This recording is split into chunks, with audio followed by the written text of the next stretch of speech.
The Voyager's choice by Arthur F. Iceley. In the heart of the cosmos, aboard the Federation cruiser Vanguard, the bridge hummed with a low, steady thrum of activity. The air was cool and sterile, filled with the soft glow of holographic displays that cast dancing shadows on the polished metal decks. At the navigation console, nestled between the sprawling banks of controls and screens, sat Dr. Kaelen Voss. His schlank frame was draped in a gray Federation navirobe, the fabric shimmering softly under the artificial lights. His dunkelbraun hair, neatly tied back into a zopf, cascaded down his back like a dark waterfall. Kaelen's gold-brown eyes were closed, his lashes casting delicate shadows on his high cheekbones. His fingers danced lightly over the console, tracing invisible patterns in the air as if conducting an orchestra that only he could hear. The Higgs Field, a vibrational medium invisible to most, was alive and resonant around him, a symphony of frequencies that pulsed through the void like the heartbeat of the universe. The console before him displayed a mesmerizing ballet of wave patterns, crimson crests and azure troughs intertwined in a kaleidoscope of color. These were not mere data visualizations. They were Kaelen's window into the cosmos, his personal symphony translated into light.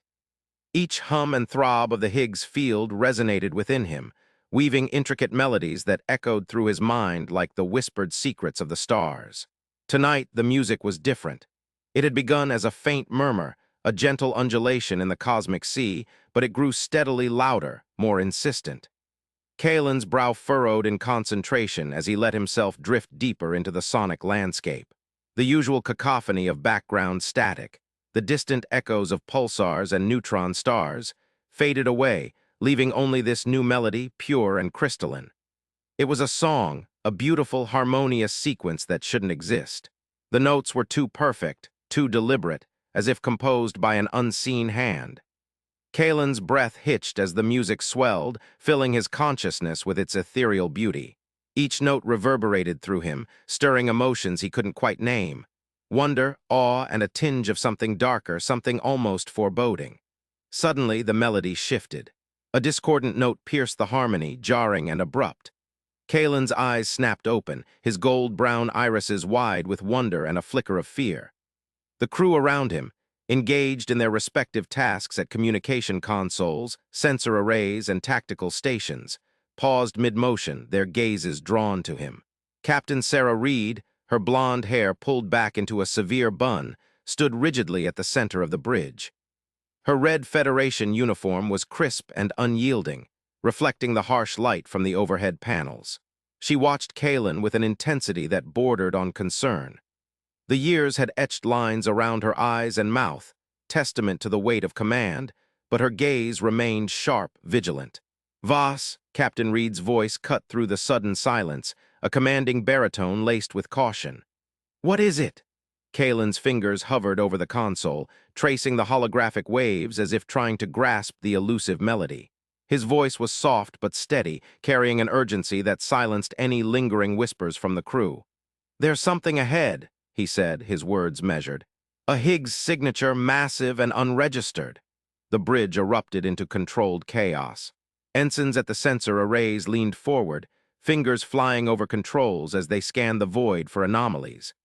The tactical officer swiveled in her chair, eyes scanning multiple displays simultaneously.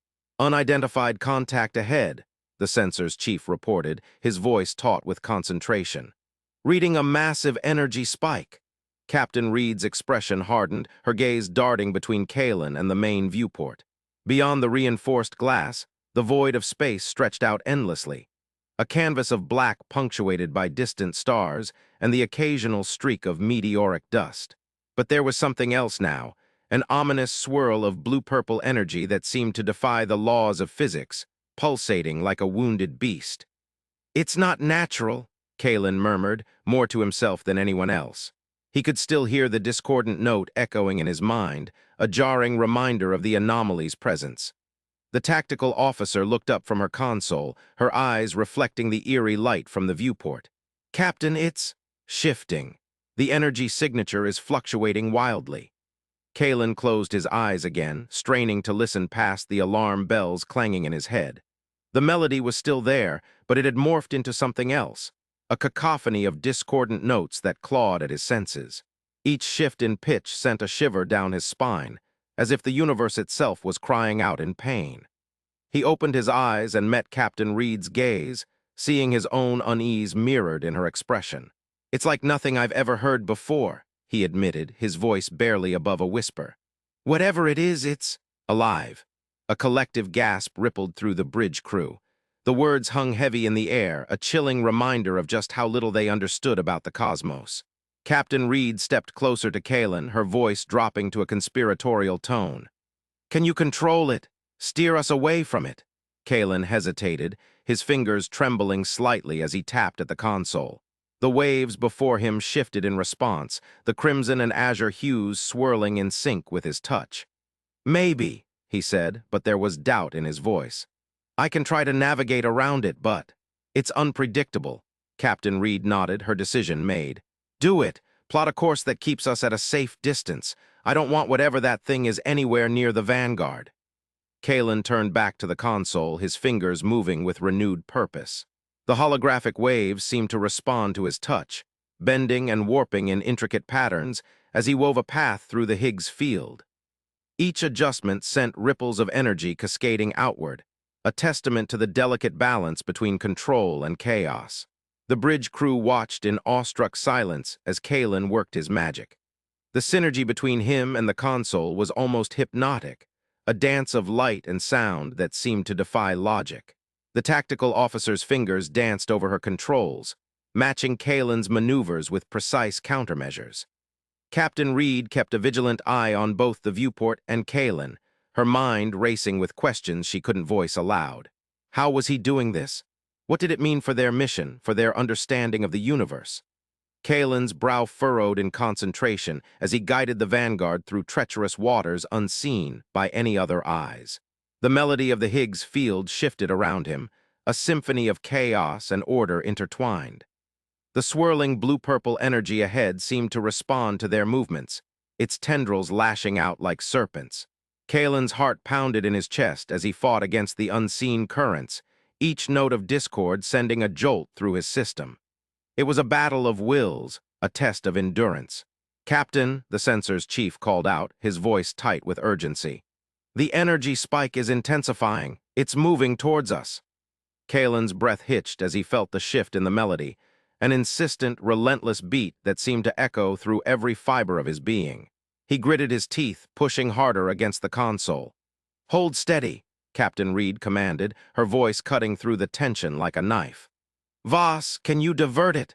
Kaelen's fingers flew over the controls, tracing intricate patterns in the air as he attempted to manipulate the Higgs field.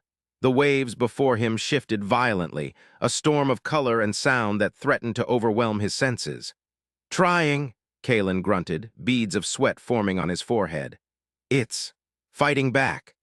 The bridge crew held their breath as Kaelen's struggle played out in the holographic display, a visual representation of his mental battle against the unknown force. The waves twisted and turned, each movement echoing the raw power of the Higgs field. Suddenly, a sharp pain lanced through Kaelen's head, blinding him momentarily. He stumbled back from the console, gasping for air as stars danced before his eyes. The melody in his mind had become a deafening roar, drowning out everything else. Captain Reed was at his side instantly, her grip firm on his shoulder. "Voss, talk to me." Kaelen shook his head, trying to clear the fog from his vision. "It's too strong," he choked out. "I can't." The bridge erupted into chaos as alarms blared and consoles flashed red. The crew scrambled at their stations, voices overlapping in a frantic symphony of commands and warnings. "Energy spike detected," the sensor's chief shouted over the din. "Impact imminent." Captain Reed's expression hardened, her gaze darting between Kaelen and the viewport. The swirling blue-purple energy was closer now, its tendrils reaching out like spectral fingers. "Evacuate the bridge," she barked, her voice cutting through the panic. "All non-essential personnel to emergency stations." The crew moved with practiced efficiency, their training taking over as they rushed to execute the captain's orders. Kaelen, still reeling from the mental assault, watched in a daze as the bridge began to clear. Captain Reed turned back to him, her eyes filled with a mix of determination and worry. "Voss, can you do anything?" Kaelen took a deep breath, pushing through the pain that throbbed at the base of his skull. He could still feel the melody, distorted but present, a beacon amidst the chaos. With a grim nod, he stepped back to the console, his fingers hovering over the controls. This time, he didn't close his eyes. Instead, he let the raw power of the Higgs Field wash over him, drawing strength from its vibrant tapestry of sound and color. The waves before him responded to his touch, bending and shifting in a desperate attempt to counteract the encroaching energy. Captain Reed stood beside him, her gaze fixed on the viewport as the Vanguard shuddered violently under the strain. The blue-purple tendrils lashed out, their edges razor-sharp as they tore through the void.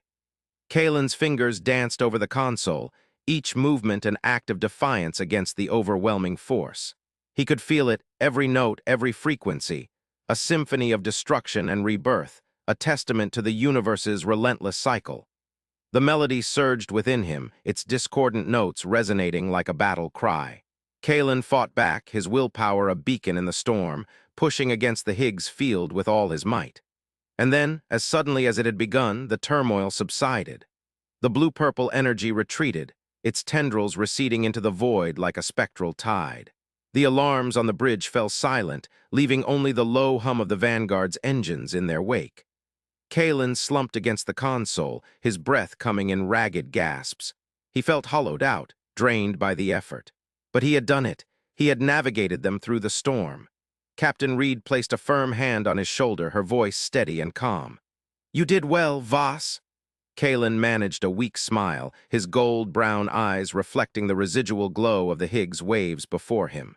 "Thank you, Captain," he whispered, exhaustion etched into every line of his face. The bridge crew returned to their stations one by one, their movements cautious but determined. The atmosphere was charged with a mix of relief and lingering unease, a silent acknowledgement of the unknown they had just encountered. As Kaelen watched the Higgs field stabilize before him, he couldn't shake the feeling that this was only the beginning. Whatever lay ahead in the vast expanse of space, he knew one thing for certain: the music in the void would never sound the same again. Chapter 2. The signal from nowhere. The briefing room hummed with the low throb of the ship's engines, a steady pulse that seemed to echo the rhythm of Kaelen Voss' own heartbeat. The air was thick with tension, a mix of ozone and recycled oxygen that clung to his throat as he stood before the holographic display. The red dot pulsating on the star chart was like a beacon, drawing his gaze inexorably towards it. Captain Sarah Reed's voice cut through the static, stern and unyielding. "Kaelen, I need you to look at this rationally. That signal, it's not Federation tech." She pointed at the hologram, her finger tracing an invisible line from the dot to a cluster of nearby stars. Her red uniform was crisp, every crease sharp as a knife edge. "I understand that, Captain," Kaelen replied, his golden-brown eyes locked onto the pulsating light. "But it's more than just a signal. It's a song." His voice softened, almost reverential. "It's calling me." Reed's expression darkened, her brows knitting together in a familiar frown. "A song, Kaelen, we're scientists, not mystics. We deal in data, not feelings." Kaelen turned to face her, his gaze steady despite the turmoil inside him. "I know what you think of my instincts, Captain, but this is different." He paused, searching for the right words. It's like something is echoing through time, trying to reach me specifically." "LT." Marcus Thorne, standing with his arms crossed and a skeptical gleam in his eyes, interjected, "Kaelen, we've all heard strange things out here. But calling you? That sounds more like wishful thinking than science." Thorne's pragmatic tone grated on Kaelen's nerves, but he kept his composure. He understood their skepticism. It mirrored the doubts that had plagued him since childhood. "I can't explain it," he admitted, "but I feel it, and I need to follow it." Reed sighed, rubbing her temples as if warding off an impending headache. "Kaelen, we're out here on a survey mission. We've got protocols." "Columbus minus 7, Kaelen interrupted softly. The room fell silent. The name hung in the air like a spectral presence, heavy with unspoken memories and old wounds. Reed's hand froze midair, her eyes widening slightly before she regained her composure. "That's just a myth," Thorne muttered, his arms dropping to his sides. "A lost colony from 2 centuries ago." Kaelen shook his head slowly. It's not a myth, it was real, and my parents were there when it vanished. His voice trembled slightly, betraying the raw emotion beneath his calm exterior. Reed's expression softened marginally, but her tone remained firm. We don't have proof Columbus-7 is connected to this signal. I do, Kaelen countered gently. It's a feeling deep down, but it's more than that. It's a piece of me reaching out through the void. He took a deep breath and met Reed's gaze unflinchingly. I can't ignore it, Captain. Not this time. Reed looked at him for a long moment before turning back to the holographic map. Her fingers danced over the controls, pulling up more data streams. The room filled with static-filled audio snippets and fluctuating graphs. I'll run another analysis, she said finally. But if this is indeed a distress beacon from Columbus-7, you realize what that means. It could be dangerous, Kaelen nodded. I do, but I have to go, for me, for them. His voice trailed off as images from his past flashed through his mind, the last holographic message from his parents, their voices echoing with urgency and fear. Reed studied him, her stern facade cracking slightly under the weight of his resolve. All right, she said after a pause. LT, Thorne, prepare a shuttle for Kaelen, standard survey equipment, scan everything within range. Thorne nodded, though his expression remained dubious. Aye, Captain. He turned and left the room, his blue security uniform blending into the shadows of the corridor. Kaelen felt a pang of gratitude mixed with trepidation. Thank you, Captain, he said sincerely. Reed looked at him, her gaze piercing. This isn't about gratitude, Kaelen, it's about duty and risk. She paused, then added more softly, Your parents, they were good officers, but this isn't the same mission. He met her gaze steadily. I know it's different, and I won't make their mistakes. She nodded slowly. See that you don't. Then, with a final glance at the hologram, she turned away, leaving Kaelen alone in the briefing room. As he stood there, surrounded by star maps and data streams, Kaelen felt an unfamiliar weight on his shoulders. Responsibility, mixed with a desperate longing. The signal pulsed steadily from the display, its rhythmic cadence resonating within him like a heartbeat echoing through time. He closed his eyes, letting the sound wash over him. It was more than just a distress call. It was a connection, a bridge spanning 2 centuries of loss and uncertainty. His parents had been part of Columbus-7's last transmission, vague messages about anomalies, strange phenomena, and then silence. Now, after decades of searching, he might finally have a chance to unravel the mystery. Kaelen remembered the countless nights spent poring over old logs, trying to decipher the faint traces left behind by his parents' expedition. The frustration of endless dead ends had gnawed at him, shaping him into someone driven by an insatiable curiosity and an unyielding determination. He opened his eyes and looked once more at the red dot on the holographic map. Columbus-7 was out there, shrouded in mystery and time. He could almost see their faces, his mother's warm smile, his father's stern yet affectionate gaze, as if they were standing beside him, urging him forward. The shuttle bay was bustling with activity when Kaelen arrived. Thorne barked orders to the crew, ensuring every detail of the shuttle's preparations was meticulous. Kaelen approached him, his boots echoing on the metal deck. You ready for this? Thorne asked, his tone less skeptical than before but still guarded. Kaelen nodded. As ready as I can be. Thorne handed him a data pad with the latest scan results. These are the readings from the signal. It's definitely not Federation tech, more like a blend of old Starfleet and something else entirely. Something else, Kaelen echoed, taking the device. It's hard to say, Thorne admitted, but it's consistent with what we'd expect from an ancient distress beacon. There are temporal anomalies, too. They could explain why it took so long to surface. Kaelen felt a shiver run down his spine. Temporal anomalies, a fitting explanation for the eerie sense of déjà vu that had haunted him since he first detected the signal. We've also loaded up on standard survey gear, Thorne continued. Scanners, probes, everything you need to map out Columbus-7 if it's really there. Kaelen looked at the shuttle, sleek and compact, with its signature Federation insignia gleaming under the harsh lights of the bay. It seemed almost too small for such a monumental task, but he pushed aside his doubts. Thank you, LT. Thorne, Kaelen said sincerely. I won't let you down. Thorne nodded curtly. Just bring back answers and yourself. Kaelen boarded the shuttle and strapped himself into the pilot's seat. The controls were familiar, comforting in their simplicity. He initiated the pre-flight sequence, watching as diagnostics scrolled across the console. As he prepared for launch, Kaelen found his thoughts drifting again to his parents. Their last message played over in his mind, a fragment of a transmission cut off abruptly mid-sentence. "Kaelen, if you find this," his mother's voice, distant but clear. "Stay away from the anomaly. It's not." The message ended there, leaving him with more questions than answers. But now he was closer than ever to understanding what happened that day. The shuttle hummed to life around him, and Kaelen guided it out of the bay into the vast expanse of space. The stars stretched out before him like a tapestry woven from light, each pinprick of brilliance, a whisper of distant worlds and forgotten stories.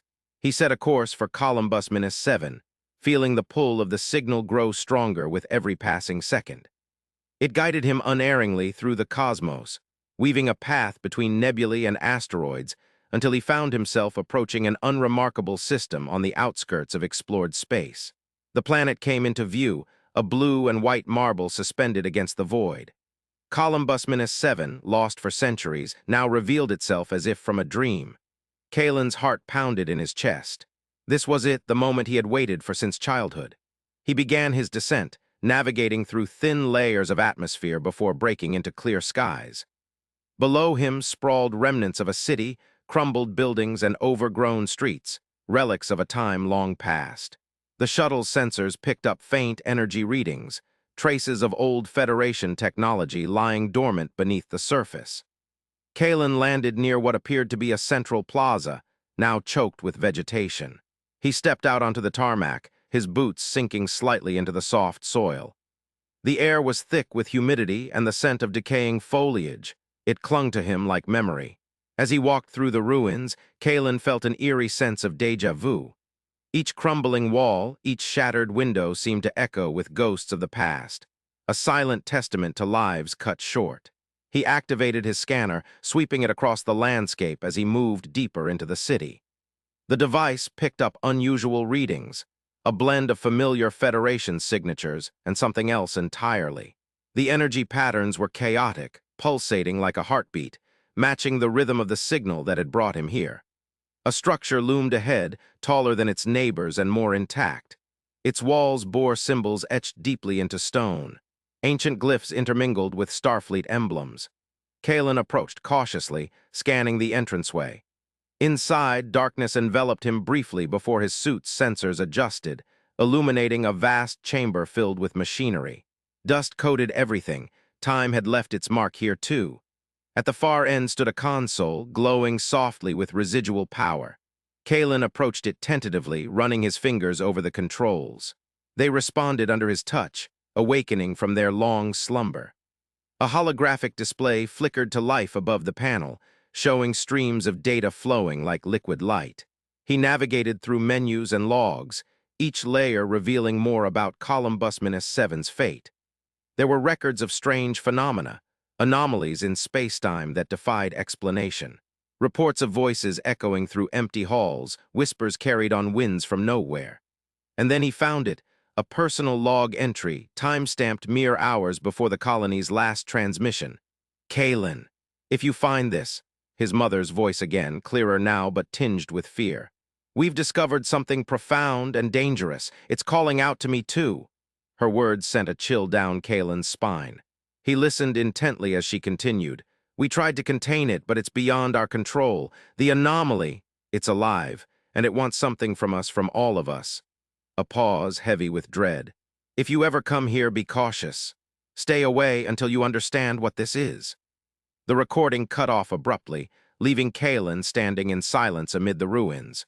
Her warning echoed through his mind, blending with his own intuition that had drawn him to this place.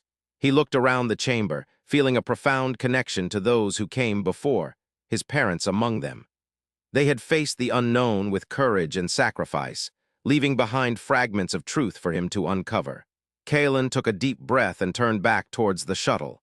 He would return to the ship, share his findings with Captain Reed and LT. Thorne. But this was only the beginning. He knew now that Columbus-7 held secrets deeper than any distress signal could reveal. As he walked back through the ruins under the watchful gaze of stars above, Kaelen Voss felt a strange mix of resolve and trepidation. The song from nowhere had led him here, for what purpose he couldn't yet say. But one thing was certain: he would not rest until he uncovered every mystery hidden within these walls, and perhaps in doing so find answers about his own past.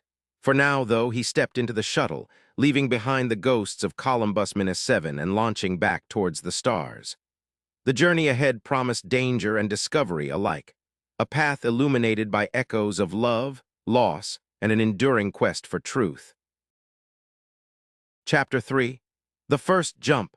The shuttle's interior hummed with a low, throbbing vibration that resonated through Kaelen Voss's boots as he strapped himself into the navigator's seat. The gray uniform stretched taut across his shoulders, the insignia of the Federation glittering dully under the harsh overhead lights. Beside him, LT Marcus Thorne checked and double-checked the security team's restraints, his blue uniform a stark contrast to Kaelen's attire. Two crew members, Engineer Lyra and Pilot Vex, sat at their consoles, fingers dancing over holographic interfaces.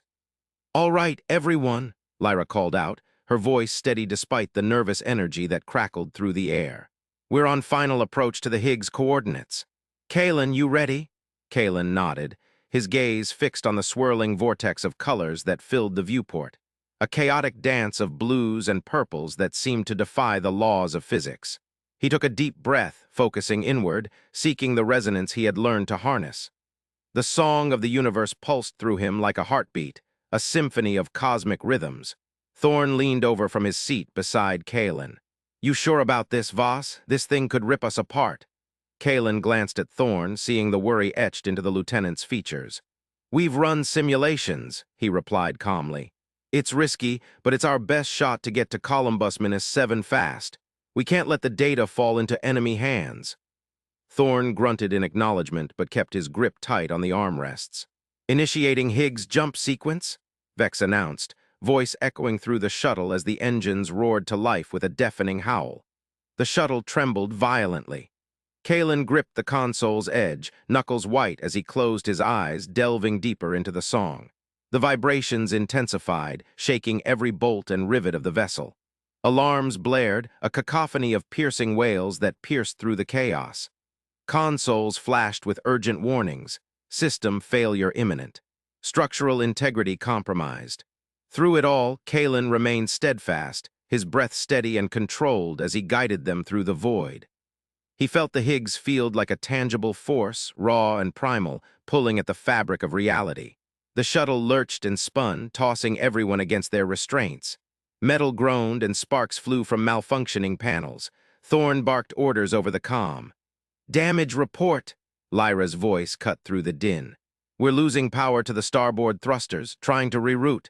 "Keep us stable," Thorne shouted back. Kaelen's focus never wavered. He could see it, feel it, the path through the swirling chaos. The song guided him, its melodies twisting and turning, leading them towards a point of equilibrium. Sweat trickled down his brow, stinging his eyes, but he held on, fighting against the disorienting forces. Suddenly, the shaking subsided. The alarms continued to wail, but the violent jolts lessened to mere tremors.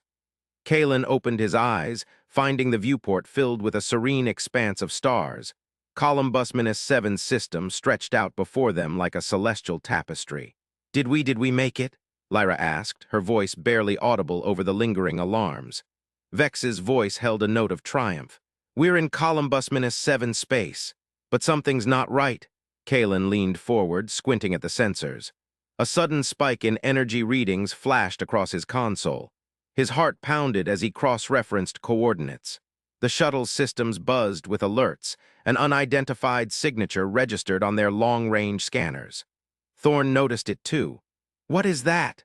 Kaelen's fingers flew over the controls, zooming in on the anomaly. A dark shape emerged from the void, a sleek black vessel that seemed to absorb the light around it. It was stealthy, almost invisible against the backdrop of space, yet there was an undeniable presence to it. "Unknown ship," Kaelen murmured, his voice tight with tension. "Stealth signature," Thorne's face paled. "That's not Federation tech. What are we dealing with?" Kaelen shook his head, eyes locked on the ominous silhouette. I don't know. The shuttle's systems beeped and chattered, relaying more data. Lyra's voice cut in, urgent. It's cloaked, some kind of advanced shielding, but it's not moving. Just hovering there. Vex interjected. Energy readings are fluctuating. Whatever it is, it's active.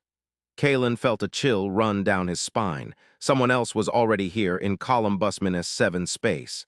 His mind raced through possibilities. Enemy scout, rogue AI, or something more sinister. The unknown ship remained silent and still, like a predator waiting in the shadows. Thorn leaned closer to Kaelen's console. Can you pinpoint its origin? Any markings? Kaelen shook his head again. No identification, it's totally blacked out. Lyra looked over at Thorn. We need to proceed with caution, sir. Whatever this is, it could be a threat. Thorn nodded grimly. Agreed. Vex, hold us steady but ready for evasive maneuvers. Lyra, prep the defensive systems just in case. Kaelen's thoughts swirled. This was uncharted territory. They hadn't anticipated encountering another vessel, let alone one with such advanced stealth capabilities. His gaze never left the dark shape on their sensors. There was something unsettling about it, the way it lurked there, almost expectant. Voss, Thorn said, his voice low. Any ideas? Kaelen hesitated before speaking. The song, it's different here, distorted, like someone else is playing a countermelody. Thorn raised an eyebrow. Countermelody? Kaelen nodded. It's hard to explain, but there's interference, a disruption in the Higgs Field. This ship, it's affecting it. Lyra looked worriedly at Kaelen. Can you counteract it? Maybe give us a clearer read on what we're dealing with? I'll try, he replied, closing his eyes once more and diving back into the song. The shuttle hummed softly around him as he sought to untangle the threads of interference. The countermelody was subtle but persistent, a discordant note that clashed with the universe's natural symphony. He followed it, tracing its path through the Higgs field until he found a resonance point, an opening. With a jolt, Kaelen opened his eyes. It's coming from the ship, he said. The interference is emanating directly from there. Thorn swore under his breath. How do we approach this? Do we risk hailing them? Kaelen considered it briefly before shaking his head. If they're hostile, revealing our presence could be dangerous. We need more information first. Vex turned to face them. I can try a sensor sweep, high-rays, focused on that ship. Might give us some details without alerting them. Thorn nodded. Do it, but be quick and quiet. Vex's fingers danced over the controls again as he initiated the scan. The shuttle's systems whirred softly while they waited. Seconds ticked by like minutes until Vex finally spoke up. Got something. The ship, it's not standard tech. No visible markings, but there are patterns like organic growths on the hull. Kaelen frowned. Organic? Vex nodded. And there's something else, the energy signature. It's not just advanced, it's alien. Thorn's expression darkened. Alien? He echoed. Lyra chimed in. That would explain the stealth capabilities and interference with the Higgs field. They're using tech we've never encountered before. Kaelen felt a mixture of awe and dread. Alien technology.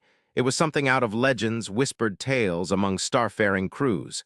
Yet here it was, lurking in Columbus-7 space. Thorn looked at Kaelen with renewed urgency. We need to get a closer look. Can you guide us? Kaelen nodded. I can try. The shuttle eased forward slowly, navigating through the void with cautious precision. Every movement felt amplified. The hum of engines, the click of controls, the soft murmurs among the crew. The alien ship loomed larger in their viewport as they approached, a menacing silhouette against the backdrop of stars. Kaelen guided them in a wide arc around it, his senses heightened by the strange resonance. The countermelody pulsed stronger now, almost palpable. He could feel its influence on the shuttle's systems, the delicate balance of energy fluctuating under its unseen touch. Thorn watched intently as they drew nearer. Anything unusual? Kaelen shook his head but kept his eyes fixed ahead. Just a sense of watching. Watching? Lyra repeated, unease evident in her voice. I can't explain it, Kaelen murmured, but there's intelligence behind this interference. Vex adjusted their course subtly. We're coming up on the stern now. The alien ship's rear section slid into view, smooth and featureless except for intricate patterns that glistened like wet ink under the starlight. Kaelen leaned closer to the viewport, tracing those patterns mentally.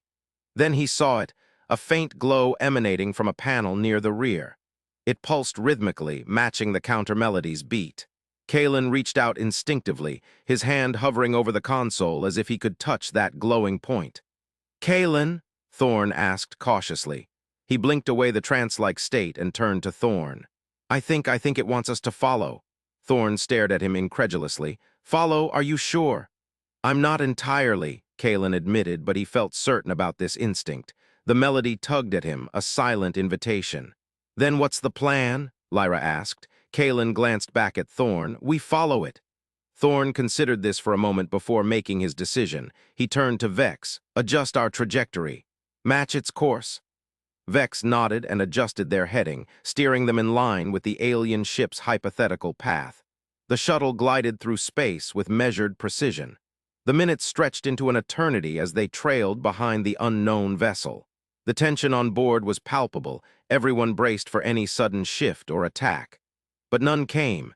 Instead, there was only silence and anticipation. Then, without warning, a series of rapid beeps echoed from Vex's console. He turned to Thorn, face pale. "Sir, we're being scanned." Kaelen's heart raced as he checked his own readings. Sure enough, a focused energy beam swept over the shuttle, probing its systems with unmistakable intent. "It knows we're here," Lyra said softly. Thorn's grip tightened on his restraints. "But why isn't it attacking?" Kaelen had an idea but hesitated to voice it aloud. The alien vessel continued its steady pace through the void, seemingly unaffected by their presence. Finally, Thorn looked back at Kaelen with a mix of curiosity and trepidation. "You think they're trying to communicate?" Kaelen took a deep breath before nodding. "I do." "How?" Thorn pressed. "I'm not sure," he admitted. "But the song, it's changing again. There's something new in it, a different pattern." Thorn pondered this for a moment, his expression grave. Then he turned to Lyra and Vex. "We stay on course but remain vigilant. Kaelen, keep sensing that melody. If anything changes, let us know instantly." Kaelen nodded, focusing inward once more as the shuttle continued its cautious pursuit. The song shifted subtly, layers of sound weaving together in a complex tapestry. He felt drawn to it, compelled by the rhythm's urgency. The alien ship led them deeper into Columbus-7 space, a journey marked by silent vigilance and mounting unease. Kaelen guided them through treacherous asteroidal fields and swirling nebulae, each turn revealing more of the cosmic dance around them. Hours passed before another shift occurred. The countermelody began to fade gradually, replaced by a clearer, more harmonious resonance. It felt like an opening, a bridge between their worlds. Kaelen's eyes snapped open as he grasped the meaning behind it. "We're being guided," he said aloud, voice barely above a whisper. "To somewhere specific." Thorn looked at him sharply. "Where?" "There." Kaelen pointed towards a distant star cluster visible through the viewport. A dense gathering of suns and planets swirled together in vibrant hues.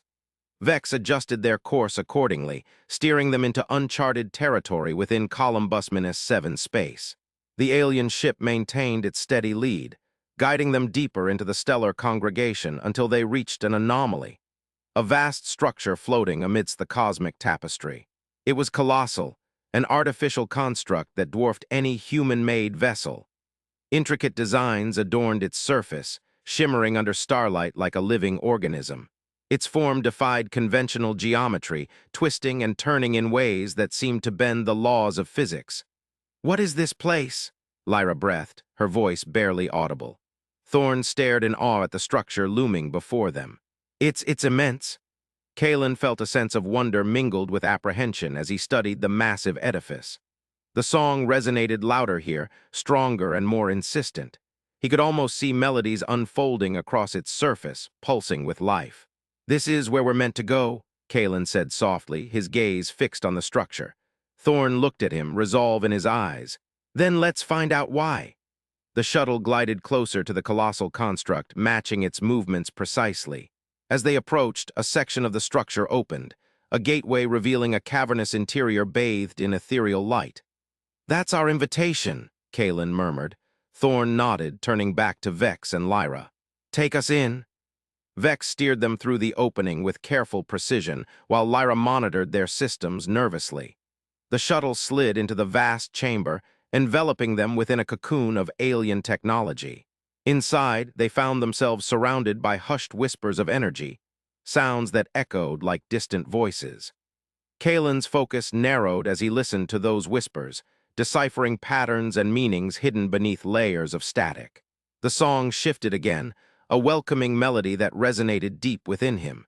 He felt a connection forming between them and this place, a bond forged through shared understanding. Thorn glanced around warily but kept his composure. "We'll take it slow," he instructed Vex and Lyra. Vex nodded, guiding the shuttle cautiously forward as they delved deeper into the alien structure. The walls glowed with intricate patterns, pulsating in sync with Kaelen's heartbeat, each pulse a note in an ever-evolving symphony. Suddenly, their path was blocked by another ship, a smaller craft of similar design to the one that had led them here. It hung suspended in midair, motionless and silent. Thorn tensed up but kept his voice steady. "What now?" Kaelen studied the vessel closely.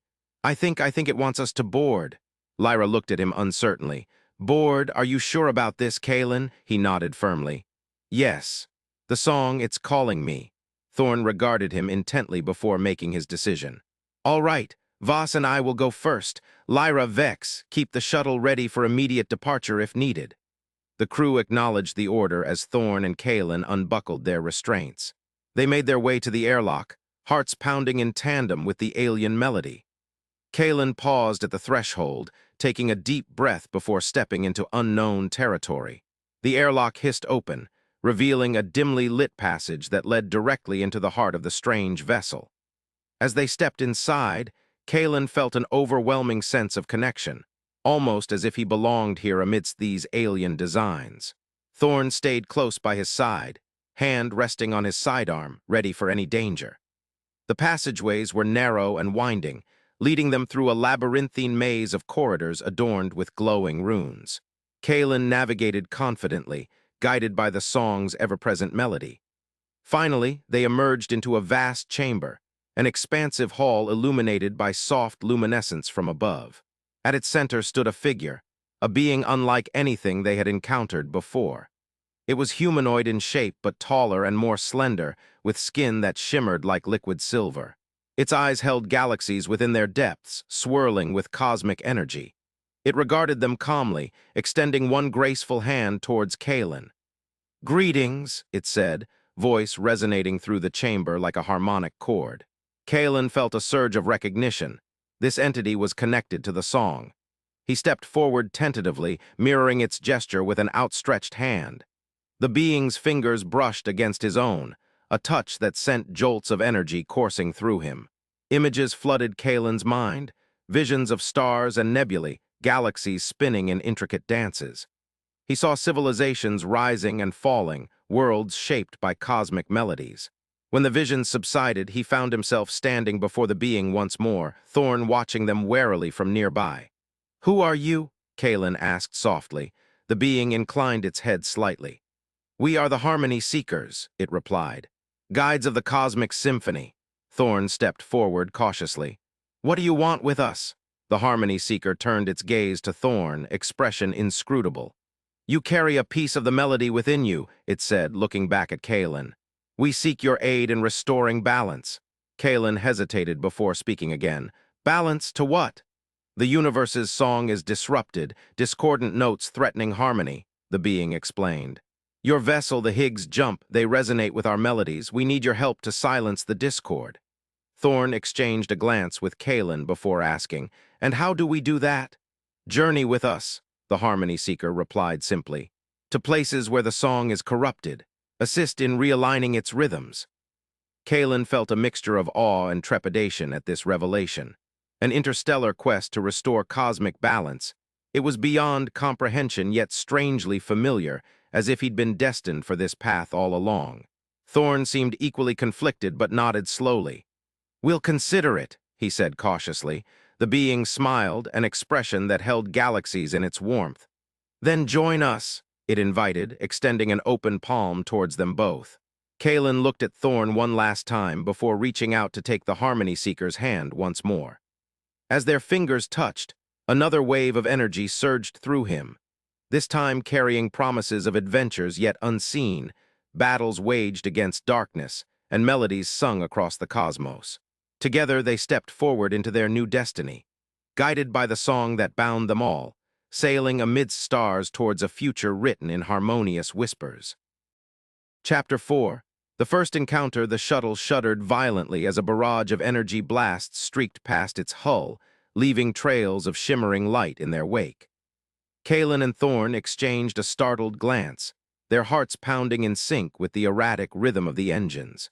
"This isn't an attack," Thorn murmured, his eyes scanning the controls as he tried to decipher the trajectory of the incoming fire. "It's too precise, more like a warning." Kaelen nodded grimly, his fingers dancing over the comms panel. He opened a channel, his voice steady despite the turmoil inside him. "Unknown vessel, this is Kaelen Vex of the Orion Explorer. We mean no harm. Please identify yourself." The response was immediate. A voice, smooth and cool as interstellar ice, cut through the comms. "You shouldn't be here." The words echoed in their ears, sending a chill down their spines. Thorn leaned forward, his gaze fixed on the main viewport. "It's a Nyx fighter," he said, a note of awe in his voice. "Look at that design. It's sleek, almost invisible against the void." Kaelen followed Thorn's gaze and saw it, the black stealth ship hovering ominously nearby, its form blending seamlessly with the darkness of space. The craft was a masterpiece of Nyx engineering, a testament to their prowess in evasion and deception. Suddenly, a sleek black hull detached from the Nyx fighter and glided toward their shuttle with an eerie grace. Kaelen's breath hitched as he watched it dock smoothly onto their vessel, sealing them into an uneasy union. The airlock hissed open, revealing a figure silhouetted against the harsh light of the docking bay. She stepped forward, her presence commanding and confident.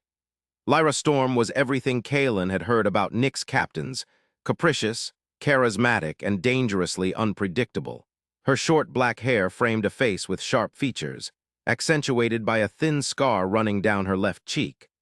The black leather jumpsuit she wore clung to her form, emphasizing the lithe strength beneath. Her eyes, one blue and one green, held a mix of curiosity and caution as they swept over Kaelen and Thorn.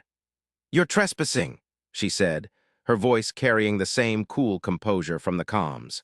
"I'm Lyra Storm, captain of the Stolen Star. And you are." Kaelen stepped forward, extending a hand that Lyra regarded with a raised eyebrow before shaking it firmly. "Kaelen Vex, and this is Thorn, my navigator." Lyra's gaze flicked to Thorn, who offered a nod in acknowledgement. "What brings you to the Higgs Field?" she asked, her tone neutral but probing. "We're explorers," Kaelen replied, choosing his words carefully. "We've been studying the anomalies here, trying to understand their origin." Lyra's lips curved into a sardonic smile. "The Higgs Field is no place for amateurs. You could get yourselves killed out here." Kaelen felt a spark of irritation but kept his expression neutral. "We're aware of the risks, Captain Storm, but we also know that understanding these anomalies could change everything, open new doors to technologies beyond our current grasp." Lyra's smile faded, replaced by a thoughtful expression. She stepped closer, her eyes narrowing as she studied Kaelen intently. "You're serious about this, aren't you?" "Yes," Kaelen said, meeting her gaze steadily. "Well, Kaelen Vex," Lyra murmured, "you might be the first person I've met who actually believes they can tame the Higgs Field." "Interesting," Thorn cleared his throat, breaking the tense silence. "Captain Storm, we mean no disrespect to your territory. We're here for knowledge, not conflict." Lyra chuckled softly. "Territory is a funny word out here. But you're right, conflict isn't necessary." She paused, her eyes gleaming with a mix of amusement and calculation. "Tell you what, I'll make you a deal. You help me with something, and in return, I'll share some of my knowledge about the Higgs Field." Kaelen hesitated, then nodded slowly. "What do you need?" Lyra's smile returned, wider this time. "I need someone to infiltrate a heavily guarded research station on the edge of the field. It's run by a group that doesn't appreciate visitors, even less so those who ask too many questions." Thorn frowned. "That sounds dangerous." "Of course it is," Lyra said breezily. "But so are the rewards. What do you say, Kaelen? Are you up for an adventure?" Kaelen glanced at Thorn, seeing the same mix of trepidation and excitement reflected in his friend's eyes. He turned back to Lyra, a resolve hardening within him. This was more than just an encounter. It was an opportunity to dive deeper into the mysteries he sought. "All right," Kaelen said. "We're in." Lyra's smile widened and she extended her hand again. Welcome aboard, explorers. Let's see if you can keep up with a Nix captain. In the sterile, humming corridor of the Federation shuttle, Kaelen Voss paced like a caged animal. The gray of his uniform blended with the metallic walls, but his restless movements caught the eye like a flicker in a static image. Lyra Storm leaned against the bulkhead, her black leather jumpsuit absorbing the harsh fluorescent light, making her look like a smudge of night in a world of cold day. Her scarred face was impassive, eyes reflecting the distant stars beyond the shuttle's hull. "Look," Kaelen said, his voice echoing slightly in the confined space, "I need your help. You know these systems better than anyone." Lyra pushed off from the wall, crossing her arms. "And I've told you, Federation boy, I don't do Federation favors." Her voice was a low growl like distant thunder. Kaelen ran a hand through his hair, frustration etched on his face. "This isn't about the Federation, it's personal." Lyra smirked, unimpressed. "Everyone's got a story, kid, doesn't mean I'm in it." Behind them, LT. Marcus Thorne stood rigid, his blue uniform sharp against the gray of the corridor. His hand rested on the weapon at his side, suspicion radiating from him like heat. He watched Lyra with the wariness of a man who's seen too much. Kaelen took a step closer to Lyra, lowering his voice. "Columbus-7, my parents were there." Something flickered in Lyra's eyes, a momentary softening before her mask slipped back into place. But Kaelen saw it and he pounced on that tiny reaction. "I know you were there too," he pressed. 20 years ago, you saw what happened." Lyra's expression darkened, her voice dropping to a near whisper. "You don't know what you're talking about, kid." Kaelen didn't back down. "I do. I've seen the records. Your ship was one of the last in the system before it vanished." Lyra pushed away from the wall, her movements sudden and aggressive. Kaelen stood his ground, but Thorne tensed, hand tightening on his weapon. "I was there," Lyra snapped. "So what, you think I want to relive that nightmare?" Kaelen shook his head. "I think you're the only one who can help me find my parents." Lyra's laugh was bitter. "Your parents are gone, kid. Everyone on Columbus-7 is gone." "Not everyone," Kaelen countered. "Something took them. And I need to know what." Lyra stared at him, her breath coming fast. Then abruptly she turned away, stalking down the corridor. Kaelen followed, Thorne close behind. "You're wasting your time," Lyra muttered, but there was a hesitation in her step, a crack in her armor. Kaelen grabbed her arm, spinning her around. "Please, Lyra, I need to know what you saw."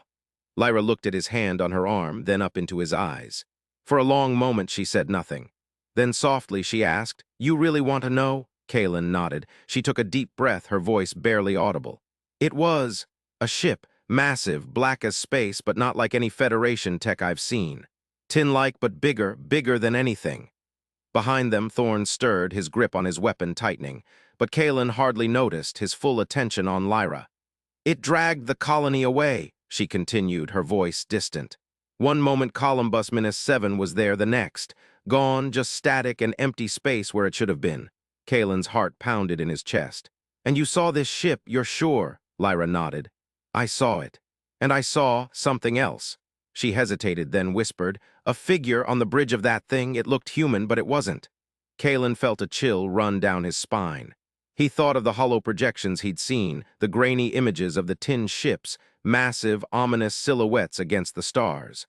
Lyra shook her head as if trying to dislodge a memory. "I tried to follow. My captain wouldn't let me. Said it was suicide." Kaelen's grip on her arm tightened. "But you want to go back, don't you?" Lyra looked at him, her eyes haunted. "I never stopped thinking about that figure," she admitted. "About what happened to those people. To my father, he was there too." "Your father?" Kaelen echoed. She nodded slowly. "He was one of the colonists. He never came back." There was a raw edge to her voice, an old pain barely contained. Kaelen felt a pang of empathy. "I'm sorry," he said softly. Lyra's gaze hardened again. "Sorry won't bring them back, but maybe finding out what happened can." She stepped closer to Kaelen, lowering her voice so only he could hear.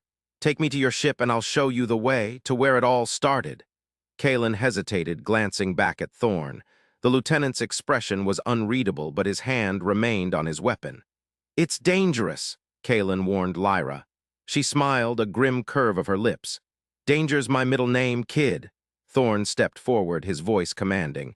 "Captain Voss, are you sure about this? She's a known." "She's the only lead I've got." Kaelen interrupted, not taking his eyes off Lyra. Thorne's jaw tightened, but he didn't argue further. He knew as well as anyone that desperate times called for desperate measures. Kaelen turned back to Lyra. "All right. We'll do it your way." Lyra nodded, a gleam of determination in her eyes. "Good, but remember, kid, once we're out there, no going back." Kaelen felt a shiver run down his spine, but he met her gaze steadily. "I understand." Thorne cleared his throat, breaking the tense moment. "Captain Voss, if you're determined to proceed with this alliance, I recommend we move quickly. We don't know what else is out there." Kaelen nodded, turning towards the shuttle's bridge. "You're right, let's get back to the ship and plot our course." As they moved through the corridor, Lyra fell into step beside Kaelen, her voice low. "You should know something, Federation boy. I didn't just see that figure on the bridge. I felt it like an echo in my mind, a whisper." Kaelen glanced at her, intrigued. "A whisper?" She nodded. "It's hard to explain, but there was a connection, something. Alien." They reached the shuttle's bridge, and Kaelen turned to face Lyra fully. "What are you saying, that this thing communicated with you?" Lyra shrugged. "I don't know what it was, but it felt like a warning or maybe a summons." Kaelen absorbed her words, feeling a growing sense of unease. He thought of the tin ships, the enigmatic aliens who had plagued Federation borders for decades. What if this was something even more sinister? Thorne stepped forward, interrupting Kaelen's thoughts. "Captain Voss, we need to prepare the ship for departure." Kaelen nodded, turning his attention to the bridge controls. As he began inputting commands, Lyra moved to stand beside him, her gaze fixed on the star chart that materialized in front of them. "Here," she said, pointing at a cluster of stars. "This is where it started. Columbus-7 was here." Kaelen zoomed in on the coordinates, his heart pounding. The system looked unremarkable, a handful of planets orbiting a yellow star, but he knew better than to judge by appearances. Thorne watched over Kaelen's shoulder, his expression grave. "We'll need to be cautious. If there's tin activity, or something worse," Lyra interjected darkly. Kaelen glanced at her, then back to the controls. He opened a comm channel to his ship, relaying their course and requesting immediate departure preparations. As they waited for the shuttle to align with the trajectory, Kaelen turned to Thorne. "Lieutenant, I want you to stay here until we've secured a stable route." Thorne's brow furrowed in displeasure. "Captain, this isn't up for debate." Kaelen cut him off gently but firmly. "We need someone we can trust watching our backs on the ground." Thorne hesitated, then nodded gruffly. "Understood, Captain." He cast a wary glance at Lyra before turning away to relay orders. Kaelen watched Thorne leave, then turned back to Lyra. She was staring intently at the star chart, her expression unreadable. Kaelen touched her arm lightly, drawing her attention. "Lyra," he said softly, "are you sure about this? If we find your father, if there's any trace of what happened, it could be dangerous." She looked up at him, her eyes haunted but determined. "I have to know, Kaelen. I've spent 20 years wondering. And if there's a chance, even a small one, that my father is still out there, I can't ignore it." Kaelen nodded, understanding in his gaze. He knew that look, the same hunger for truth that drove him. The shuttle shuddered slightly as the thrusters engaged, aligning them with the designated trajectory. Kaelen's grip tightened on Lyra's arm, a silent promise of support.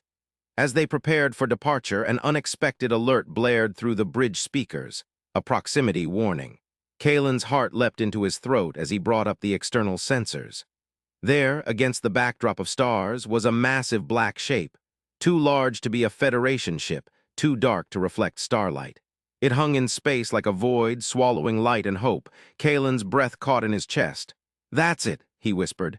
"The ship." Lyra stared at the sensor readout, her face pale. "It can't be ... it shouldn't be here." Thorne rushed back onto the bridge, weapon drawn. "What is that thing?" Kaelen shook his head, unable to form words. The tin ship loomed larger on the sensors, a monstrous silhouette against the cosmos. Lyra's voice was barely audible. "I thought I'd imagined it, a trick of the mind, a nightmare." Thorne's grip tightened on his weapon, but Kaelen placed a staying hand on his arm. "Wait," he said quietly. "We need to understand what we're dealing with." The shuttle continued its approach, guided by an unseen force. The black ship filled the viewport, its surface a churning void of darkness that seemed to ripple and shift. Lyra stepped closer to Kaelen, her voice steady despite the fear in her eyes. "It's not just a ship, is it? It's..." Alive. Kaelen felt a shiver run down his spine. He knew she was right. The thing before them defied every rational explanation. But there was more, something he couldn't quite grasp. As they drew closer, the shuttle's systems began to malfunction, sensors flickering, comms static-filled. Kaelen fought with the controls, trying to maintain stability, but it felt like wrestling against a tidal wave of darkness. Lyra reached out, her hand resting on his. Her touch was warm, grounding. "Kaelen," she murmured, "we need to be ready for whatever comes next." He looked at her, seeing the same determination in her eyes that he felt within himself. Whatever this thing was, they had to face it together. The shuttle shook violently as a tendril of darkness reached out from the black ship, wrapping around them like an unseen hand. Kaelen braced himself against the console, heart pounding wildly. Then, as suddenly as it began, the shaking stopped. The darkness retreated slightly, and a voice echoed through their minds, a whisper like Lyra had described. But this time it was clear, resonant, and chillingly familiar. "Kaelen Voss," it said, speaking directly into his thoughts. "You have sought us out. We have been expecting you." Kaelen's grip tightened on the controls, shock coursing through him. Beside him, Lyra gasped, her eyes wide with recognition. "We've found them," she whispered. "We've found those who took Columbus -7. Kaelen nodded slowly, his mind racing. This was beyond anything he'd anticipated, a direct communication from an alien entity. But there was no time to dwell on the implications. They were already entangled in something far more complex and dangerous than either of them had imagined. He turned to Lyra, determination burning in his eyes. "We need answers," he said firmly, "and we're going to get them." Lyra met his gaze with equal resolve. She nodded once, then looked back at the dark ship, her expression unyielding. "Together," she agreed softly. As they prepared to face the unknown, Kaelen couldn't shake the feeling that this was just the beginning, a harbinger of something far greater and more sinister lurking in the shadows of space. But for now, all he knew was that Lyra Storm stood beside him, her strength bolstering his own. The shuttle's systems hummed to life once more, steady and reliable under Kaelen's control. He activated the comms, relaying a brief update to Thorne on the ground. The lieutenant's response was terse but supportive, a grim acknowledgement of their mission's escalating stakes. Kaelen looked at Lyra one last time before engaging the shuttle's final approach sequence. Her scarred face was set in lines of determination, her eyes reflecting both fear and resolve. He felt a surge of gratitude for her presence, her knowledge, her experience, and he knew that whatever lay ahead, they would face it together. As the shuttle docked with the enigmatic black vessel, Kaelen took one last deep breath before stepping out into the void between realities. The airlock hissed open to reveal a corridor unlike any he'd ever seen, a twisted expanse of darkness and shifting shadows. Lyra stepped forward beside him, her hand resting lightly on his arm. The darkness seemed to pulse around them, alive and watchful. Kaelen reached out tentatively with his mind, probing the edges of the alien presence within. "Show us," he whispered, a command tinged with desperation. "Show us what you took." For a moment there was silence, a void of absence where sound should have been. Then images began to coalesce around them, ghostly echoes of the past. Kaelen saw Columbus -7 as it once was. Thriving colonies, bustling streets, families laughing under artificial skies. And then the darkness descended, the black ship materializing over the colony, tendrils of shadow reaching down like malevolent fingers. Screams echoed through the void, a chorus of terror and despair that chilled Kaelen to his core. He watched as figures, human figures, were torn from their lives, pulled into the abyss. Lyra stood beside him, her breath coming in ragged gasps. Her face was pale, eyes wide with remembered horror. But she didn't look away. She faced it head-on, her gaze locked on the spectral drama unfolding before them. As suddenly as it had begun, the vision ended. Kaelen and Lyra were left standing in the echoing silence of the alien ship, their minds reeling from what they'd witnessed. "You saw," the voice whispered again, a cold breath against their thoughts. "You know now," Kaelen's hands clenched into fists at his sides. "Why?" he demanded. "Why take them? What do you want with humans?" The darkness seemed to shiver around them, a ripple of amusement or perhaps disgust. "We seek understanding," it replied. "And you have sought us, you are the key."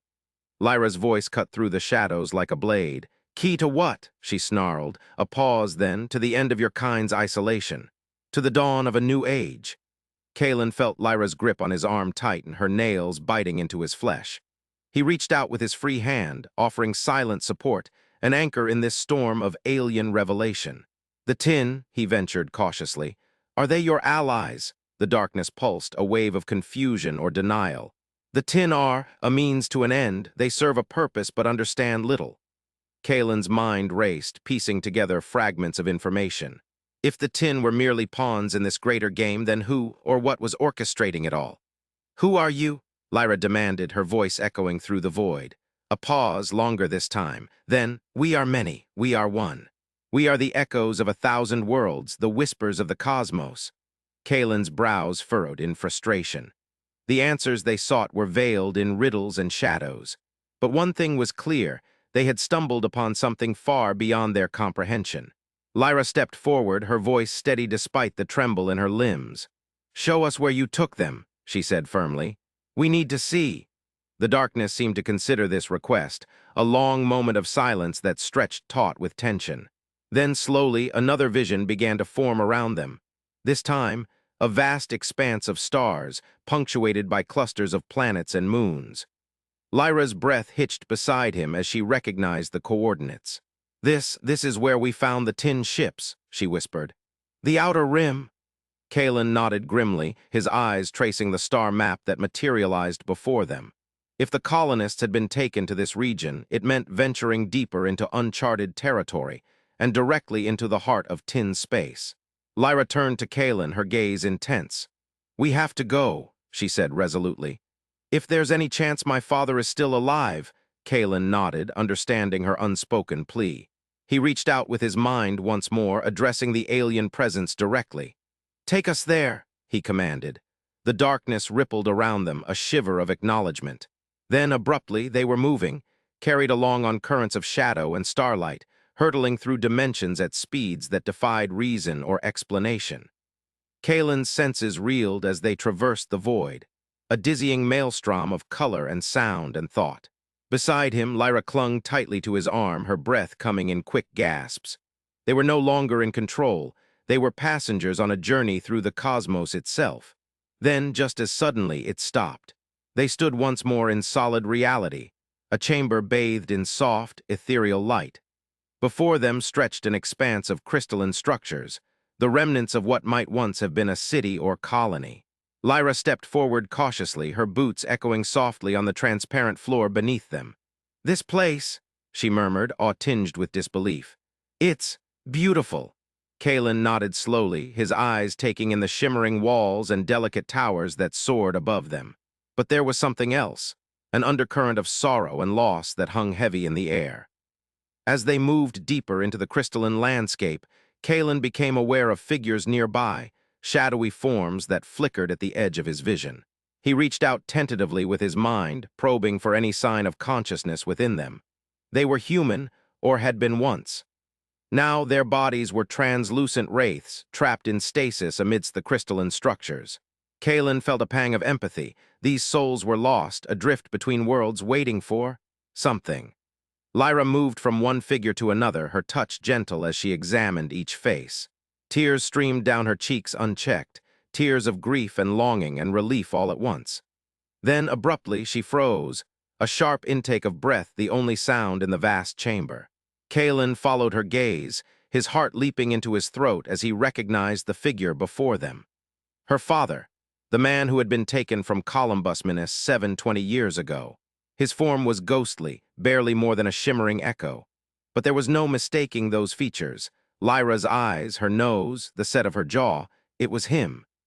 Kaelen placed a comforting hand on Lyra's shoulder as she reached out tentatively to touch her father's spectral image. Her fingers passed through him without resistance, but it didn't seem to matter. The connection was there nonetheless, a silent reunion across time and space. "Dad," she whispered, her voice thick with emotion. "I'm here." The figure seemed to stir slightly, a faint ripple of recognition in its ethereal gaze. For a moment, Kaelen thought he saw a glimmer of response. Then it was gone, leaving only the hollow emptiness behind. Lyra's shoulders slumped in despair, but she didn't pull away. Instead, she leaned closer, her voice steady despite the tears. "I'll find a way to bring you back," she promised. "No matter what." Kaelen felt a lump form in his throat at the raw determination etched on her face. He knew then that he would do everything within his power to help her, even if it meant confronting the very edge of reality itself. As they stood there amidst the crystalline ruins, Kaelen became aware of another presence, a soft, humming resonance that seemed to emanate from every surface around them. It grew louder, more insistent, until he could no longer ignore its call. He turned to Lyra, his expression grave. "We need to keep moving," he said softly. "There's something else here, something important." Lyra nodded, wiping away her tears with the back of her hand. She looked at her father one last time before turning resolutely towards the heart of the crystalline city. They ventured deeper into the labyrinthine structures, guided by instinct and the ever-growing resonance that pulsed around them. With each step, Kaelen felt more connected to this place, its sorrow, its longing, its ancient wisdom. Finally, they reached a vast chamber at the city's core, a sphere of shimmering light suspended within a void of darkness. As they approached, the humming grew louder still, resonating through their very bones until it seemed as though they were part of some greater symphony. Lyra stopped at the threshold, her gaze fixed on the radiant orb before them. "What is this place?" she murmured, awe evident in her voice. Kaelen shook his head slowly, unable to form coherent thought amidst the cacophony of sensations assaulting him. He reached out with his mind once more, seeking answers from the alien presence that had brought them here. And then, abruptly, he understood, a torrent of images and emotions flooding his consciousness. This was a nexus, a point where dimensions intersected, where realities collided. And within this sphere lay the key to bridging those gaps, the means by which the colonists had been taken, and perhaps the way back home. He turned to Lyra, his voice barely audible over the humming resonance. "This is it," he said urgently. "The heart of their power." Lyra's eyes widened in realization. She stepped forward cautiously, her hand outstretched towards the glowing orb. As her fingers brushed against its surface, a wave of energy rippled outward, a shock wave that sent them both reeling backwards. Kaelen hit the floor hard, his vision swimming with starlight and shadow. Beside him, Lyra lay sprawled on the crystalline ground, her breath coming in ragged gasps. But she was smiling, an expression of pure wonder and relief that lit up her face like a beacon. "I felt it," she whispered. "The connection ... it's still there." Kaelen nodded slowly, his mind racing with implications.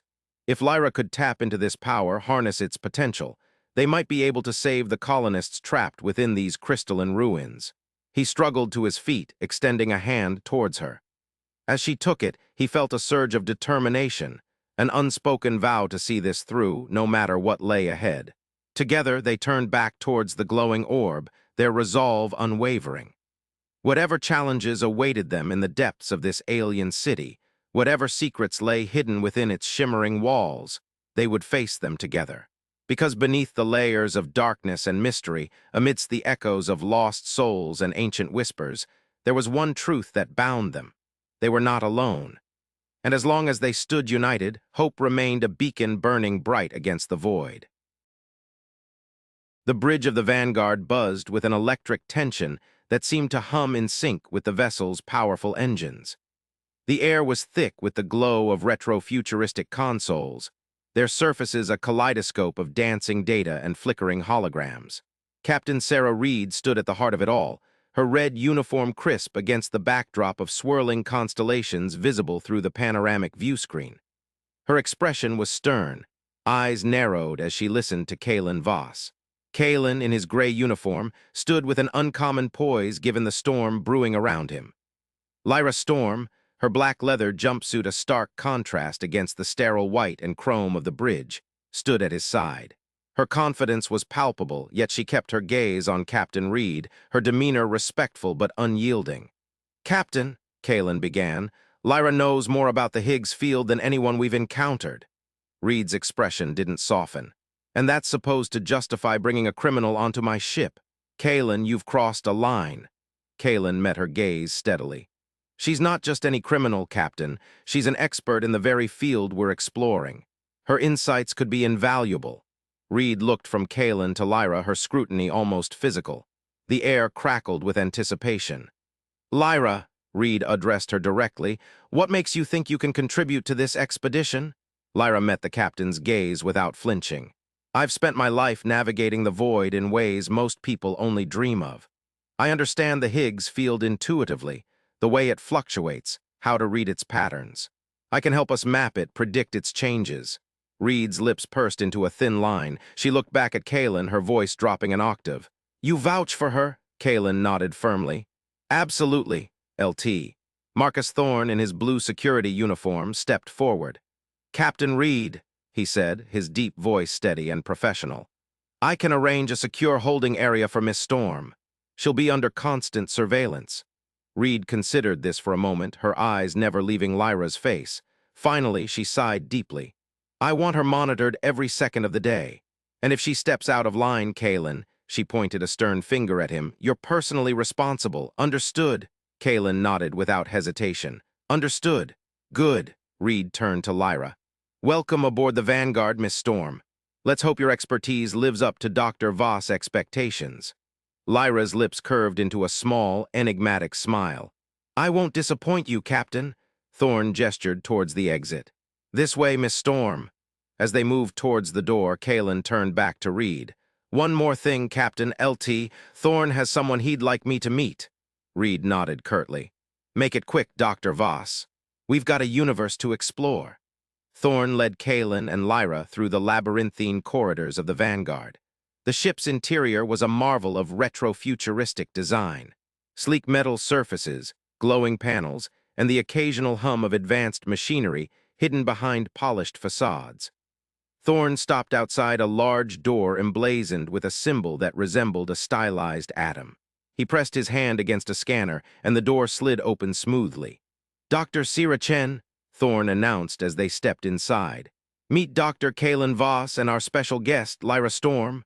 The room was a stark contrast to the rest of the ship, a laboratory filled with complex equipment and holographic displays. At its center stood a woman in a pristine white Federation robe, her blonde hair pulled back into a neat braid. Dr. Sira Chen's blue eyes were sharp and analytical as she regarded them. "Dr. Voss," she acknowledged with a nod, then turned her gaze to Lyra. "Miss Storm." Her voice was cool, almost clinical. She spoke in measured tones, each word precise and devoid of emotional inflection. "Welcome to the Vanguard's research lab." She gestured to the various consoles around them.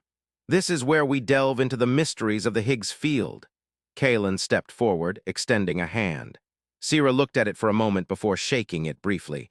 Her grip was firm but impersonal. "I've heard a lot about your work with the Higgs Field," Kaelen said. "I'm eager to learn from you and share what I know as well." Sira raised an eyebrow. "You mean your musical approach? I must admit it's unconventional." Lyra chuckled softly beside him. "Unconventional, yes, but effective." Sira glanced at her, a hint of curiosity in her eyes. "Is that so?" Kaelen interjected before the tension could rise further. "Lyra has a unique way of understanding the field, one that might complement your scientific methods perfectly." Sira's expression remained guarded. "I'm all for interdisciplinary approaches," she said, "but I prefer hard data to intuition." Lyra leaned against one of the consoles, her posture relaxed but alert. "Data is important, sure. But sometimes you need a feel for things, the rhythm, the flow. It's like music. You can't just read the notes on a page and understand the melody." Sira listened, her expression inscrutable. "An intriguing analogy," she admitted. "But analogies aren't equations." Kaelen smiled, trying to bridge the gap between them. "Lyra can translate those feelings into actionable insights. She's done it before." Sira regarded Lyra thoughtfully for a moment longer before turning back to Kaelen. "I'm willing to listen," she said finally, her tone still cool but less dismissive. "Show me what you've got, Dr. Voss." Kaelen nodded and activated one of the nearby consoles. A holographic display sprang to life above it, showing a complex web of interconnected lines and nodes, his musical representation of the Higgs field. "This," he explained, gesturing to the intricate pattern, "is how I see the field. Each node represents an interaction point, and the lines are the harmonic resonances between them."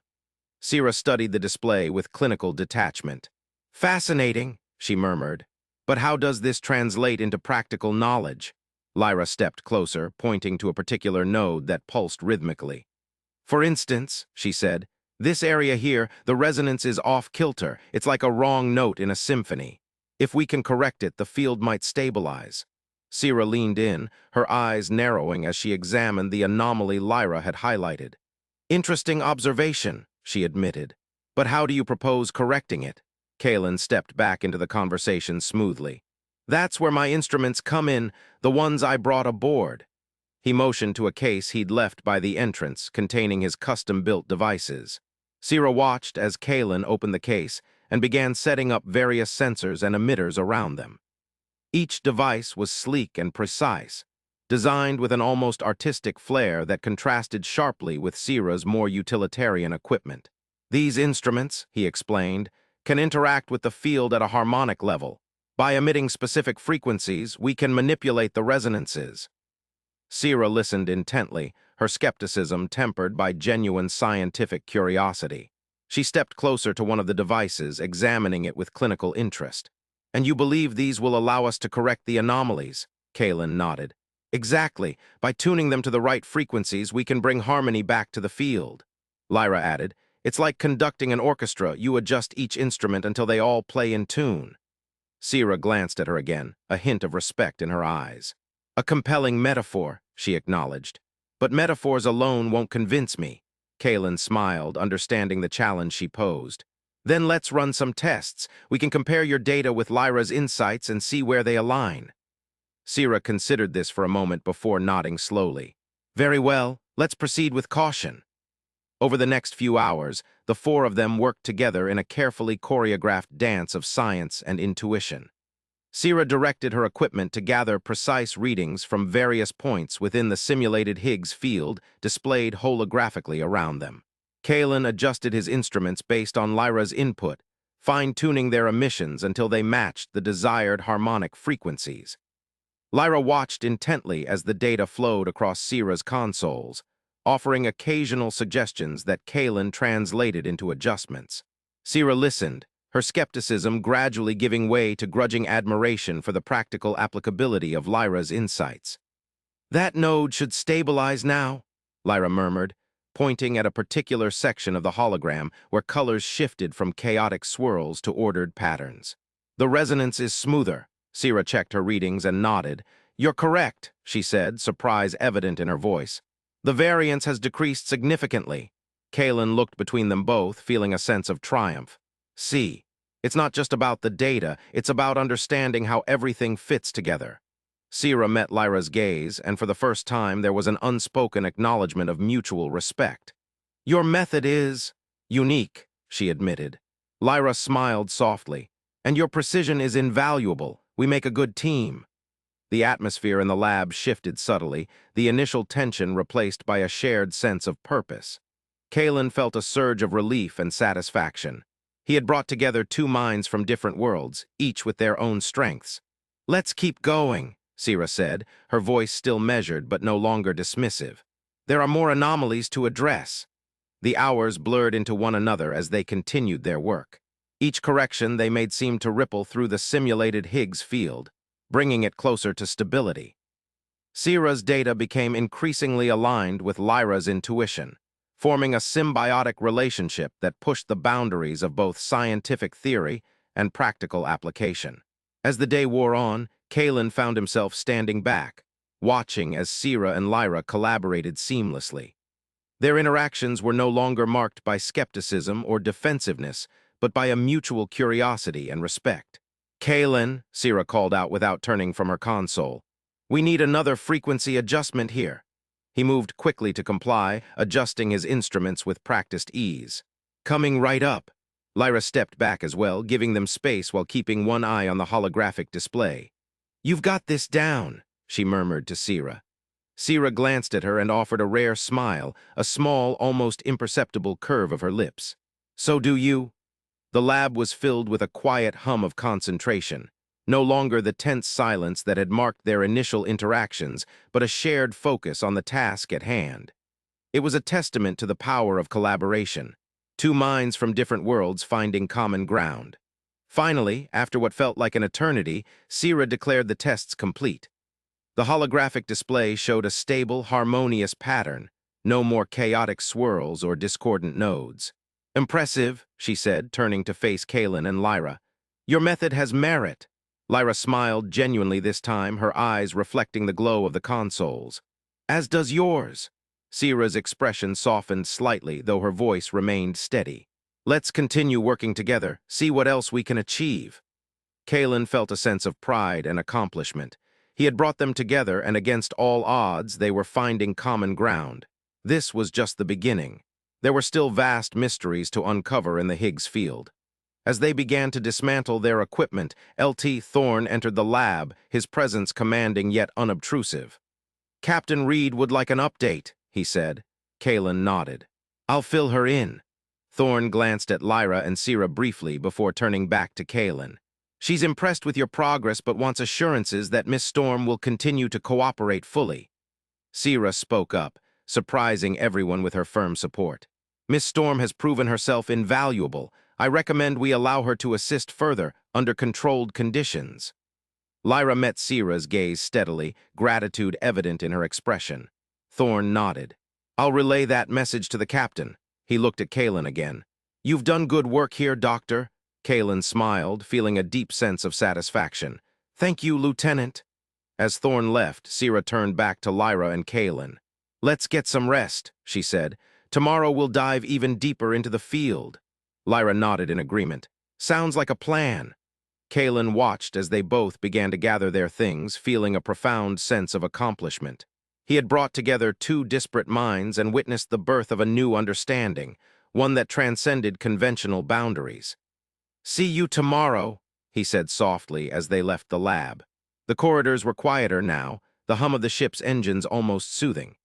Kaelen walked back to his quarters, his mind buzzing with thoughts of what lay ahead. The void was vast and mysterious, but with Sierra, Lyra, and himself working together, perhaps they could unlock some of its deepest secrets. Back in her own quarters, Lyra sat on the edge of her bed, looking out at the stars beyond the viewport. She thought about the day's events, how she had gone from a criminal under guard to an integral part of this expedition. It was surreal, yet exhilarating. Sierra, too, found herself in quiet reflection as she prepared for sleep. Despite her initial reservations, there was no denying Lyra's unique insights and Kaelen's innovative approach. She couldn't help but feel a growing respect for both of them. As the Vanguard continued its journey through the cosmos, the trio at its heart, Kaelen, Lyra, and Sierra, prepared to venture deeper into the enigmatic realm of the Higgs Field. Their paths were now inextricably linked, guided by curiosity and driven by a shared quest for understanding. The bridge of the Vanguard hummed with anticipation as Kaelen stood beside Captain Reed once more, Lyra at his side. The vast expanse of space stretched before them, a canvas of infinite possibilities. Reed looked at him, her stern expression softening slightly. "Well done," she said quietly. "I'll trust your judgment on this." Kaelen nodded, feeling the weight of responsibility but also the thrill of exploration. "Thank you, Captain." Reed turned to Lyra, her voice firm yet fair. "Miss Storm, continue to prove yourself worthy of our trust." Lyra met her gaze steadily. "I won't let you down, Captain." The Vanguard glided through the void, its course set towards the unknown. Kaelen looked out at the stars, his heart swelling with determination and wonder. The science of the void awaited, and he was ready to unlock its secrets with Sierra and Lyra by his side. In the quiet of her lab, Sierra stood before a holographic display, her eyes tracing patterns within the data. She thought about Kaelen's music, Lyra's intuition, and how they were challenging everything she knew. The void was not just a vast emptiness. It was a symphony waiting to be heard. As they delved deeper into the mysteries of the Higgs Field, Kaelen, Lyra, and Sierra found themselves on the cusp of discovery, each bringing their unique perspectives to bear on the cosmic canvas before them. The future held endless possibilities, and together they would navigate the intricacies of the void with courage, curiosity, and a shared sense of awe. In those quiet moments between stars, as the Vanguard continued its journey through the cosmos, they stood united, three minds reaching towards the edges of understanding, guided by the music of the universe. Chapter 7. The two scientists. The hum of the Vanguard's engines was a constant drone in the background, as Kaelen Voss stood at the console in the lab, his fingers dancing over a grid of glowing buttons and dials. The air was thick with tension, the scent of ozone from the flickering instruments mingling with the sterile smell of the ship. Kaelen's gray uniform blended into the shadows cast by the dramatic lighting of the retro-futuristic consoles that lined the walls. Dr. Sira Chen paced around him, her white robe swishing softly against the metal deck. Her blonde braids swung back and forth like a pendulum, matching the rhythm of her steps. She held a small device in her hand, an advanced spectrograph designed to measure even the most elusive frequencies. Kaelen could feel her skepticism radiating off her like heat. "Kaelen," Sira said, her voice sharp with frustration, "I've been over your notes. You claim these Higgs frequencies are more than just brainwaves, but every test I run shows otherwise."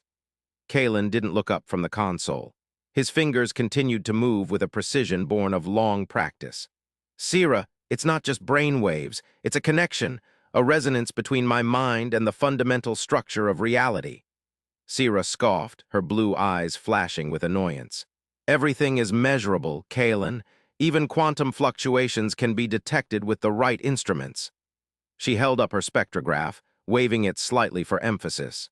Kaelen finally turned to face her, his expression serious but patient. "You're missing the point. It's not about detecting something that already exists. It's about creating a harmony that doesn't. The Higgs frequencies aren't passive signals, they're active patterns I can generate." Sira's eyebrows furrowed in disbelief. "Patterns generated by what? Your thoughts?" Kaelen nodded, his gaze steady. "In a way, yes, but it's more than that. It's like playing an instrument that resonates with the universe itself." Lyra Storm leaned against the far wall of the lab, her black leather jumpsuit contrasting starkly with the vibrant hues of the retro-futuristic equipment. Her arms were crossed over her chest, and a smirk played at the corners of her mouth as she watched the exchange. She found it amusing how Sira's rigid logic clashed with Kaelen's intuitive understanding. "Lyra," Sira called out without turning to look at her rival, "don't you have any input on this? You've worked with anomalies before." Lyra pushed off from the wall and sauntered closer, her boots clicking against the metal deck. "I'm just here to observe," she said, her voice a low purr. "But I must admit, Kaelen's claims are intriguing." She glanced at Sira, her eyes gleaming with amusement. "Though I can see why you're skeptical." Sira's lips pressed into a thin line. "This isn't a game, Lyra. If Kaelen really has some new form of interaction with the universe, it could have profound implications. But until I see evidence beyond his word and these vague notes, I can't accept it." Kaelen stepped away from the console, holding up one hand to halt Sira's pacing. "All right, let me show you." He turned back to the controls, his fingers moving swiftly over the glowing buttons. The lab filled with a low hum that seemed to vibrate through the air itself. The instruments on the consoles began to flicker wildly, their needles jumping erratically as if trying to follow an elusive signal. Sira's spectrograph started to emit a high-pitched whine, its display flashing in rapid succession. "What are you doing?" Sira demanded, her voice rising over the cacophony. Kaelen kept his focus on the console, his expression intense. "I'm playing a Higgs frequency, one that resonates with the fabric of spacetime itself." Sira's eyes widened as she watched her instruments go haywire. She tried to adjust the settings, but the readings remained chaotic and incoherent. The spectrograph let out a final, ear-piercing screech before shutting off completely. "What happened?" Kaelen asked softly, turning to Sira with concern. Sira stared at the now silent device, her expression a mix of confusion and frustration. "I don't know," she admitted grudgingly. "It's as if it can't handle the input." Kaelen nodded slowly. "That's because what I'm doing isn't something your instruments are designed to measure. It's not just brain waves. It's a frequency that transcends ordinary detection methods." Lyra chuckled, pushing off from the console she had been leaning against. "Well, Sira, looks like you've met your match, or at least something your fancy gadgets can't handle." Sira glared at Lyra but said nothing. She turned back to Kaelen, her voice low and strained. "Fine. I'll concede that there's something unique about what you're doing, but that doesn't mean I understand it or accept it without further evidence."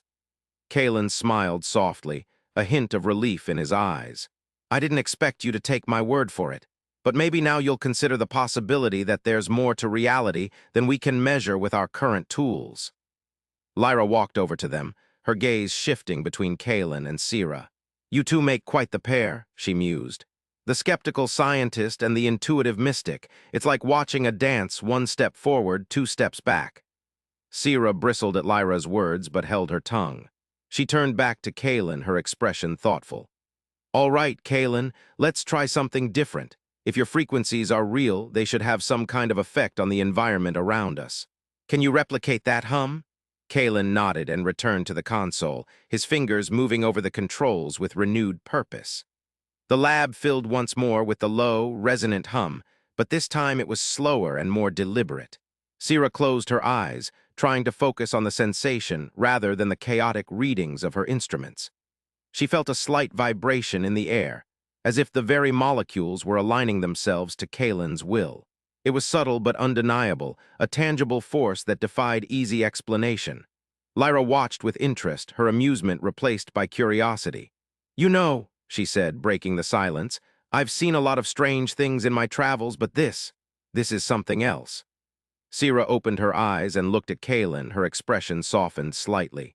It's real, isn't it? She asked, almost to herself. Kaelen nodded. Yes, and it's more than just a curiosity. It could change everything we know about the universe. Lyra leaned against the console again, her eyes never leaving Sierra and Kaelen. She enjoyed the tension between them, a rivalry that was both professional and personal. It reminded her of her own journey through the scientific community, where alliances were as fluid as the theories they pursued. So what now? Lyra asked, breaking into their silent contemplation. You two going to work together or continue sniping at each other? Sierra's gaze hardened slightly at Lyra's words, but she didn't rise to the bait. Instead, she turned back to Kaelen. We need to approach this systematically, she said. If we can't measure your frequencies directly, we'll have to find another way to study their effects.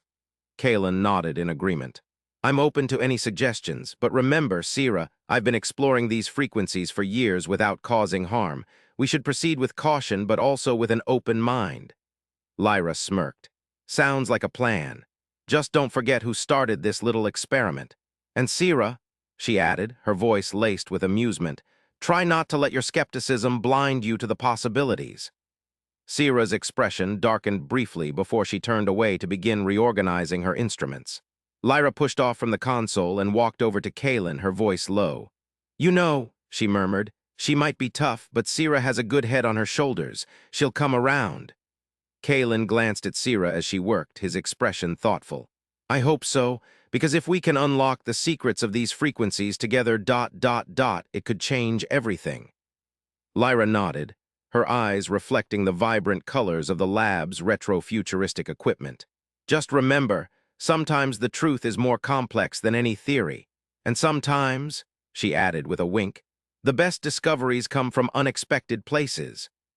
The three scientists stood in tense silence for a moment longer before Kaelen turned back to his console, his fingers moving over the glowing controls once more. The hum returned, filling the lab with its ethereal resonance, a symphony of unknown forces playing out against the backdrop of the stars. As they delved deeper into the mysteries of Kaelen's Higgs music, Lyra couldn't help but feel a sense of anticipation. This was just the beginning, the start of a journey that would challenge their understanding of reality itself. Lyra's amusement faded as she watched Sierra and Kaelen work side by side, their differences setting them on a collision course that could either destroy or illuminate their collective quest for knowledge. The lab filled with the soft hum of discovery, a sound that held within it both promise and peril, and Lyra couldn't help but smile at the irony. In the end, it wasn't just about proving Kaelen's abilities. It was about unlocking a door to realms beyond human comprehension, a journey fraught with obstacles yet brimming with the potential for transcendence. Chapter 8. The Higgs Trail. The bridge of the Vanguard hummed with a tension that was almost palpable, like the static charge before a storm. Kaelen Voss stood at the helm, his gray uniform blending into the shadows cast by the pulsating glow of the controls. His eyes were closed, fingers dancing lightly over the consoles as if playing an invisible instrument. The void outside stretched endlessly, a canvas of obsidian ink splashed with swirling blue-purple Higgs currents. Lyra Storm sat at the sensor array, her black leather jumpsuit creaking softly as she leaned forward, eyes narrowed in concentration. The frown etched on her face deepened as she tracked something just beyond the Vanguard's bow. "Kaelen," she called out, voice tight with urgency, "I've got a signature. It's black, almost invisible against the void, but it's there." Dr. Sira Chen looked up from her data pad, concern etching lines around her eyes. Her white robe billowed gently in the recirculated air of the bridge. "Lyra, are you sure? Our instruments aren't picking up anything unusual." She tapped at her screen, cross-referencing readings with a series of swift gestures. Kaelen's eyes fluttered open, his gaze distant as he continued to feel their path through the Higgs currents. "I trust Lyra's instincts," he said, his voice steady despite the undercurrent of tension. "She's got Nick's pilot senses. If she says there's something out there, I believe her." Lyra cast a brief glance at Kaelen, a flicker of acknowledgement in her stern expression. She turned back to her console, hands moving deftly over the controls. "It's definitely a ship," she murmured. "Stealthy, but it's following our trail, same signature as before Nick's design." Sira frowned deeper, tapping at her pad with renewed vigor. "But why follow us? And if it is Nick's, what are their intentions?" Her analytical mind raced through possibilities, discarding and refining theories at lightning speed. Kaelen's fingers stilled on the helm controls.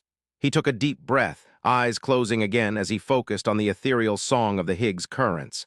"I can feel it," he whispered, more to himself than the others. "The trail is clear, but there's something else." A discordant note. Lyra's frown darkened. "We need to do something. Hide maybe, find a nebula or an asteroid field to lose them in." Her voice held a defensive edge, protective of their vessel and crew. Sira shook her head, eyes never leaving her data pad. "Hiding won't give us answers," she countered. "If this ship is Nick's, we need to understand why they're following us." "Knowledge is power, Lyra," Kaelen interjected before the argument could escalate. "We can't just hide or confront blindly. We need a balanced approach." He opened his eyes, looking at both women with a calm determination. "Lyra, set a course for that dense Higgs cluster ahead. It'll give us cover and a chance to lose them if needed." Lyra hesitated briefly before nodding, her hands flying over the controls to adjust their trajectory. The Vanguard shuddered slightly as it shifted direction, engines humming louder in response. Sira nodded, turning back to her instruments with renewed focus. "I'll monitor for any changes in their behavior. If they alter course to follow, we'll know more about their intentions." The bridge fell into a tense silence broken only by the hum of machinery and the occasional beep of consoles. Kaelen guided them through the treacherous Higgs currents with an almost supernatural grace, his eyes closed, hands moving in harmony with the ebb and flow of cosmic energies. Minutes stretched into what felt like hours. Lyra's gaze never left the sensor array, her body coiled tight like a spring ready to snap. Sira's fingers danced over her data pad, cross-referencing readings, calculating probabilities, and mapping potential escape routes. Then Lyra's breath hitched. "They're altering course," she reported, voice barely above a whisper. "Still following us?" Kaelen's eyes opened abruptly, a sharp intake of breath. "We need to be ready for evasive maneuvers." His voice held an edge of urgency as he turned the helm over to Lyra. She took control without hesitation. The Vanguard dove into the heart of the Higgs cluster, swirling currents enveloping them like a living entity. The ship groaned and shuddered under the stress, but Lyra's hands were steady on the controls. She navigated with precision born of instinct and experience, weaving through the chaotic energies. Sira watched her instruments closely, eyes wide as she tracked their pursuer. "They're still on our tail," she said, voice tight, "but they're having trouble keeping up." Lyra's lips curved into a grim smile. "Good. Let's see how they handle this." She adjusted their course, sending the Vanguard into a series of sharp turns and dives that would challenge even the most skilled pilot. Kaelen stood at her side, ready to intervene if necessary, but trusting Lyra's instincts. He watched the void outside, eyes reflecting the swirling colors of the Higgs currents. The tension in his shoulders eased slightly as they gained ground on their pursuer. Sira continued to monitor their trail, voice steady despite the adrenaline coursing through her veins. "They're falling back," she reported after a while. But not by much. Lyra gritted her teeth, pushing the Vanguard harder. Sweat beaded at her temples as she focused on maintaining their lead. The ship responded to her commands with grace despite the chaos around them. Kaelen glanced at Sierra, then back at Lyra. "We need options," he said softly. "If we can't lose them in the currents, we'll need a plan B." Sierra nodded, already scrolling through possible strategies on her data pad. "We could try luring them into a trap," she suggested. "Use the Higgs currents to our advantage, create a false trail, or set up an ambush." Lyra's eyes narrowed as she considered Sierra's words. "Risky," she muttered. "But it might work." She glanced at Kaelen, seeking his input. Kaelen thought for a moment before nodding slowly. "It could be worth the risk if we're careful. Lyra, you keep guiding us through the currents. Sierra, plot a course that looks inviting to our pursuer but leads them into trouble." Sierra's fingers flew over her data pad as she calculated trajectories and potential hazards in the Higgs cluster. After a few tense minutes, she looked up with determination. "Got it," she said. "I've plotted a route that should draw them in if they think we're desperate or cornered." Lyra nodded grimly, adjusting their course to match Sierra's calculations.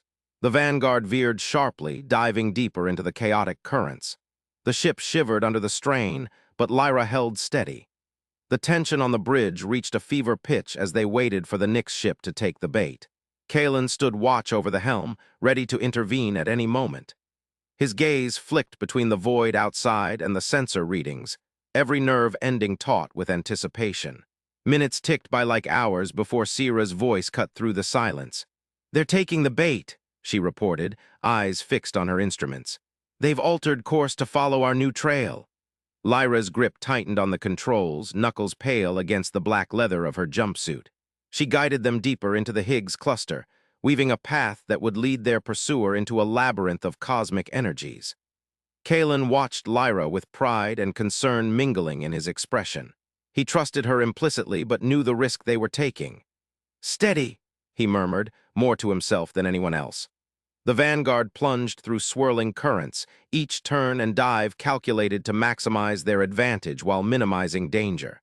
The ship's engines roared louder now, straining against the gravitational pull of Higgs energies.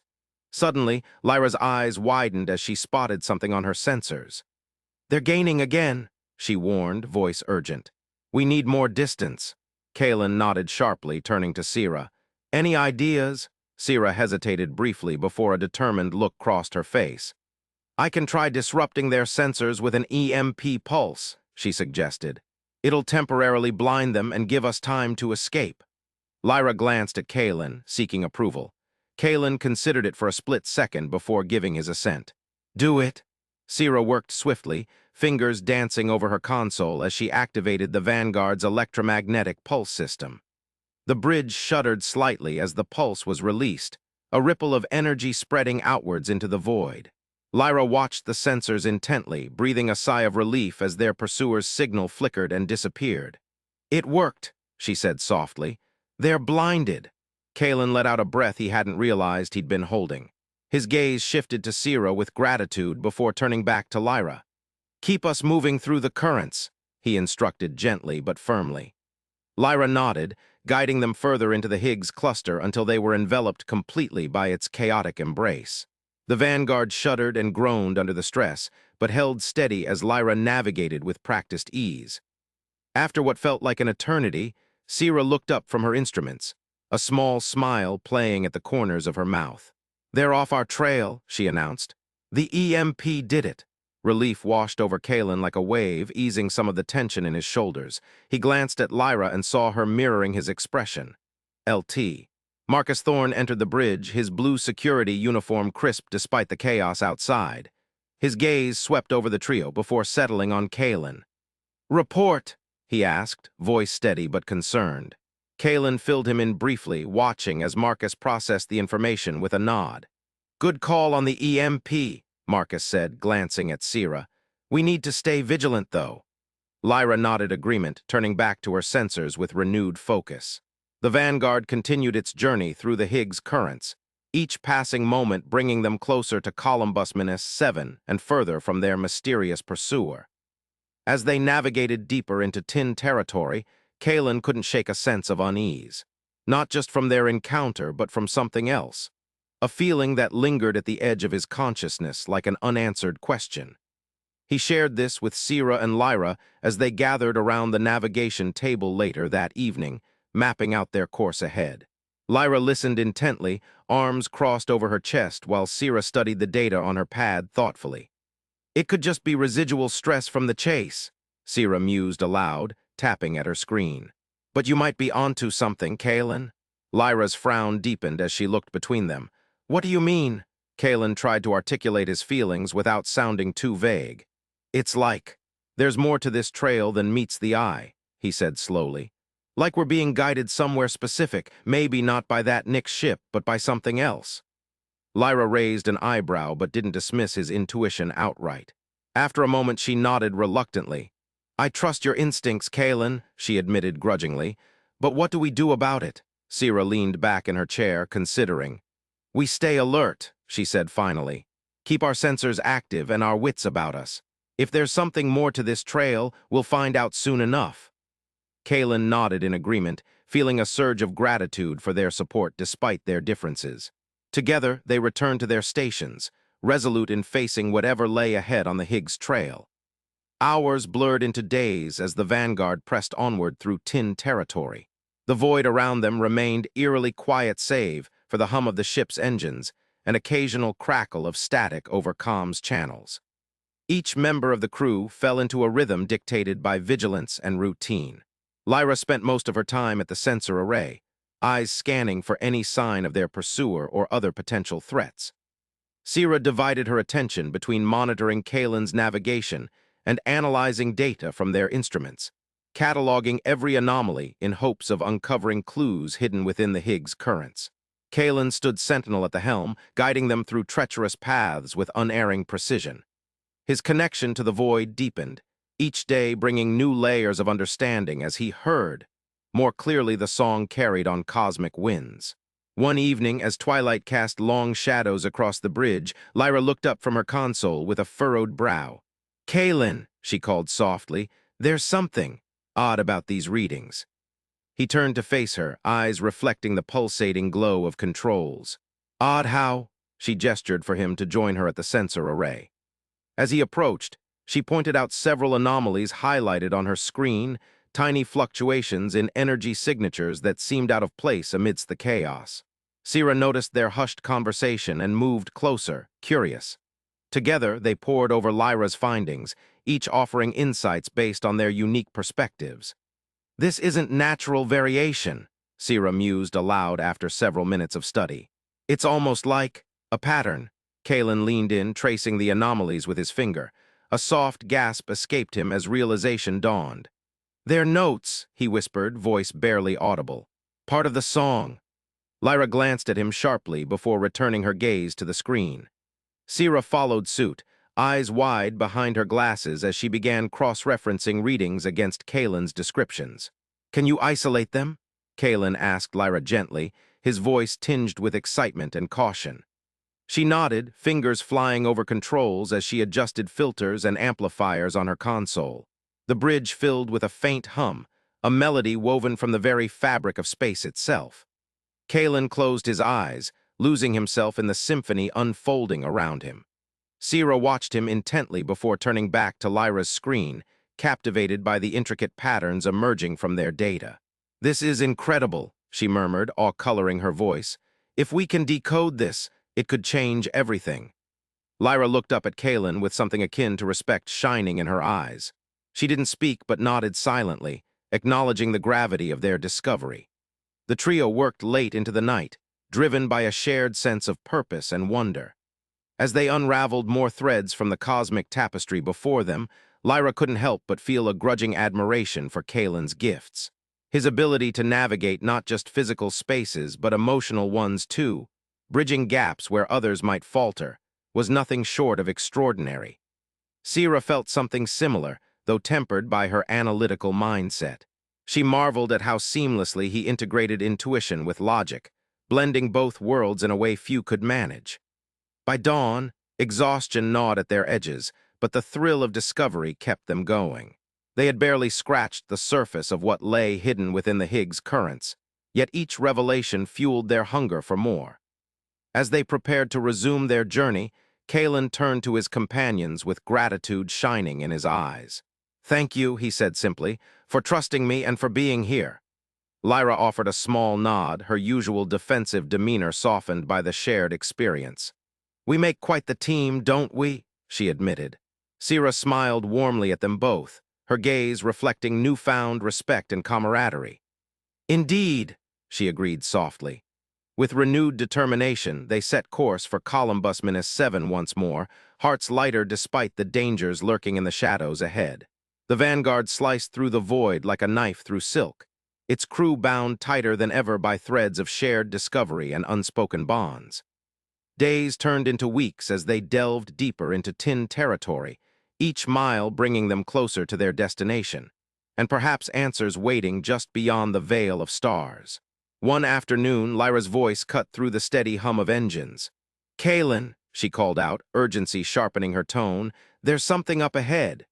He turned from his post at the helm, eyes meeting hers across the bridge. In them, he saw a reflection of his own tension, equal parts anticipation and wariness. Sira looked up from her data pad, concern etched onto her features. "What is it?" she asked quickly. Lyra gestured toward her console screen, displaying a cluster of unfamiliar signatures blurring through space ahead. Their shapes were irregular, almost organic. Kaelen frowned, moving to stand beside Lyra so he could examine the readings more closely. As he studied them, unease prickled at the back of his mind, a discordant note amidst the symphony of the Higgs currents. "This isn't tin," he murmured, voice barely audible over the bridge's ambient hums. "Or anything we've encountered before."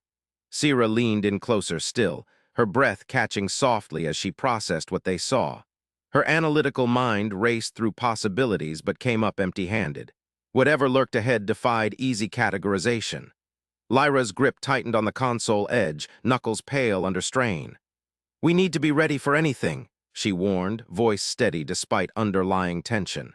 She adjusted controls swiftly, preparing Vanguard's defenses just in case. Kaelen nodded agreement, turning back to the helm with renewed focus.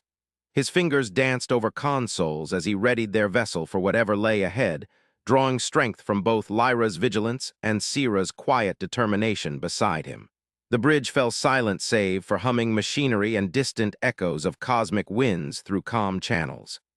Each member of the trio stood poised on the brink of discovery or confrontation, eyes locked onto the void stretching out before them.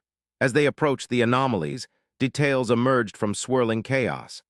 Not ships or stations, but vast, shimmering structures sprawling across space like tendrils reaching for unseen horizons. They pulsed with life, a rhythm mirrored in Kaelen's heartbeat as if resonating deep within his soul. He reached out tentatively with his senses, feeling tendrils brushing against consciousness, whispers carried on currents only he could hear. Images flooded his vision, landscapes both familiar and alien, voices speaking languages lost to time. Sira watched him closely, noting changes in expression, awestruck wonder warring with apprehension. Beside her, Lyra tracked their approach via sensors, hands poised over controls should danger present itself unexpectedly. "This isn't possible," Sira breathed finally, voice barely audible over bridge noises. She looked from Kaelen to Lyra, seeking affirmation or denial, but found neither in their expressions. Lyra shook her head slowly, eyes never leaving the sensor display.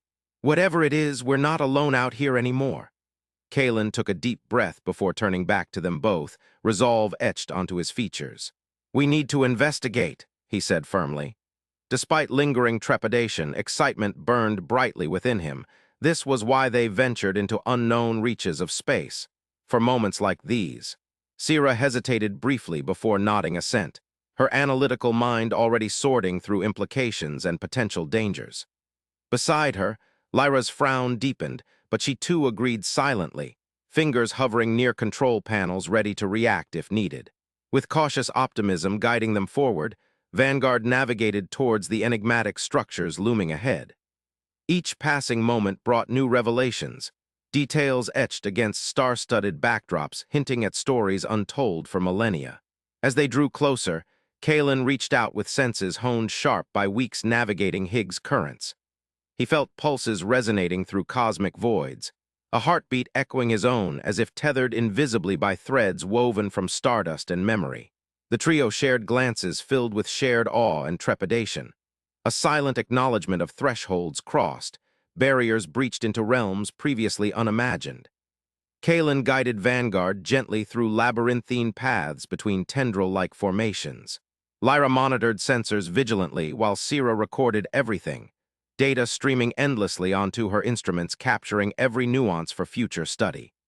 Suddenly, something shifted within Kaelen's awareness, a ripple effect disturbing delicate balance holding them steady amidst swirling energies. Alarm bells rang silently inside him, warning of impending danger lurking just beyond perception's edge. He glanced sharply at Lyra, then Sira, urgency tightening his voice. "We need to move," he urged softly yet firmly. "Something's coming." Lyra reacted instantly, hands flying over console surfaces as she adjusted course, steering Vanguard away from immediate threat vectors. Beside her, Sira worked swiftly too, cross-referencing sensor readings against stored data archives seeking clues amid chaos. The bridge hummed with tension, each second stretching taut like wire pulled to breaking point. Kaelen stood sentinel at the helm, eyes closed tight as he focused inwardly, guiding them through treacherous currents now roiled by unseen forces stirring beneath calm surfaces. Behind him, Lyra barked orders into comms channels, coordinating with crew below decks preparing for potential combat scenarios. Sira continued documenting observations feverishly despite mounting fears gnawing at edges of consciousness. Then, without warning, chaos erupted around them, a maelstrom of light and sound engulfing Vanguard as if caught within Tempest's eye. Kaelen staggered under onslaught, grip tightening desperately around helm controls lest they be torn adrift amidst cosmic storm. Lyra fought valiantly against gale force winds buffeting their ship, muscles straining against console surfaces as she wrestled steely resolve from raging elements. Sweat beaded at temples despite, chills seeping through leather jumpsuit fabric clinging damply to skin. Sira clung stubbornly onto data pad, fingers slick with perspiration sliding over screens yet refusing relinquish precious cargo. She knew, somehow instinctively, that whatever unfolded here today held keys unlocking secrets buried deep within universe's heart. Through whirlwind cacophony, Kaelen's voice rose clear and steady above tumult. He channeled power coursing through veins, drawing strength from core being entwined inextricably with symphony resonating around him. "Hold fast," he commanded, tone brooking no argument despite winds howling defiance nearby. "We ride this out together." His words steadied Lyra's flailing hands while lending Sira renewed vigor bolstering faltering resolve. United by shared purpose, they weathered storm's fury locked side by side amidst whirling vortex. Minutes passed, each one an eternity, before finally, slowly, tumult began subsiding. Waves receded leaving behind eerie stillness blanketing bridge, where once chaos reigned supreme. Exhaustion weighed heavily upon shoulders, but relief flooded veins like warm embrace after bitter cold. Lyra slumped against console edge, breath coming ragged yet alive despite ordeal endured. She glanced at Kaelen standing firm amidst aftermath, eyes reflecting gratitude mingled with lingering awe. Sira looked up from data pad, expression mirroring Lyra's sentiments though tempered by analytical mind processing events' implications. Together, they turned towards figure anchoring them through tempest, a beacon guiding them safely home. Kaelen met their gazes steadily, offering small smile tinged bittersweetly with residual strain. "We made it," he said softly, voice barely audible above hum returning to normalcy around them. Lyra nodded solemnly, while Sira managed slight curve of lips acknowledging shared triumph amidst trials faced together. As they regrouped, taking stock injuries both physical-mental suffered during ordeal, Kaelen turned back towards helm controls. Before resuming journey, however, pause lingered heavy between breaths, moments suspended time where past collided future promising horizons untraveled paths yet unexplored. He reached out tentatively with senses once more probing void, now calm following storm's passage. This time, he encountered not discordant notes, jarring symphony, but harmonious melody, weaving seamlessly into cosmic tapestry surrounding them. A sense of peace washed over him, deep knowing resonating core being affirming choices made during turbulent voyage thus far. Whatever lay ahead on trail leading towards Columbus-7, he felt certain now more than ever they stood ready face whatever challenges awaited hand in hand, united spirit unbroken. With renewed purpose fueling steps forward, Vanguard continued journey amidst starlit void. A vessel carrying hopes, dreams, aspirations born from depths humanity's soul seeking answers lurking just beyond horizon's edge. Chapter 9. The hidden colony. The Vanguard sliced through the inky expanse of space like a silver blade, its engines humming a steady, reassuring rhythm. Kaelen Voss stood at the viewport, his reflection gazing back at him. A young man in a gray uniform, eyes wide with a mix of anticipation and dread. Beside him, Lyra Storm scanned the void, her black leather jumpsuit blending into the shadows of the bridge. Her alert stance contrasted sharply with Kaelen's emotional turmoil. Dr. Sira Chen, in her pristine white robe, moved deftly around her console, fingers dancing over holographic interfaces as she ran diagnostics and scans.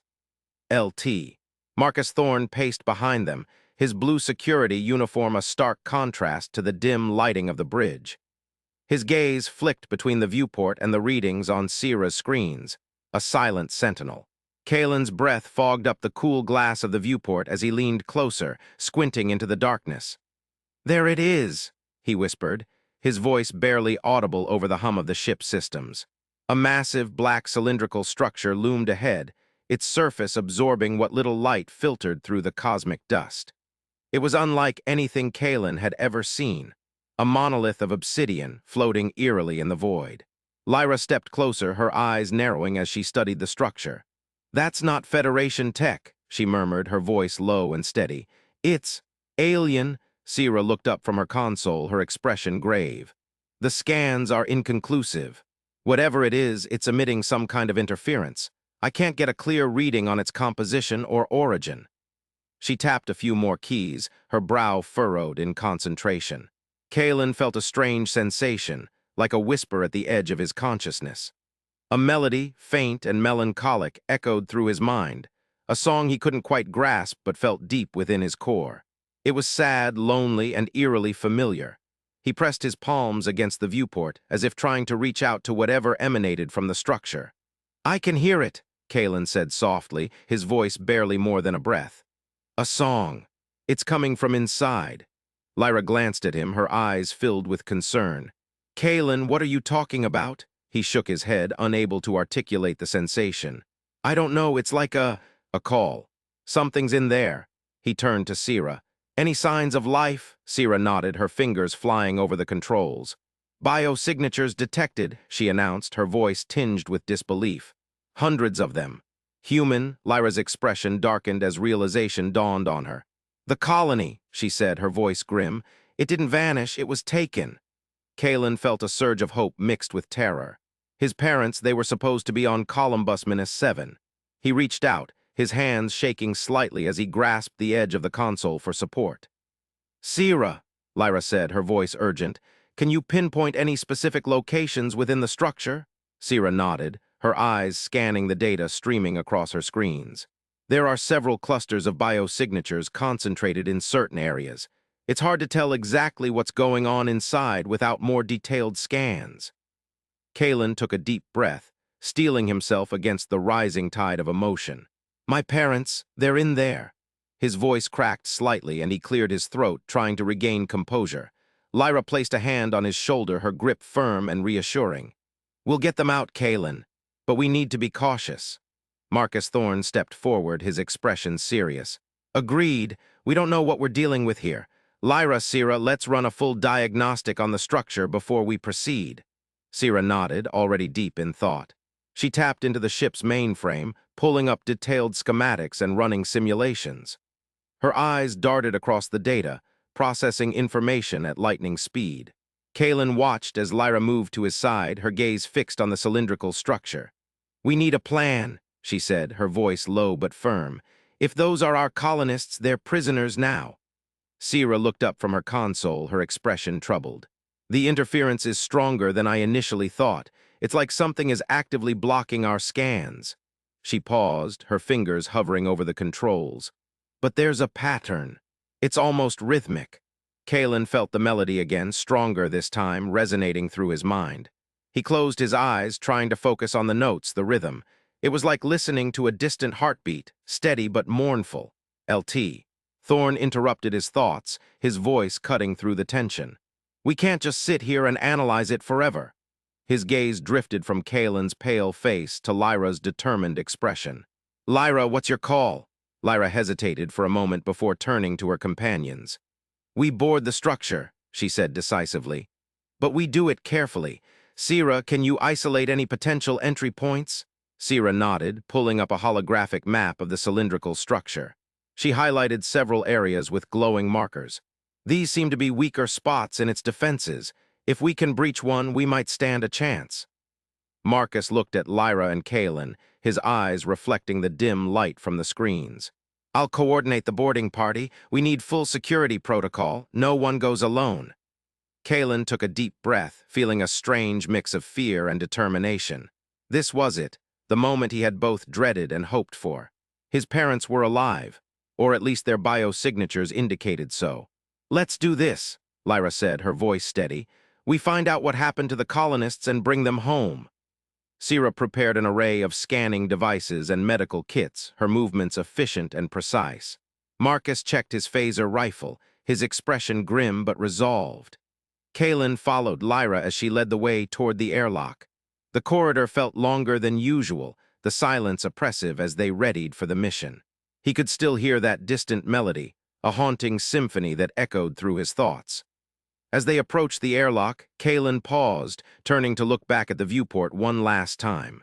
The black structure loomed ahead, its surface unyielding and mysterious. A shiver ran down his spine as he realized the true extent of what lay before them. A hidden colony trapped within an alien stronghold. The airlock hissed open, revealing the stark contrast between the bright interior of the Vanguard and the inky blackness of space. The team stepped inside, their movements synchronized and deliberate. Marcus sealed the door behind them, and Sierra activated the external controls, initiating the docking sequence. Kaelen watched as the airlock extended a series of clamps and latches, anchoring themselves to the structure's surface with a series of metallic clicks. A moment later, they were locked into place, the seal complete.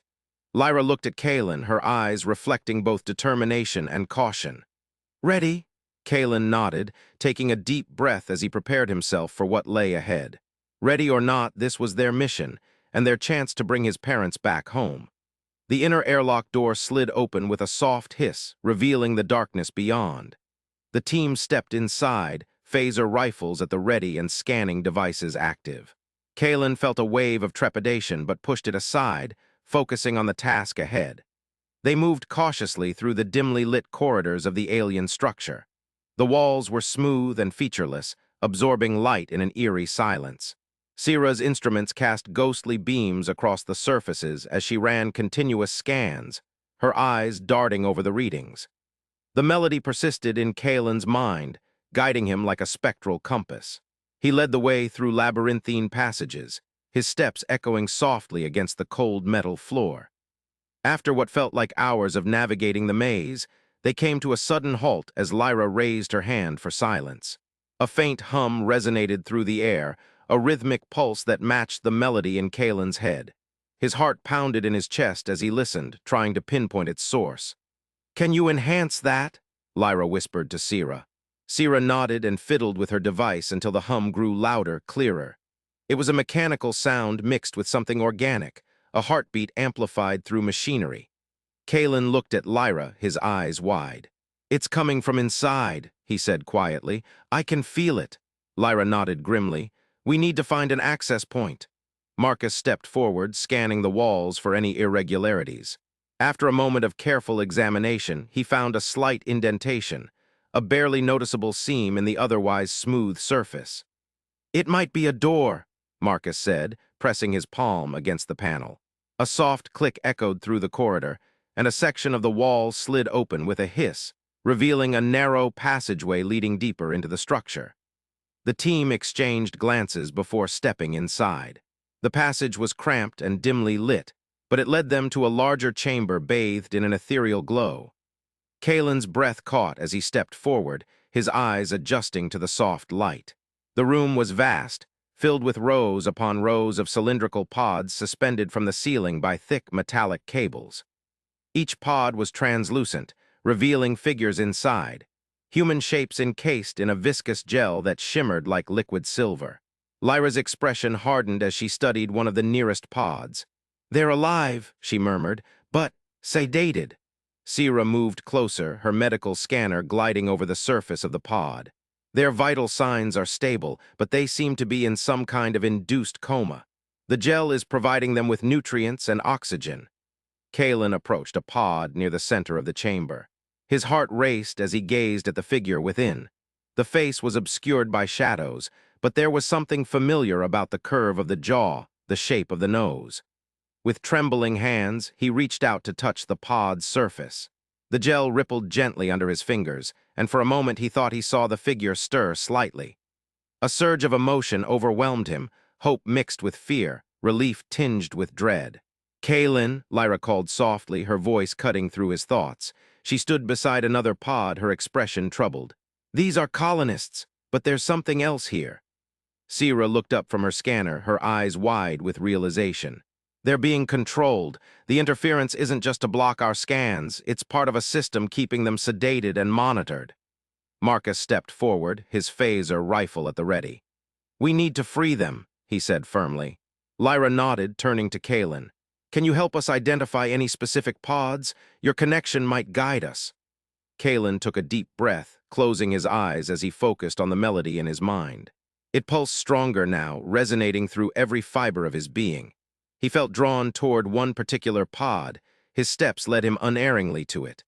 As he stood before the pod, Kaelen's heart pounded wildly. The figure inside was shrouded in shadows, but as he gazed deeper, recognition dawned on him with a sudden, searing clarity. His mother's face emerged from the darkness, a ghostly echo of her familiar features, etched with lines of fatigue and strain. He reached out tentatively, his fingers brushing against the cool surface of the pod. "Mom," he whispered, his voice choked with emotion. Sira moved quickly to his side, her scanner activated. "Her vital signs are stable, but she's been through a lot." Lyra stepped closer, her expression grave. "We need to get them out safely." Marcus nodded and began working on the controls of the pod, his fingers deftly manipulating the alien interface. After a tense moment, the gel within began to recede, draining away until only the figure remained, encased in a thin membrane. Kaelen's hands trembled as he gently pulled at the membrane until it split open, revealing his mother's face fully. Her eyes fluttered open, hazy and confused. She looked up at Kaelen, her gaze clearing gradually. "Kaelen," she whispered, disbelief etched on her features. "Is that really you?" Tears welled in Kaelen's eyes as he nodded, his voice barely a whisper. "Mom, it's me." She reached out weakly and Kaelen took her hand, gripping it tightly. Relief flooded through him. She was alive. Lyra turned to Sira, her expression urgent. "We need to free them all. Can you handle the rest?" Sira nodded, already moving to the next pod with Marcus at her side. Lyra stayed close to Kaelen, offering silent support as he helped his mother out of the pod and guided her gently to a nearby bench. Kaelen looked around the chamber, his heart heavy with concern for all those still trapped in their suspended animation. The melody in his mind seemed softer now, its mournful tune replaced by a sense of resolve. As Sira and Marcus worked tirelessly to free the colonists, Kaelen stayed beside his mother, offering words of comfort as she regained her strength. Her eyes drifted over the chamber, taking in the sight of so many others still captive within the alien pods. "How did this happen?" Lyra asked softly, looking at Kaelen's mother with concern. His mother took a deep breath, her voice barely audible. "It was sudden. One moment we were working on the colony, the next darkness. They came out of nowhere." Kaelen felt a surge of anger mixed with fear. This wasn't just an abduction, it was a calculated and deliberate act of control. Lyra glanced at him, her expression resolute. "We'll find out who did this," she said firmly, "and we'll make sure they pay for what they've done." As the last colonists were freed from their pods, Kaelen felt a sense of triumph mingled with trepidation. They had succeeded in rescuing those held captive, but at what cost? The structure loomed ominously around them, its secrets still hidden. Suddenly, an alarm blared through the chamber, a harsh and discordant sound that pierced their thoughts. Lyra's gaze darted to Sira, who stood by her console, her expression grave. "Incoming vessel," she announced, her voice tight with urgency. It's another tin ship." Kaelen's heart sank as he looked out of a nearby viewport. A massive black vessel sliced through the void, its sleek form stark against the stars. A command center, if ever there was one. Lyra moved swiftly to Marcus's side, her voice sharp and commanding. "We need to get everyone out of here now." Marcus nodded, his gaze fixed on the approaching ship. He turned to Kaelen's mother. "Can you walk?" She nodded weakly but with determination. Kaelen supported her as they joined the others in a hasty retreat back through the corridors. As they raced toward the airlock, the melody returned, fiercer this time, echoing through their minds like an urgent warning. The tin vessel loomed ever closer, casting an ominous shadow over the structure. They reached the airlock just as the command center docked with a thunderous jolt. Kaelen and Lyra exchanged a tense glance before they rushed inside, sealing the door behind them with swift precision. The Vanguard hummed to life around them, its engines roaring as it prepared for an emergency departure. Sira ran diagnostics on her console, her fingers flying over the controls as she monitored their status. Lyra turned to Kaelen, her eyes reflecting both urgency and resolve. "We need to get everyone to safety." Kaelen nodded, his gaze flicking between Lyra and Marcus. He felt a sense of determination surge through him, a fierce protectiveness for those they had rescued. As the Vanguard disengaged from the structure, Kaelen looked back one last time at the cylindrical form that had held so many prisoners captive. The melody in his mind lingered, a haunting echo of their ordeal and a promise of battles yet to come. With a final push, the Vanguard broke free from its moorings, accelerating into the void with a burst of speed. They raced away from the command center, leaving behind the enigmatic structure and the questions it raised. Kaelen stayed beside his mother as she rested on one of the medical bays. Her eyes fluttered closed, exhaustion etched on her face. He reached out, taking her hand gently in his own, a silent vow to keep her safe no matter what lay ahead. Lyra stood nearby, her gaze fixed on the viewport as they sped away from the tin vessels. "We did it," she whispered softly. "But this is far from over." Sira nodded grimly from her console, her eyes scanning the data streaming across her screens. "They're not giving up so easily. The command center is still in pursuit." Marcus joined them, his expression resolute. "We need a plan. We can't outrun them forever." Lyra turned to him, determination in her voice. "Then we fight back," she said firmly. Kaelen looked at his mother one last time before standing up, joining Lyra and the others as they prepared for what lay ahead. The melody lingered in his thoughts, a ghostly echo of their journey through darkness and a beacon guiding them toward a future yet uncertain. As the Vanguard accelerated into the void, Kaelen felt a strange mix of relief and anticipation. They had rescued the colonists, but the true battle was only just beginning, and he would stand ready for his mother's sake and for all those they fought to protect. The stars stretched out before them, vast and endless, as the Vanguard plunged onward, toward a destiny written in light and shadow. The cold seeped into Kaelen's bones as he stepped off the ramp and onto the black floor of the alien structure. The air was sterile, devoid of any scent but a faint metallic tang that lingered at the back of his throat. Red lights pulsed ominously from the ceiling, casting long, dancing shadows across the obsidian walls. He shivered, not just from the temperature, but from the profound unease that gripped him. Sira, her white robe stark against the dark environment, moved cautiously beside him. Her eyes darted from side to side, taking in the towering machines that hummed with an eerie energy. Lyra, ever the pragmatist, scanned the room with a critical eye, her black leather jumpsuit absorbing the red glow like a void. "LT." Marcus Thorne brought up the rear, his blue security uniform providing a stark contrast to the monochromatic landscape. His hand rested on the grip of his weapon, vigilant and protective. "This place," Sira murmured, her voice barely above a whisper, "it's like nothing I've ever seen." Kaelen nodded grimly. "What is it, some kind of laboratory?" Lyra approached one of the massive machines, her gloved fingers tracing the cool metal surface.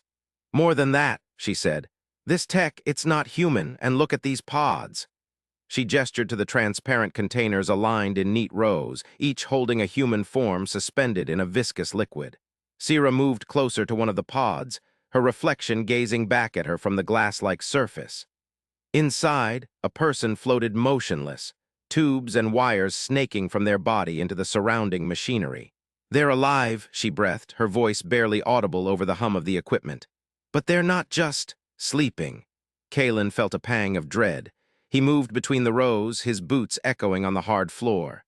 Each pod held a silent horror, a person trapped in stasis, their bodies hooked to machines that pulsed with an otherworldly energy. His gaze swept over the labels on the pods, names, ranks, designations. Then, abruptly, he stopped. His heart pounded as he read the name emblazoned on a pod before him. Voss, Dr. Elias. A wave of emotions crashed over him. Disbelief, hope, desperation. He knelt beside the pod, his fingers pressing against the cool surface. Inside, a man, his father, floated in the amber liquid, eyes closed, face peaceful yet unnaturally still. "Kaelen," Sierra's voice cut through his daze. She stood behind him, her expression a mix of horror and concern. "Is that—" "Yes," he whispered, unable to tear his gaze from his father's face. Memories surged, arguments, laughter the last time they spoke. A lifetime of unspoken words and unresolved conflicts swirled in his mind. Lyra joined them, her eyes flicking between Kaelen and the pod. "We need to focus," she said firmly. "This place is dangerous." Kaelen's grip tightened on the edge of the pod. "I can't just leave him here." Sierra laid a hand on his shoulder, her touch gentle but insistent. "Kaelen, we have to think about everyone else. There must be hundreds of people in these pods." He looked up at her, desperation raw in his eyes. "But my father—" "This is tin Higgs enhancement tech," Sierra interrupted, her voice steady despite the turmoil within her. "They're turning them into living instruments to sense something across dimensions or through space-time. They're not just people anymore." Kaelen's gaze flickered back to his father. The thought of leaving him here in this cold, sterile place tore at him.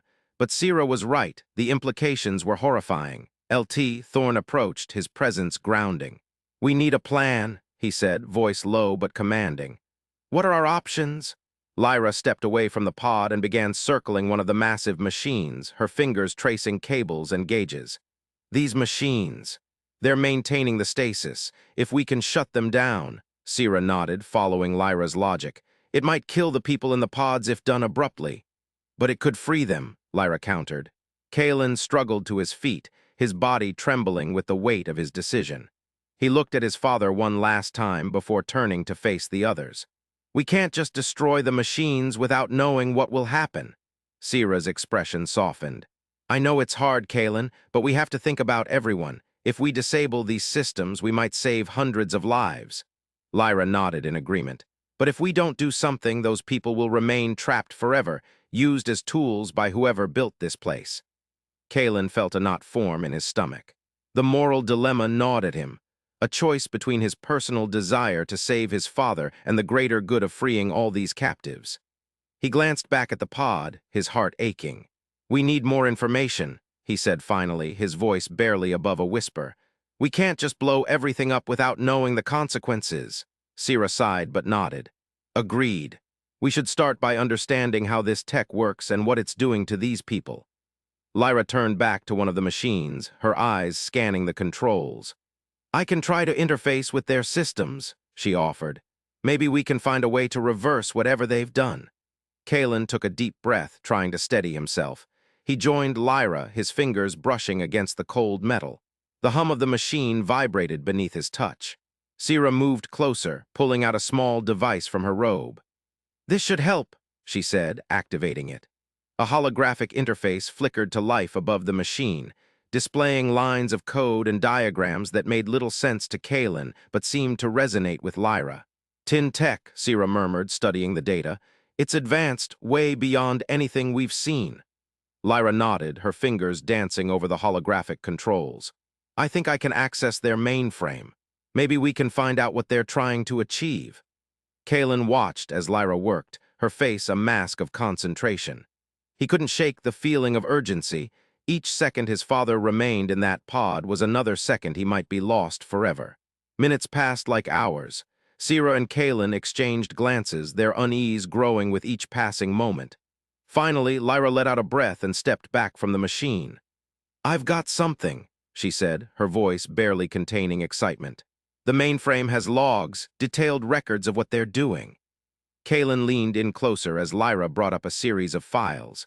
Names scrolled across the hologram: scientists, engineers, military personnel. Each name was followed by a string of data, charts, and diagrams. Sierra scanned the information rapidly, her eyes widening as she took it all in.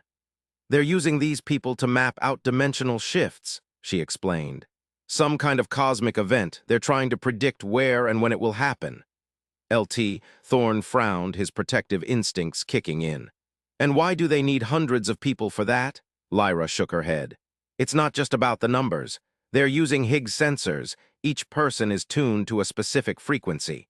Together, they form a vast network capable of detecting anomalies across multiple dimensions." Kaelen felt a chill run down his spine. The implications were staggering and terrifying. Sierra looked at him, her expression grave. "We have to stop this," she said firmly. "But we need to do it carefully. If we shut down these machines too quickly, it could kill everyone in the pods." Lyra nodded. "I can try to find a way to decouple them safely, release them from the stasis without disrupting their systems." Kaelen felt a glimmer of hope. "Can you do that?" "I'll need time," Lyra admitted. "And I'll need access to more systems." Sierra turned to LT. "Thorne, we need backup, more people to help us understand and manage this tech." Thorne nodded, already keying his communicator. "I can call for reinforcements from the ship." Kaelen looked back at his father's pod. The idea of leaving him here, even temporarily, filled him with dread. But he knew Sierra was right. They couldn't save just one person if it meant condemning hundreds to a worse fate. "All right," he said finally.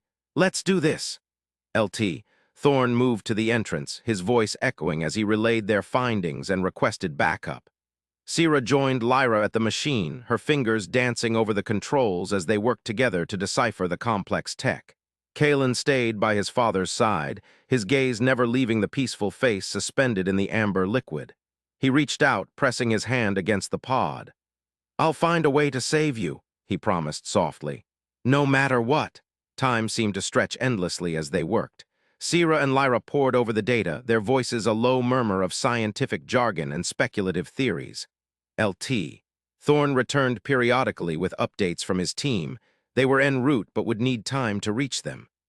Kaelen found himself lost in thought, remembering moments with his father, times they'd laughed, times they'd fought. He wondered if this was all part of some greater plan, a cosmic joke, or if it was simply a brutal twist of fate. Finally, Lyra stepped back from the machine, her eyes weary but determined. "I've found something," she announced. "A way to decouple them, slowly release each person without triggering a catastrophic shutdown." Sierra looked up, hope flickering in her gaze. "You sure?" Lyra nodded. "It won't be easy. We'll need to do it one pod at a time, but yes, it's possible." Kaelen felt a surge of relief. "Let's do it," he said, his voice steady despite the turmoil within him. They began the painstaking process. Lyra worked on isolating each pod from the main system, while Sierra monitored vital signs and adjusted settings to ensure each person was stabilized before being fully released from stasis. Kaelen stayed by his father's side, watching as the liquid surrounding Higgs Voss began to drain away. The wires and tubes retracted, leaving only a faint scar where they'd been connected. Slowly, his father's eyes fluttered open. Elias looked around, confusion etched on his face. Kaelen leaned closer, his heart pounding. "Dad," he whispered. His father's gaze met his, recognition dawning in the cloudy depths of his eyes. "Kaelen." The single word was a lifeline, proof that Higgs Voss was still there, still fighting to return from whatever dark place he'd been trapped in. "We're getting you out," Kaelen promised, his voice thick with emotion. "I won't leave you here." Elias managed a weak smile. "You always did know how to find trouble." Kaelen laughed softly, relief washing over him. "And you always knew how to get me out of it." Behind them, Sierra and Lyra continued their work, the room filling with the low hum of machinery and the occasional beep of monitors. LT Thorne stood guard, his presence a steady comfort amidst the chaos. As each person was freed from stasis, the room grew more chaotic. Voices murmured questions, fears, and reliefs. Some stood unsteadily, others collapsed into the arms of their rescuers. Through it all, Kaelen stayed by his father's side, guiding him through the process with a mix of determination and gentle reassurance.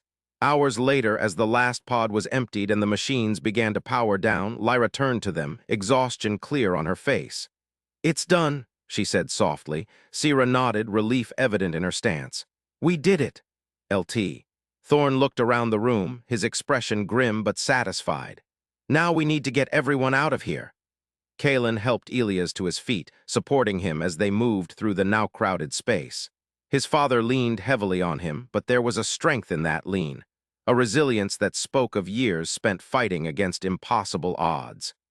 As they joined the others and began making their way back towards the ramp, Kaelen felt a sense of closure and a new beginning. The nightmares of this place would stay with them all, but for now, they had won. They had saved hundreds of lives, including one that mattered more to him than any other. But as they stepped out into the relative brightness beyond the structure, Kaelen knew their journey was far from over. The mysteries of this black structure and its creators loomed large ahead of them. But for now, he held his father close, grateful for every stolen moment in a world that seemed to conspire against them. The cold wind whipped around them as they boarded the transport vessel, the survivors huddled together like a flock of birds seeking shelter from a storm. As Kaelen secured Elias into one of the seats, he looked out at the horizon, where the first light of dawn was beginning to break through the darkness. "We'll find answers," he murmured, more to himself than anyone else. "And we'll make sure this never happens again." Sierra moved to stand beside him, her gaze following his. "We will," she agreed softly, "together." Lyra and LT. Thorne began coordinating with the reinforcements, ensuring everyone was accounted for and ready for the journey back. Kaelen settled into a seat next to his father, holding Elias' hand tightly as they ascended into the sky. The black structure grew smaller below them, a shadow against the rising sun. He watched it fade into the distance, knowing that whatever lay ahead would be fraught with challenges and uncertainties.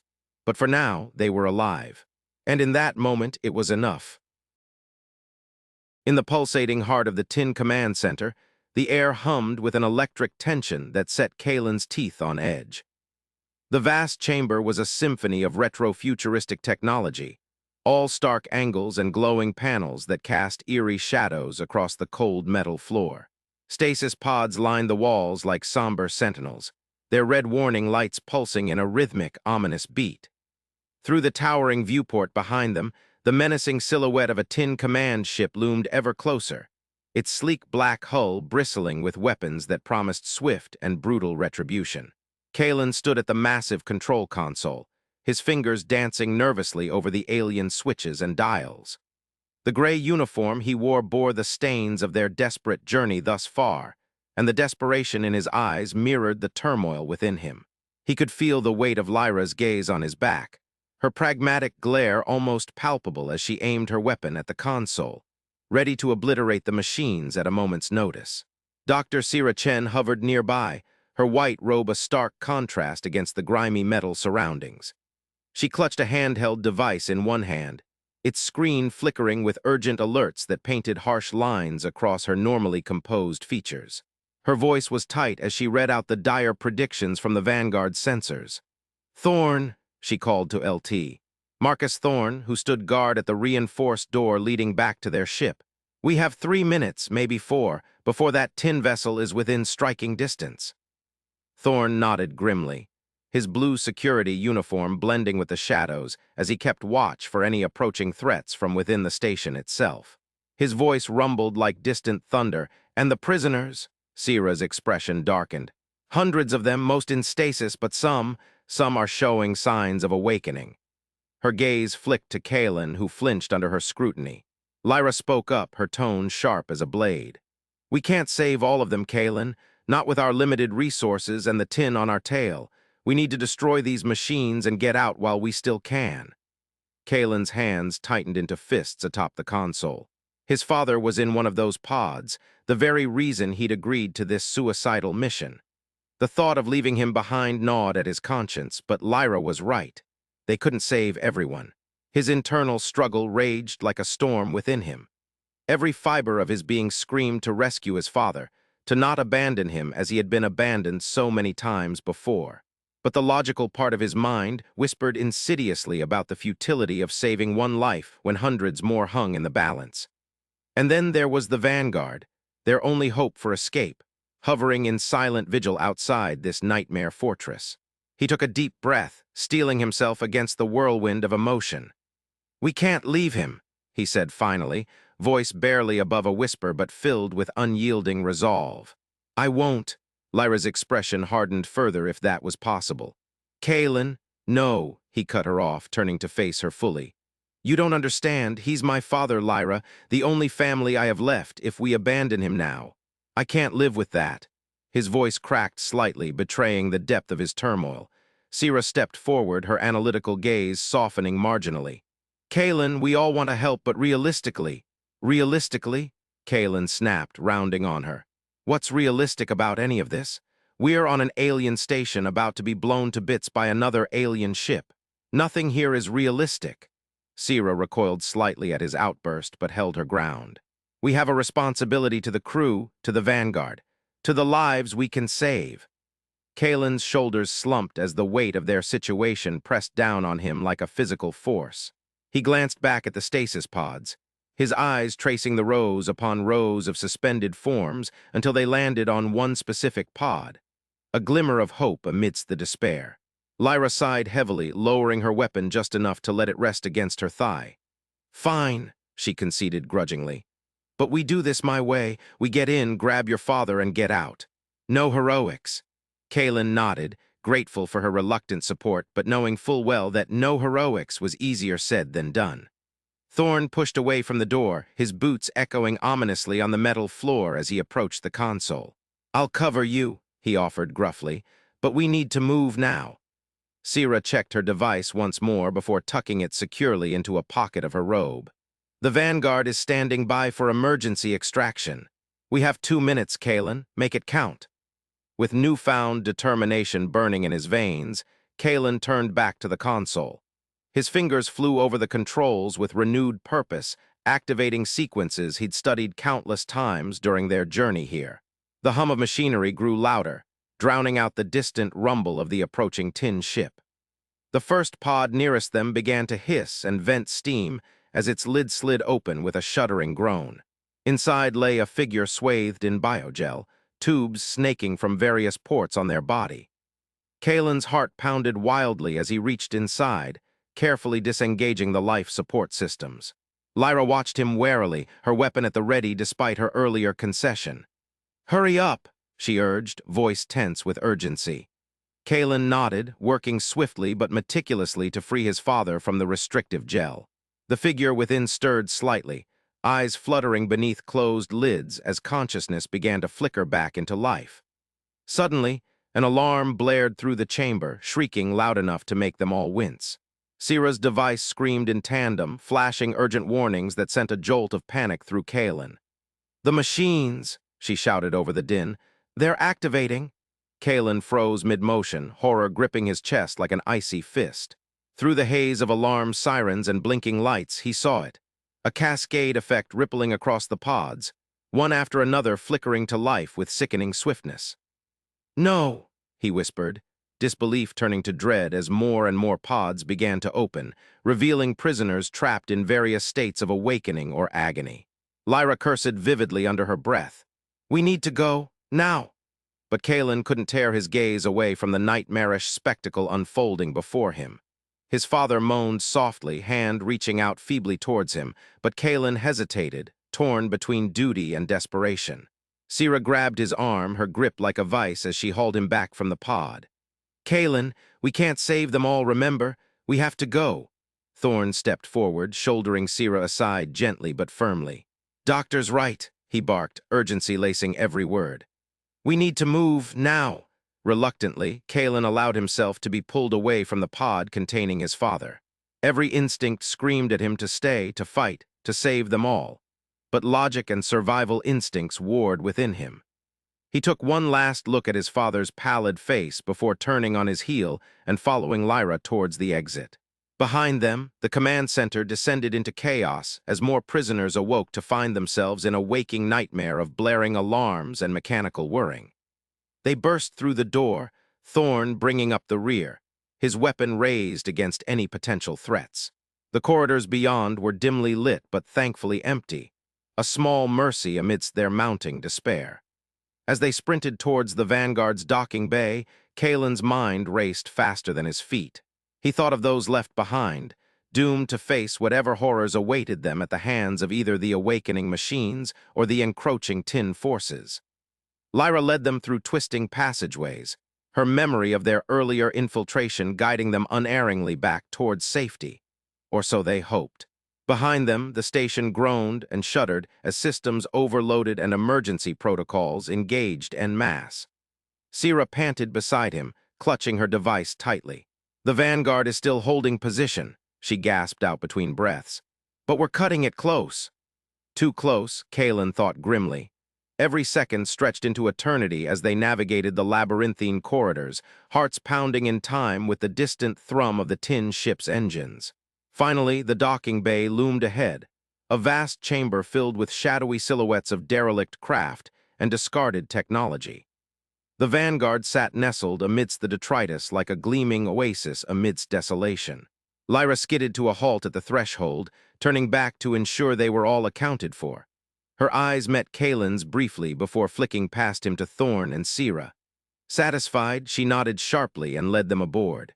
The moment they crossed the threshold onto the Vanguard's deck, relief flooded through Kaelen like a cooling balm. He sagged against a nearby console, breath ragged as he watched Lyra seal the hatch behind them. Thorn took up position near the controls, fingers dancing over panels with practiced ease. "Engage thrusters," he ordered calmly, voice steady despite the turmoil outside. "Get us out of here." The Vanguard shuddered slightly beneath their feet, then lurched forward as thrusters fired to life. Through the viewport ahead, Kaelen watched helplessly as the tin command ship loomed ever closer, its weapons systems glowing ominously. Sierra hurried to a nearby station, her hands flying over controls as she worked to integrate data from her device into their systems. "They've detected us," she warned tersely. "We need to be ready for evasive maneuvers." Kaelen pushed away from the console, stumbling towards Lyra where she stood near the hatch. Her expression was unreadable as she met his gaze steadily. "Lyra," he began, voice heavy with unspoken apologies and regrets. She cut him off sharply. Not now." But Kaelen pressed on despite her warning. "I couldn't," he faltered, searching for the right words amidst the maelstrom of emotions within him. "I couldn't leave them all behind." Lyra's expression softened infinitesimally, though her eyes remained hard. "I know," she said quietly. The Vanguard shuddered violently as they cleared the docking bay and burst into open space. Behind them, the tin command ship unleashed a volley of plasma fire that streaked past their port side, missing by mere meters. Thorn barked orders to the crew, his voice a beacon of calm amidst the chaos. "Evasive maneuvers. Get us behind that asteroid cluster." Kaelen turned back to the viewport, watching in grim fascination as they dodged and weaved through the void, pursued relentlessly by the tin vessel. As they sped away from the doomed station, Kaelen couldn't shake the image of those left behind, his father included. The weight of his choice pressed down on him like a physical burden, each beat of his heart echoing with the question, had he made the right decision? Lyra stepped up beside him, her presence a silent comfort amidst the turmoil.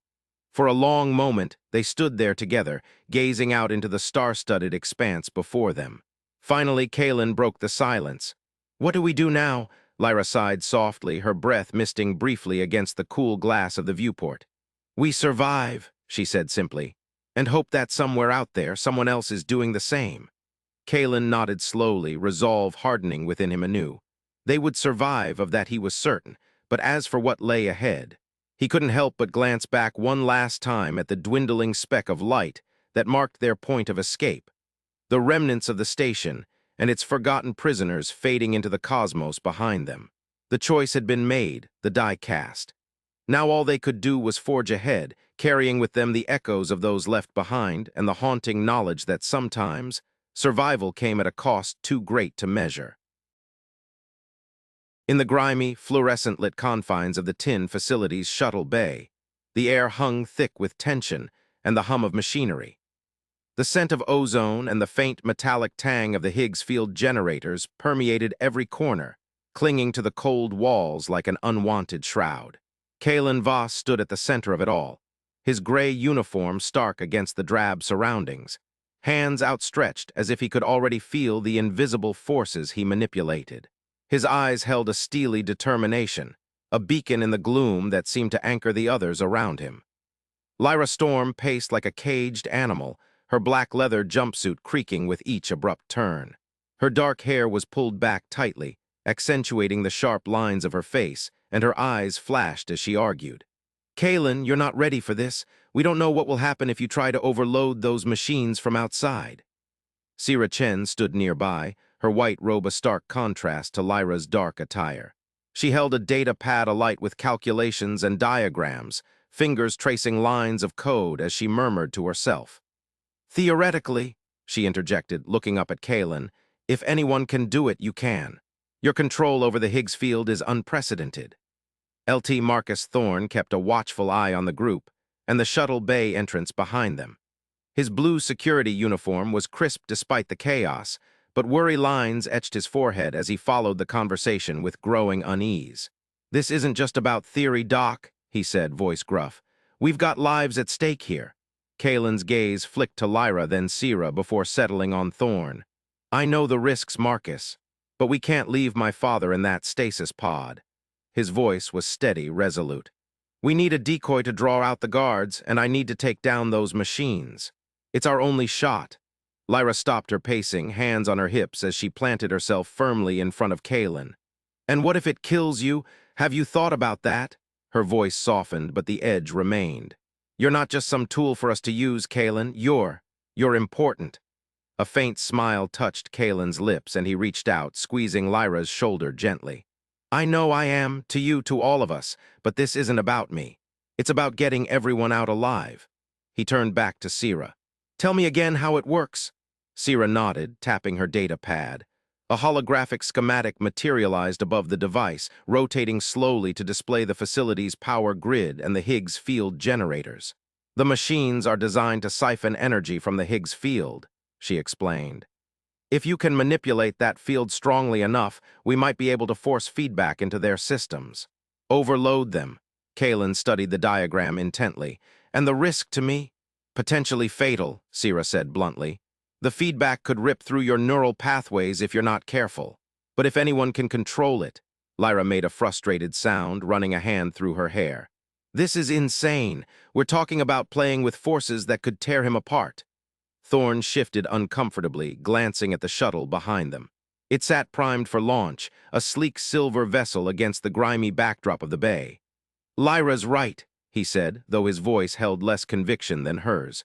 "We don't know what will happen if Kaelen tries this." Kaelen turned to Lyra, his expression earnest. "I have to try, Lyra. I can't just leave him there." He gestured back towards the facility's depths where his father lay trapped in stasis. "And I can't ask any of you to do something I'm not willing to attempt myself." Lyra's eyes searched his face, looking for any hint of doubt or fear. Finding none, she sighed heavily. "Fine," she relented, "but if anything goes wrong—" "We'll be ready," Sira assured her. "I'll monitor Kaelen's vitals from the shuttle. If it looks like he's in too much danger, we'll pull him out." Thorne nodded grimly. "And I'll handle the decoy, draw out as many guards as possible." He glanced at Lyra. "You stay with Sira and Kaelen. Keep them safe until they're on board." Lyra nodded, though her expression remained troubled. Kaelen looked around the group, his resolve unwavering. "All right, let's do this." They moved swiftly into action. Thorne headed towards a nearby console, fingers dancing over controls as he rerouted power and triggered alarms designed to lure guards away from critical areas. Lyra joined Sira in the shuttle, helping her set up monitoring equipment and preparing for Kaelen's arrival.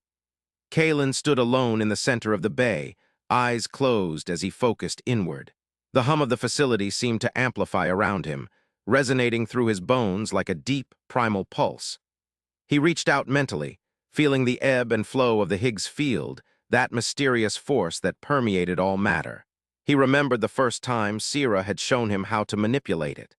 how she'd guided him through exercises designed to hone his innate ability until he could bend that invisible energy to his will. Now he would push those limits further than ever before. As Thorne's alarms began to blare throughout the facility, Kaelen opened his eyes and stretched out his hands once more. The air seemed to shimmer around him, and the hum intensified, growing discordant as he forced his consciousness into the field. Inside that vast expanse of energy, he sensed the machines, huge, ravenous entities siphoning power from the very fabric of reality.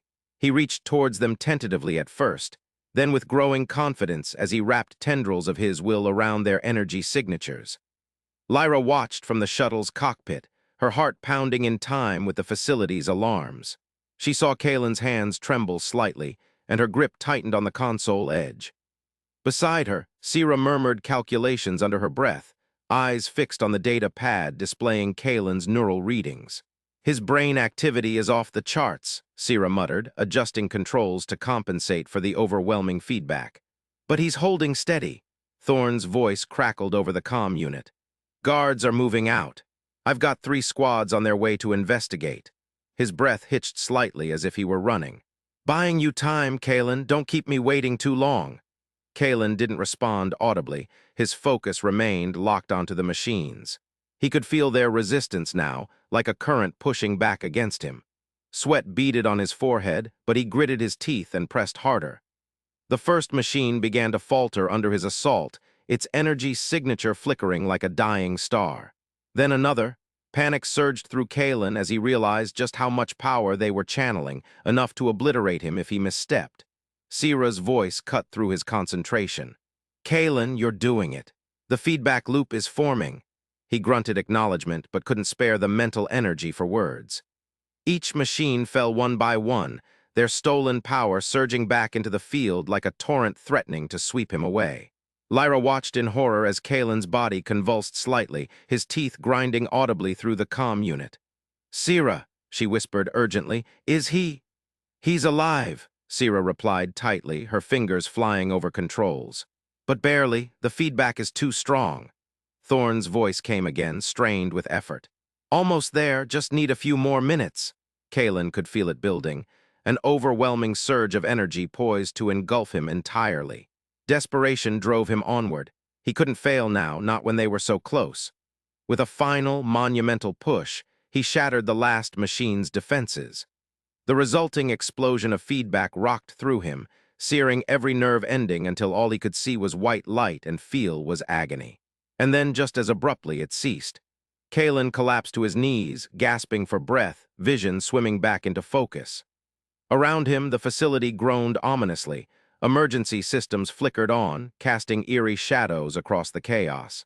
Thorne's voice echoed through the comm unit, triumphant yet breathless. "Done. Guards are down or dispersed. Get to the shuttle." Lyra and Sierra rushed out of the shuttle, each taking one of Kaelen's arms to support him as they hauled him towards safety.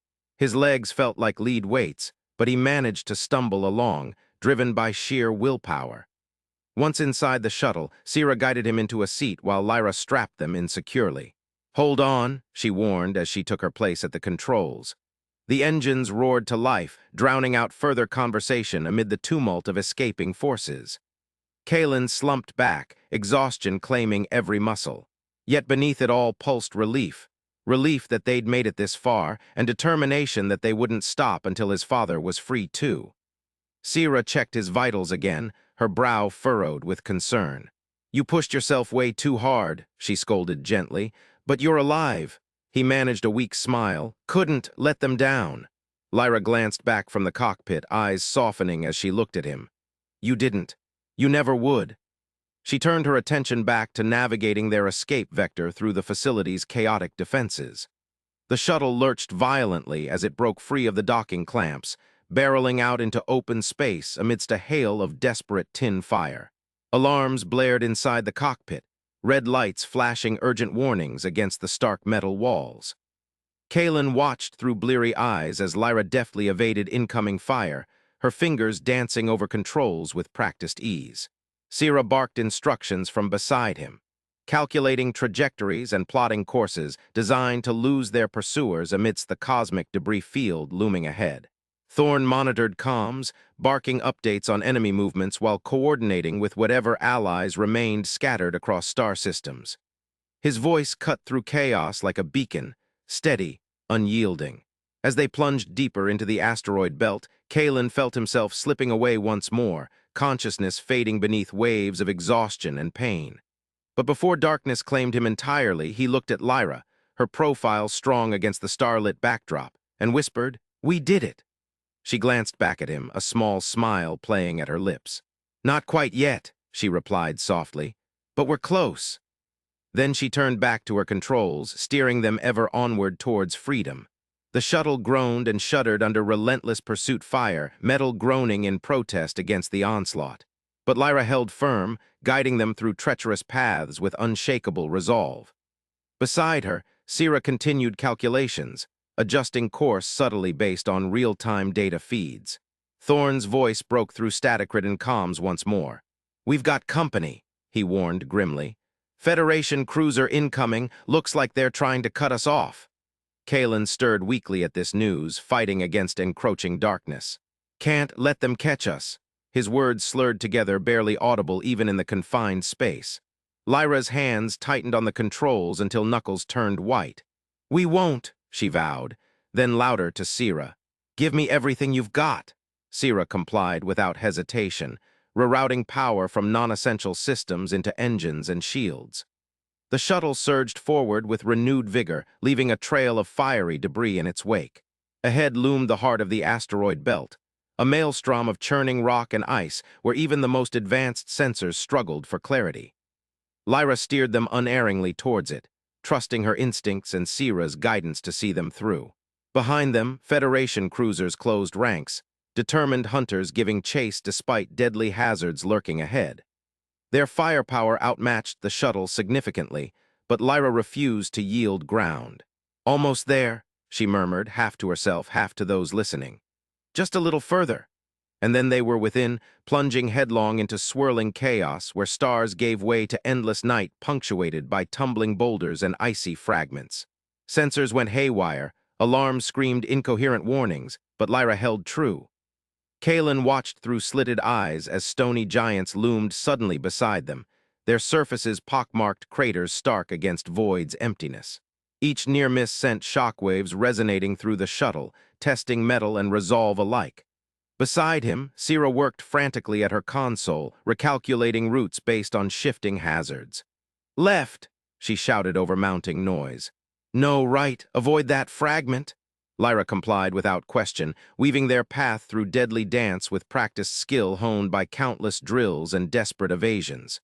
She didn't think about failure, couldn't afford to. Then came a deafening crunch, a shuddering impact that threw them all violently against restraints. Kaelen's vision blacked out momentarily amid screeching metal and erupting sparks.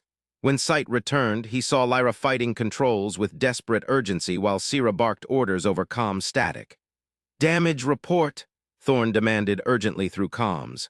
"We're hit," Lyra gasped, voice strained. "Port side shields failing," Thorne cursed under breath. "Federation ships are closing in, can't shake them."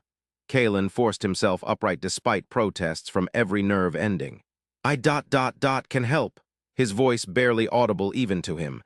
Lyra glanced back sharply, concern etched deep around her eyes. "No," she snapped. "You've done enough." But Sira nodded slowly, understanding dawning in her gaze. "It could work," she murmured, "if he can tap into the asteroid's gravitational fields." Kaelen met Lyra's stare unflinchingly. "Trust me," he rasped.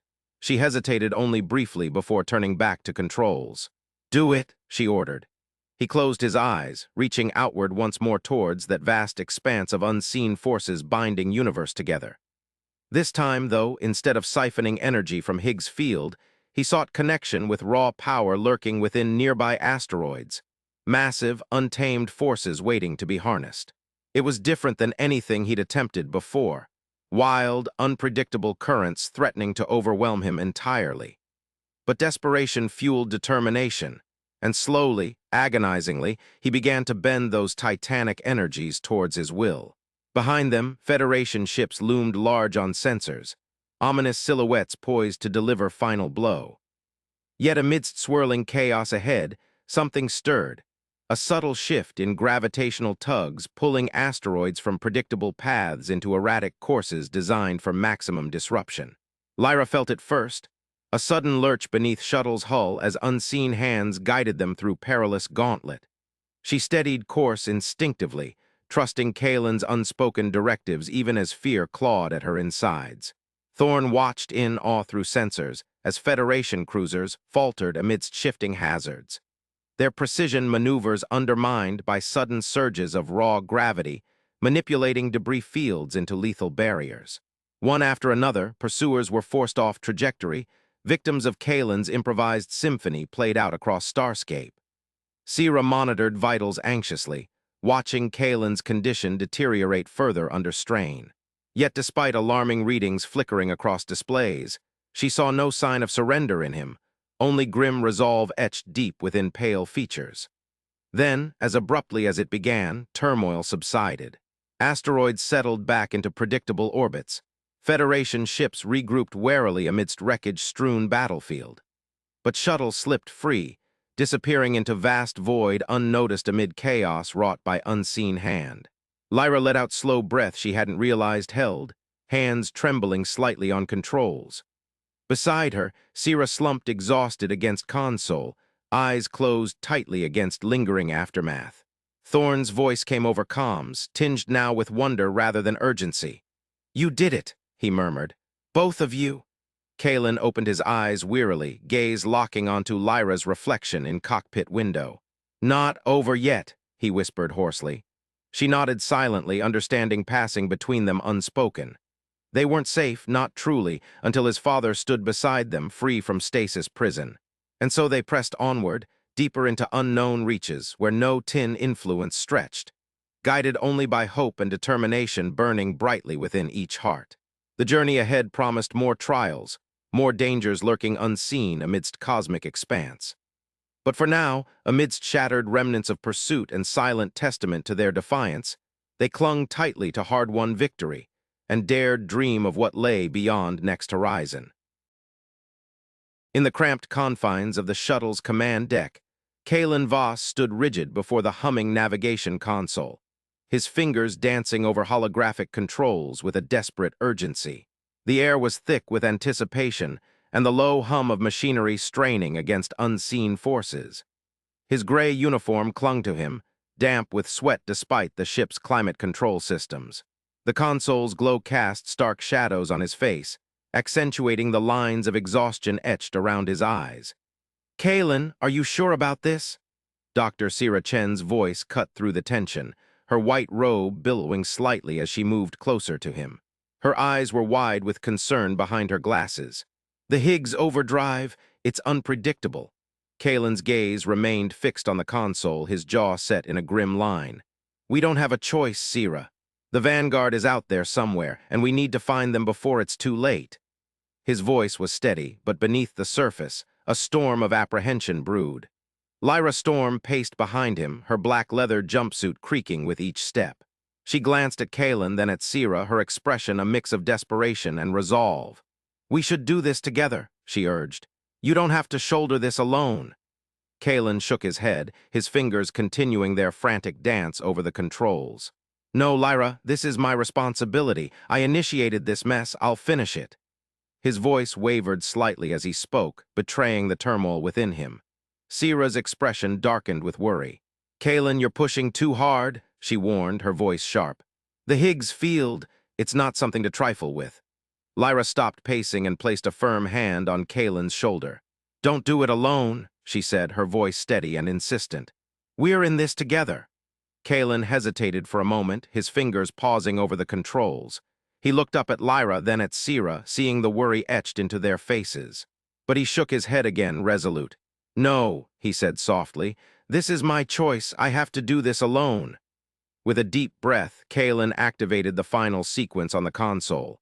The hum of the machinery intensified, becoming a deafening roar that vibrated through the shuttle's metal hull.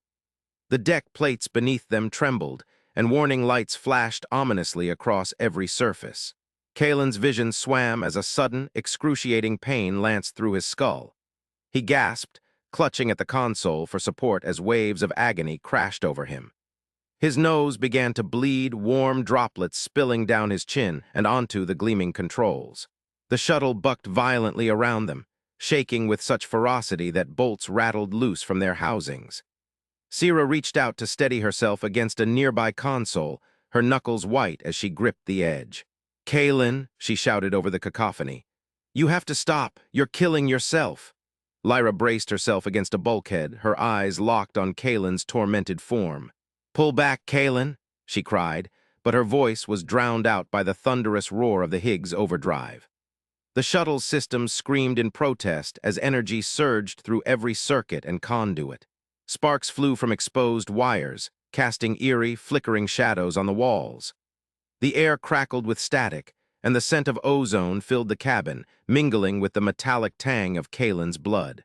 Kaelen's fingers were slick with sweat and crimson as he fought to maintain control over the volatile energies unleashed by the Higgs overdrive. His breath came in ragged gasps, each one a battle against the overwhelming force coursing through him. He could feel it, the raw, unbridled power of the Higgs Field, thrumming beneath his skin like a living thing. Then, as suddenly as it had begun, the shaking ceased. The roar faded to a low whine, and the lights stabilized from their frenzied flickering. Kaelen slumped against the console, panting heavily, his body drenched in sweat and blood. Lyra rushed to his side, her expression a mix of relief and terror. "Kaelen, are you?" Her question was cut off as the shuttle lured into another violent spasm. The deck plates shuddered beneath them, and the walls groaned like a living thing in agony. Alarms blared from every direction, their wails piercing even the deafening roar of the overdrive. The shuttle groaned again as if it were being torn apart from within. In that tumultuous moment, something shifted. An unseen force gripped them all, and time seemed to warp around them. The world outside the viewport transformed into a swirling vortex of blue and purple energy, dense with cosmic dust and electric storms. The nebula loomed before them, its ethereal beauty stark against the brutal power unleashed within their vessel. Kaelen's grip on reality began to slip as he guided the shuttle through the chaotic currents of the Higgs Field. He could see it, the intricate web of probabilities and paths stretching out before him like a vast, shimmering tapestry. With every flicker of his will, he wove their course through that labyrinth, away from the Vanguard, towards some unknown destination. The shuttle shuddered one final time before emerging into the calmer waters of the nebula's outer edges. The violent shaking subsided, leaving behind an eerie stillness. The alarm blare died down to a steady beep, beep, beep, and the air was filled with the hum of damaged systems struggling to maintain stability. Lyra looked around in dismay, her eyes wide as she took in the wreckage strewn across the deck. "Where are we?" she whispered, her voice barely audible over the whine of failing machinery. Sierra pushed herself upright from where she had been thrown against a console. She brushed her hair back from her face, revealing a scraped cheek and wide eyes filled with horror. We're not near the Vanguard," she murmured, moving to check on Kaelen. But Kaelen was gone. The navigation console stood empty, its controls still glowing softly in the dim light. There was no sign of him, no body slumped against the deck, no crumpled form entangled in wires and debris. Just an eerie absence where he had been standing moments before. Lyra's head snapped around, her eyes scanning the cabin wildly. "Kaelen," she called out, her voice tight with desperation. "Kaelen, where are you?" Sierra moved to the console, her fingers hovering over the controls as if afraid to touch them. She looked at Lyra, her expression a mix of confusion and dread. "He's not here," she whispered. Lyra rushed past Sierra, checking every corner and crevice of the shuttle. She threw open compartment doors and peered into darkened alcoves, but there was no sign of Kaelen. His voice remained unanswered. "LT." Marcus Thorne staggered onto the command deck, his blue security uniform disheveled and smeared with grease from where he had been thrown against the engine casing. He looked around, taking in the scene of destruction, his gaze lingering on the empty navigation console. "What happened?" he asked, his voice hoarse. Sierra turned to him, her eyes filled with tears. "He did it," she said, her voice barely above a whisper. "He initiated the Higgs overdrive, but something went wrong. He's gone." Lyra spun around, her face pale but determined. "We have to find him." She moved back to the console, her fingers flying over the controls with practiced ease. There has to be a trace, some indication of where he went. Thorne watched Lyra work, his expression grim. "The tin base," he said suddenly, snapping out of his stunned silence. "We need to check on it, see if whatever happened here affected them too." Sira nodded, wiping away tears with the back of her hand. "If Kaelen's in trouble, we can't leave anyone behind." She moved to join Lyra at the console, her mind already racing through potential scenarios and solutions. Lyra glanced up from the controls, her expression haunted. "He's in the field," she said softly, almost to herself. "Somehow he's still out there, trapped in the Higgs Field." Thorne frowned, his gaze shifting between Lyra and Sira. "The field. That's not possible, is it?" Sira bit her lip, her mind whirling with theories and possibilities. "I don't know," she admitted, "but we have to assume it is. If Kaelen's out there, we need to find a way to bring him back." Lyra's fingers stilled over the controls as she looked up at Sira, determination burning in her eyes. "We'll do whatever it takes." She glanced at Thorne, her expression resolute. "LT, we need your help. We have to trace Kaelen's path through the Higgs Field and find a way to pull him back." Thorne nodded, his expression hardening with resolve. He moved swiftly to another console, his fingers dancing over the controls as he began to run diagnostics and scan for any anomalies that might indicate where Kaelen had gone. Sira leaned against the console, her body trembling with exhaustion and fear. She closed her eyes briefly, steeling herself for what lay ahead. When she opened them again, they were filled with a quiet strength. "We'll get him back," she said softly, "no matter what it takes." Lyra looked at Sira, gratitude shining in her eyes. Together. It was more than just a word, it was a promise. The shuttle hummed around them, its systems groaning as they worked to stabilize after the traumatic jump through the Higgs Field. Outside, the nebula stretched out like an ethereal ocean, its swirling colors casting eerie shadows on the deck plates. The silence inside the shuttle was thick with tension and uncertainty. Thorne's voice cut through the quiet. "I've got something," he said, his tone urgent. He turned to Lyra and Sira, his eyes reflecting the glow of the console before him. "There's a residue, an energy signature that doesn't belong here." Lyra rushed to his side, her gaze scanning the readouts on the screen. "Can you trace it?" Thorne nodded, his fingers moving swiftly over the controls. "It's faint, but yes, I think so."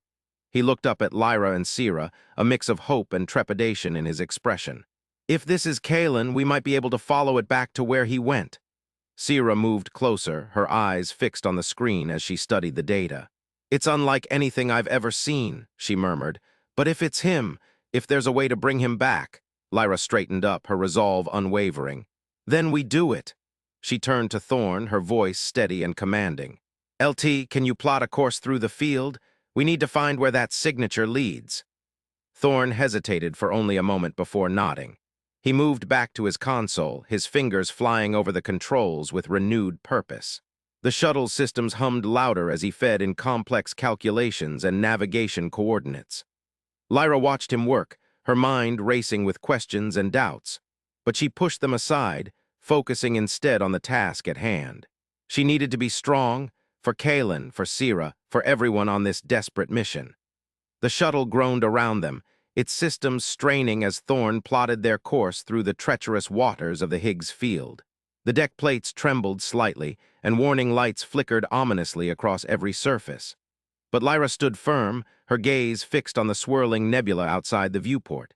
Sira moved to stand beside her, her voice soft but steady. "We'll find him," she said, her hand resting lightly on Lyra's shoulder. It was a promise, a vow that bound them together in this perilous endeavor. Lyra covered Sira's hand with her own, feeling the warmth of their shared determination. She nodded silently, her eyes never leaving the nebula outside. As they prepared to venture back into the chaotic currents of the Higgs Field, Lyra couldn't shake the gnawing fear that gripped her heart. But she knew one thing for certain: they would not leave Kaelen behind. They would fight through the storms and darkness, follow his trail wherever it led, and bring him home. Thorne's voice cut through their thoughts, urgent and clear. "Course plotted," he announced, turning to face Lyra and Sira. "We're ready when you are." Lyra took a deep breath, steeling herself for what lay ahead. She met Thorne's gaze with unyielding resolve. "Let's go," she said softly. The shuttle shuddered as the engines roared back to life. their hum growing louder and more insistent until it filled every corner of the cabin. Lyra moved to stand at the helm, her fingers gripping the controls with a ferocity born of desperation. The nebula outside swirled in kaleidoscopic hues, its beauty stark against the brutal forces they were about to confront. She engaged the throttle, and the shuttle lurched forward, diving headlong into the heart of the Higgs Field. The world outside became a blur of color and chaos, as if reality itself were unraveling around them. The deck plates buckled beneath their feet, and alarms wailed again, piercing shrieks that cut through the roaring engines. But Lyra held firm, her eyes locked on the path laid out before her by Thorne's calculations. The shuttle juddered wildly as it plunged deeper into the field, and Lyra fought with every ounce of skill and strength she possessed to keep them on course. Sira braced herself against a console, her knuckles white as she clung tightly to the edge. She looked at Lyra through tear-filled eyes, her voice barely audible over the deafening roar. "We'll find him," she shouted, trying to infuse her words with conviction despite the fear that gripped them both. Lyra nodded, her expression grim but determined. "I know we will." Thorne worked frantically at his console, monitoring their trajectory and adjusting course as needed. His fingers danced over the controls with practiced ease, and he called out readings to Lyra, guiding her through the treacherous waters of the Higgs Field. The shuttle bucked violently, sending bolts rattling loose from their housings once more. Sparks flew, casting eerie shadows on the walls as wires frayed and circuits short-circuited. But Lyra clung tenaciously to the helm, her eyes never leaving the path before them. As they delved deeper into the field, the nebula's colors shifted and twisted around them, a living tapestry of energy that pulsed with an otherworldly rhythm. The shuttle groaned like a tortured beast, its systems straining against unseen forces as it fought to maintain integrity. Lyra's fingers were numb from gripping the controls so tightly, but she refused to relent. She could feel Kaelen out there, somewhere in the swirling maelstrom of probability and chaos. And if she had to tear apart every thread of reality to find him, she would. The hours blurred into an endless stream of turmoil and tension as they navigated through the Higgs Field. The shuttle systems screamed in protest, their once sleek lines now marred by scorched metal and tangled wires. But Lyra held fast, her resolve unwavering even as exhaustion gnawed at the edges of her consciousness. Then, without warning, a sudden jolt shook the shuttle from bow to stern. The world outside the viewport exploded into a kaleidoscope of colors, a swirling vortex of light and energy that consumed their vision entirely. Lyra's hands flew off the controls as if burned, and she stumbled backward, her eyes wide with shock. Sira cried out, her voice barely audible over the thunderous roar that filled the cabin. The deck plates heaved beneath them, and every surface seemed to shimmer and warp in the surreal display of light. When the vortex finally receded, leaving behind an eerie stillness, Lyra staggered back to the helm. She blinked away tears caused by the intense glare outside, trying desperately to focus on their surroundings. What she saw made her heart sink into her stomach like a stone. The shuttle drifted through space, real, tangible space, but it was not the nebula they had left behind. Instead, vast stretches of empty void surrounded them, punctuated only by distant pinpricks of starlight and the looming silhouette of what appeared to be a derelict space station far in the distance. Lyra looked at Sira, her expression mirroring the horror she felt inside. "Where are we?" Sira whispered, her voice barely audible. Thorne moved to stand beside Lyra, his gaze fixed on the viewport. He ran quick diagnostics on their systems, his fingers flying over the controls with frantic urgency. When he spoke, his tone was grave. "We're not in the nebula anymore," he said softly. "The field. It spat us out somewhere else." Lyra's mind raced as she tried to make sense of what had happened. She turned back to her console, her fingers trembling slightly as she called up navigation charts and star maps. The data flickered into existence before her eyes, an alien constellation sprawled across the holographic display. She scanned the stars, her heart pounding in her chest like a drum. There was something familiar about this place, something that tugged at the edges of her memory.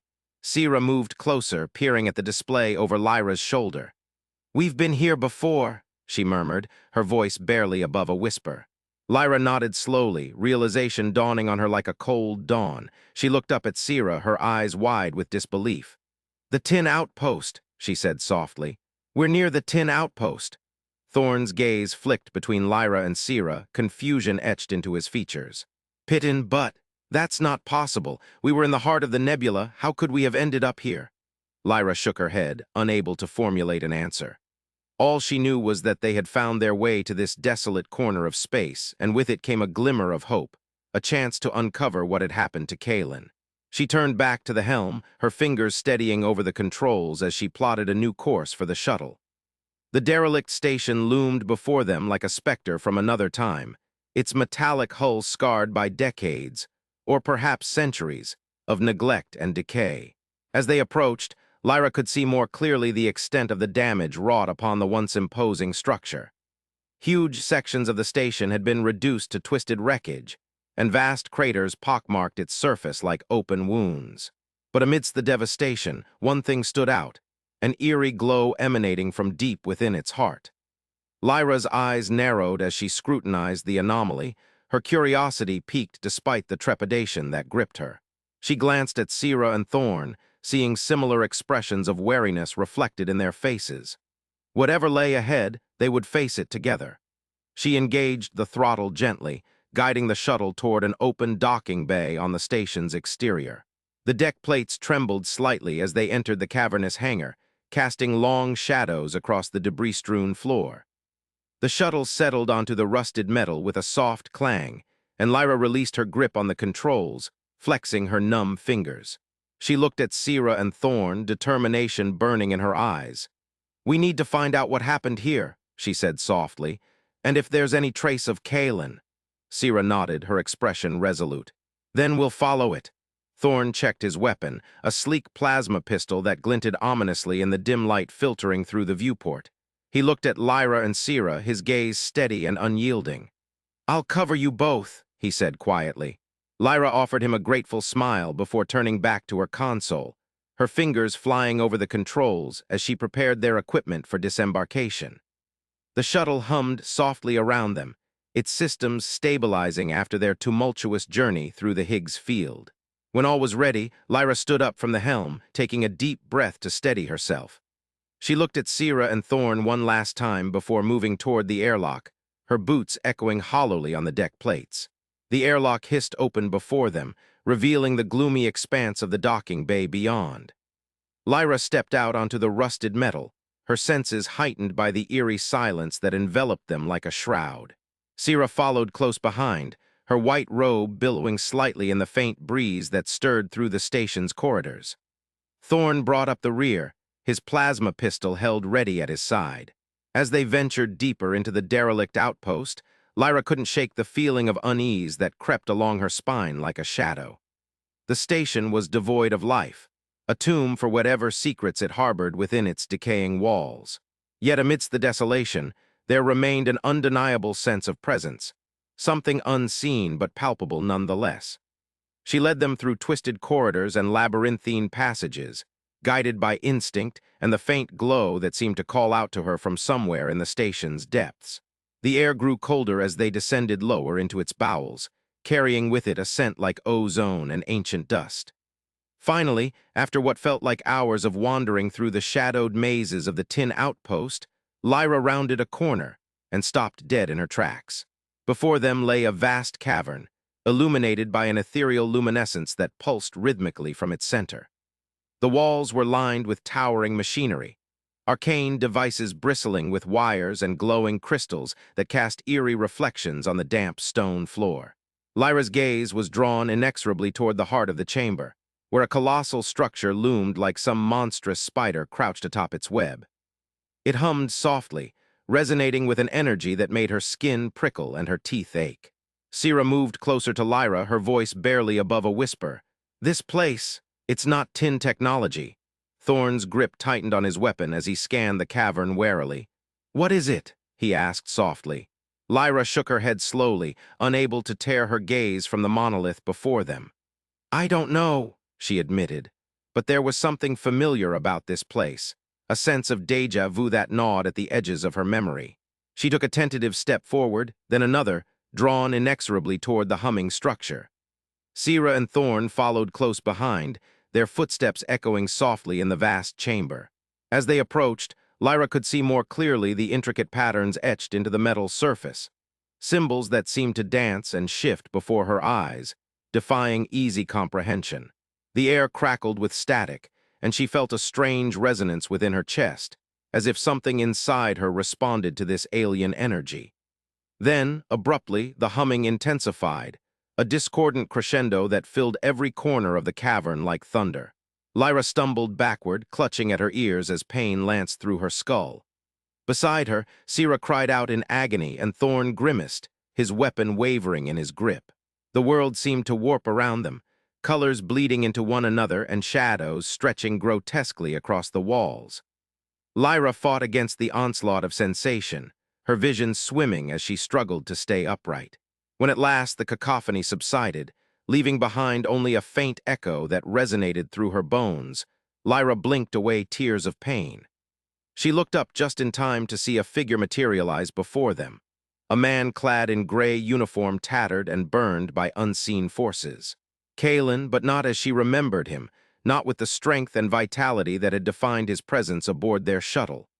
This Kaelen was gaunt, his eyes hollow and haunted beneath lank hair streaked with silver.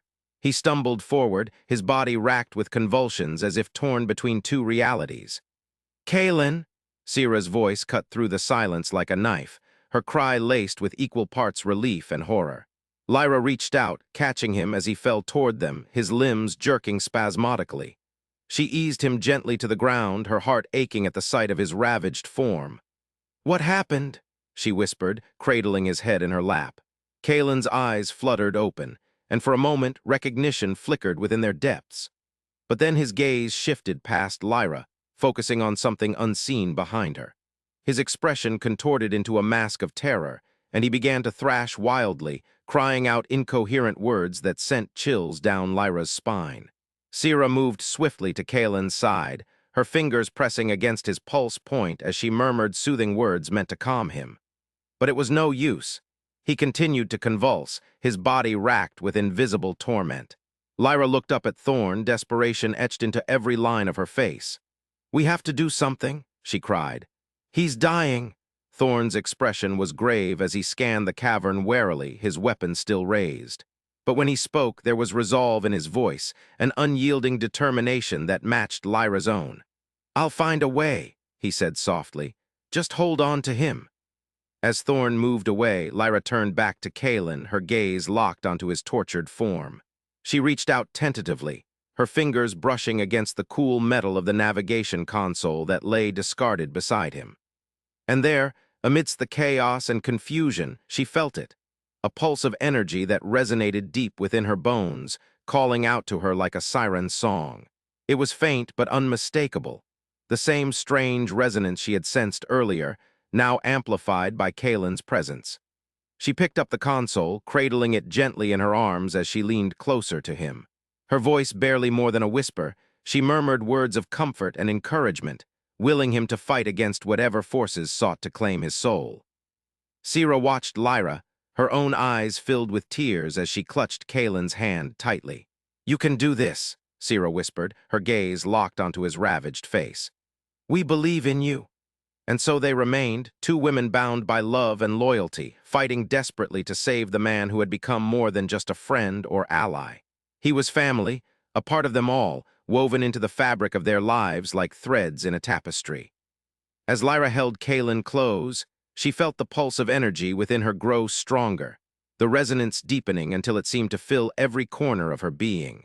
And then, with a suddenness that stole her breath away, it surged outward, an invisible wave that crashed against the walls of the cavern like a tidal force. The humming structure at its heart shuddered violently, and for a moment, Lyra thought she saw something move within its depths, a shadowy form that flickered and danced amidst the glowing crystals. Then it was gone, leaving behind only an echo of its presence, a whisper on the wind that carried with it fragments of memory long forgotten. Kaelen's convulsions ceased abruptly, his body going limp in Lyra's arms. She looked down at him, her heart pounding wildly as she searched for any sign of life. any flicker of consciousness amidst the wreckage of his ravaged form. And then, miraculously, his eyes fluttered open. They were clear and lucid, a stark contrast to the haunted depths that had stared out from them moments before. He looked up at Lyra, a faint smile touching his lips despite the exhaustion etched into every line of his face. "Lyra," he murmured softly, his voice barely audible over the hum of the cavern around them. "You came for me?" Tears welled up in her eyes as she nodded, unable to speak past the lump that had formed in her throat. She cradled him closer, feeling the warmth of his body against hers, a testament to his return from whatever dark abyss had claimed him. Sierra leaned down, pressing a gentle kiss to Kaelen's forehead before pulling back slightly to look into his eyes. "You're safe now," she whispered, her voice trembling with emotion. "We're here." Kaelen's gaze shifted between Lyra and Sierra, gratitude shining in their depths like twin stars against the night sky. He reached out tentatively, his fingers brushing against theirs, a silent promise that bound them together, now and forever. As they remained huddled amidst the ruins of the tin outpost, Lyra couldn't help but feel a sense of awe at the power that had brought them here, and at the love that had guided their journey through darkness and despair. They had faced unimaginable odds, delved into realms beyond human comprehension, and emerged triumphant. But there was still much left unknown, the enigmatic structure that loomed before them, pulsing with an energy both wondrous and terrifying. The fate of the tin base, Kaelen's disappearance into the Higgs Field itself. These mysteries remained shrouded in shadow, waiting to be uncovered one by one. Lyra looked up at Thorn, who stood sentinel nearby, his weapon still raised, though his gaze was fixed not on potential threats, but rather on the trio before him, a testament to their shared ordeal and unwavering bond. She offered him a small smile, grateful for his steadfast presence amidst the storm. Thorn returned her smile, nodding silently as if to acknowledge some unspoken understanding between them all. Then he turned back to the task at hand, scanning the cavern with renewed vigilance. As Lyra cradled Kaelen close, she felt a deep sense of resolve settling over her, a quiet determination born from the crucible of their shared trials. They would uncover the truth behind these events, no matter what challenges lay ahead or how many mysteries remained unanswered. For they were bound together now, forged in the fires of adversity and tempered by love stronger than any force in the universe. In that moment, amidst the ruins of a forgotten outpost and beneath the watchful gaze of ancient machinery, Lyra knew one thing for certain: their journey was far from over. But as long as they stood together, hand in hand against the shadows, there was no obstacle too great or darkness too deep to conquer. And so, with hearts full of hope and spirits unbroken, they prepared to face whatever lay beyond the horizon, a new chapter unfolding in the vast tapestry of their lives. In the vast, uncharted expanse where stars whispered secrets in the language of starlight, Kaelen Voss awoke to a symphony of chaos. The last thing he remembered was the harsh shudder of the shuttle, the screams of metal tearing apart, and then nothing. Now he drifted alone, encased in his gray Federation uniform, not within the confines of a vessel, but suspended in an abyss of shimmering blue and violet. The Higgs Field stretched out around him like a cosmic ocean, its currents pulsing with an energy that hummed through his very bones. The first sensation that assaulted him was sound, an overwhelming cacophony that was both music and noise, harmonies intertwined with discordant cries. It wasn't the melodic whispers he'd heard before, faint echoes carried by the quantum winds. This was a roar, a chorus of voices screaming in unison. He clamped his hands over his helmet's earphones as if to block out the din, but it was no use. The sounds were inside him, resonating within his mind. Kaelen thrashed, trying to orient himself, to grasp onto something, anything, that would anchor him to reality. But there was nothing tangible, only the endless void and the relentless cacophony. Panic surged through him, a primal fear of being swallowed by the infinite. He fought against it, struggling to breathe, to think, to make sense of his surroundings. Gradually, his terror ebbed enough for him to focus on the voices. They weren't just random noise, they held fragments of words, phrases that cut through the chaos like shards of glass. Names, pleas, warnings, all jumbled together in a mad symphony. "Columbus -7, someone sobbed. "They took us, the tin." "The void is hungry," another voice whispered, its tone eerily calm amidst the tumult. And then, cutting through it all like a beacon, a single voice rang out clear and true. A man's voice, deep and resonant, tinged with an accent he knew too well, his father's voice. "Kaelen!" The sound of his name sent a jolt through him. It was impossible. Elias Voss had been lost in the Higgs Field years ago, consumed by the same enigmatic forces that now held Kaelen captive. Yet there it was again, that familiar timbre, calling to him from the depths of the cosmic sea. "Father!" Kaelen's voice echoed weakly within his helmet, drowned out by the incessant chorus around him.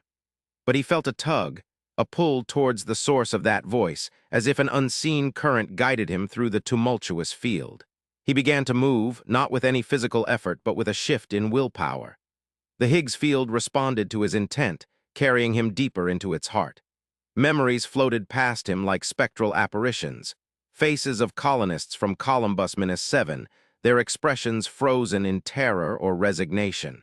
A black tin ship loomed before him, its surface slick and ominous, then dissipated into fragments of light. Kaelen reached out, trying to grasp at the memories, desperate for some semblance of control.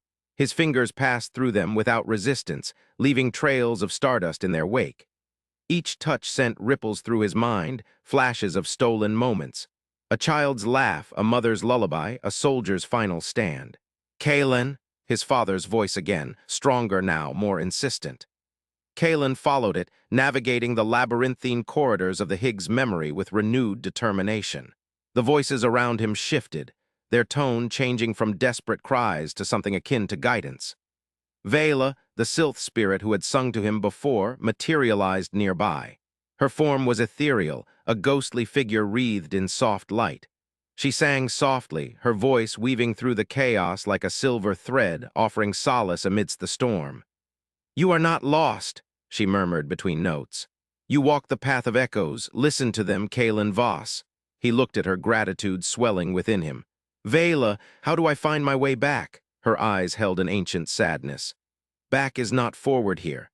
You must seek what binds you to this place and release it." Kaelen nodded, understanding dawning. He needed to face whatever had pulled him into the Higgs field, to confront his father's memory and let go. The landscape shifted again, morphing from swirling nebulae to a stark, featureless plain.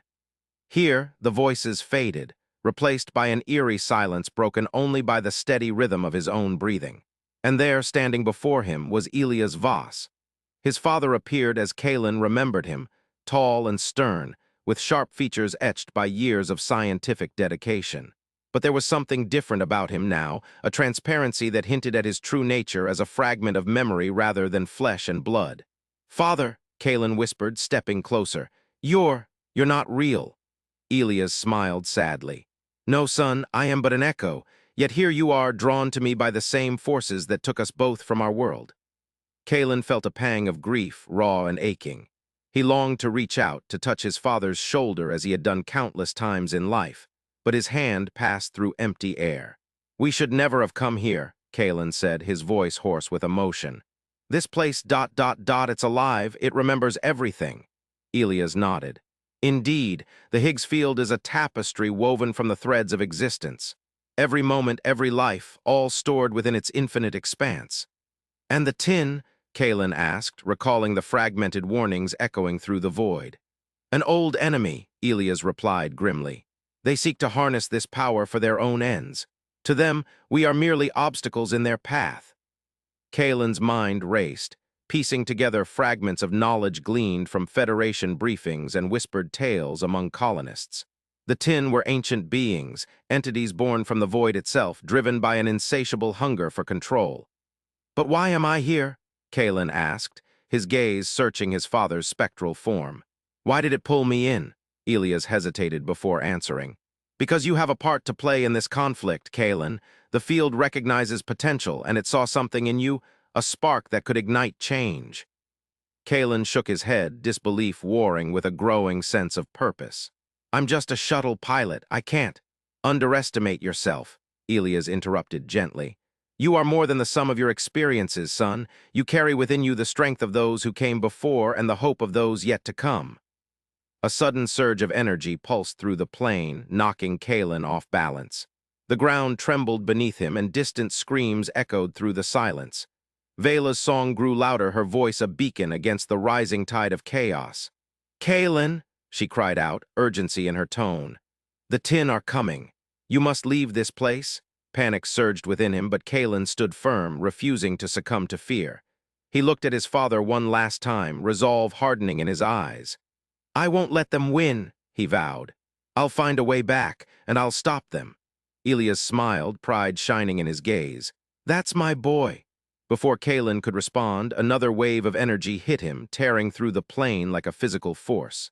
Memories surged around him, images and sounds crashing against his senses, too much, too fast. "Kaelen," Vela shouted again, her voice barely audible over the cacophony. "Follow my song." He clutched at the sound of her voice, using it as an anchor amidst the storm. The plane dissolved around him, replaced by swirling vortices of light and color. Faces flashed past, strangers, friends, loved ones lost to time and space. Each one left an impression on his soul, a fragment of their stories etching itself into his consciousness. Through it all, Kaelen fought to maintain focus, to hold on to Vela's melody. It was a battle against overwhelming odds, but he refused to surrender. Not when there was still hope, still purpose burning within him. Then, as abruptly as the chaos had begun, it ceased. The voices fell silent, and the field returned to its usual eerie tranquility. Kaelen floated alone amidst the cosmic sea, breath ragged, body aching from the mental assault. And there before him was a shimmering portal, a gateway back to reality. Beyond it, he could see glimpses of familiar sights, the cold expanse of space, stars twinkling like distant dreams, and a Federation cruiser drifting nearby. Hope surged within him, renewed and stronger than ever. He reached out, pushing towards the portal with every ounce of willpower left in his body. The gateway resisted initially, but then gave way, enveloping him in a burst of warm light. Kaelen tumbled through nothingness, weightless yet grounded by the promise of home. When he opened his eyes again, he found himself back inside his shuttle. Well, what remained of it? The vessel was little more than wreckage, adrift among the debris field left by their ill-fated journey. He struggled to free himself from the tangled remnants of his seat, mind racing with everything he'd witnessed within the Higgs Field. The voices, the memories, his father's spectral guidance, it all felt like a dream now, fading at the edges yet leaving an indelible mark on his soul. As Kaelen clawed his way towards the hatch, he paused, looking back at the shattered interior of the shuttle. Amongst the chaos lay a small device, a recording unit, its surface scuffed but otherwise intact. He picked it up, turning it over in his hands before pocketing it carefully. Whatever happened next, whatever dangers awaited him out there among the stars, he would face them armed with newfound knowledge and determination. The tin were coming, and Kaelen Voss intended to stand against them, not just for himself, but for every life stolen by their relentless pursuit of power. With a final glance at the ruins of his former vessel, Kaelen pushed off into open space, propelling himself towards the distant Federation cruiser. The journey ahead promised darkness and struggle, but within him burned an unyielding flame, a beacon to guide him through even the deepest voids. And so, amidst the celestial symphony of stars and whispers, Kaelen Voss drifted onward, a lone figure against the cosmic tapestry, ready to write his own chapter in the ever-unfolding story of humanity's battle for survival. In the resplendent expanse of the Higgs Field, where time seemed to both stretch infinitely and fold in on itself, Kaelen Voss floated with an unsettling sense of detachment from his own body. The space suit that encased him was a stark reminder of his corporeal form, now adrift in this ethereal realm of swirling memories and pulsating energy. The suit's visor reflected the kaleidoscopic dance of colors around him, a nebulous tapestry of blues and purples that shifted like liquid dreams. The air hummed with a symphony of whispers, the collective murmurs of eons past. Faces flickered through the void. Stern Federation admirals, wide-eyed colonists from lost outposts, and alien silhouettes that sent shivers down his spine. Among these ephemeral apparitions, a shape coalesced more distinctly than the others. A translucent figure with glowing edges, adorned in silver chains that danced like mercury. Who are you? Kaelen's voice echoed through the field, carrying an urgency born of isolation and confusion. The figure turned to face him, her form shimmering like a mirage. I am Vela, she replied, her voice resonating as if spoken from within the very fabric of existence. A Sylph spirit, bound to this place long before your kind traversed the stars. Kaelen's eyes widened behind his visor. The Sylph, legendary beings said to have shaped the cosmos itself. He had thought them mere myth until now. You're real, he whispered, more to himself than to her. Vela's lips curved into a faint smile. As real as any memory in this field. I've watched you drift here, Kaelen Voss. Your ship. It was torn apart by forces beyond your comprehension. He flinched at the mention of his vessel, memories of the sudden catastrophe surging back. Alarms blaring, consoles exploding into sparks, and then nothing but this vast, glowing emptiness. Where am I? He asked, though part of him already knew. The Higgs Field, Vela said softly. A realm where all memory converges. Every thought, every event, every soul's journey echoes here. Kaelen looked around, awe and dread mingling within him. Floating fragments of memories brushed against him. A child's laughter from a colony on Europa, the grim determination of soldiers boarding an enemy vessel, the silent agony of a dying star. This place, it remembers everything, he murmured. Yes, Vela affirmed, but it is fading. Her words struck him like a physical blow. He turned back to her, alarm sharpening his gaze. Fading. How? The tin, she said, and at the mention of those dark entities, shadows seemed to creep into the vibrant hues around them. They seek to erase this field, to silence its memories. A chilling image flashed through Kaelen's mind, a black ship slicing through stars like a scythe leaving voids in its wake. He'd heard whispers of the tin among Federation scouts, enigmatic beings whose technology could unravel reality itself. Can't you stop them? He asked desperately. Vela shook her head sadly. I am but one spirit amidst this vastness. My power wanes against their onslaught. Kaelen felt a sinking sensation in his stomach. If even Vela couldn't halt the tin, what chance did he stand? But there is something you can do, she added, her voice lifting slightly. A glimmer of hope sparked within him. What? You must return to your body, Kaelen Voss, he blinked, taken aback. Return, but how? Vela drifted closer, her silver chains clinking softly. You have to find the echo point, a place where the field is strongest. Only there can you anchor yourself back into existence. The concept echoed within his mind, echo point, a nexus of memory and being. Where is it? He asked urgently. Vela's gaze turned distant, as if peering through the layers of time and space. At the Higgs Horizon, the edge of known reality. Kaelen's breath hitched. The horizon, a boundary so remote that even Federation cartographers debated its existence. Yet within this field, distances seemed fluid, malleable. But how do I get there? He pressed. Vela met his gaze steadily. I can guide you, Kaelen Voss, but first I need your help. He hesitated, then nodded. Whatever she required, he would find a way to provide. His survival depended on it. The tin are coming, Vela continued. Soon they will attempt to erase the field completely. We must delay them, buy you time to reach the echo point. Kaelen's resolve hardened. He'd faced alien foes before, but never against such cosmic odds. Yet here, amidst this living memory, he felt an unfamiliar connection to Vela, to the echoes of humanity, and to something deeper still. You want me to fight them? He asked, trying to comprehend the enormity of her request. Not alone, she assured him. I will lend you strength from within the field itself, but it will be dangerous. Dangerous? Kaelen almost laughed at the understatement.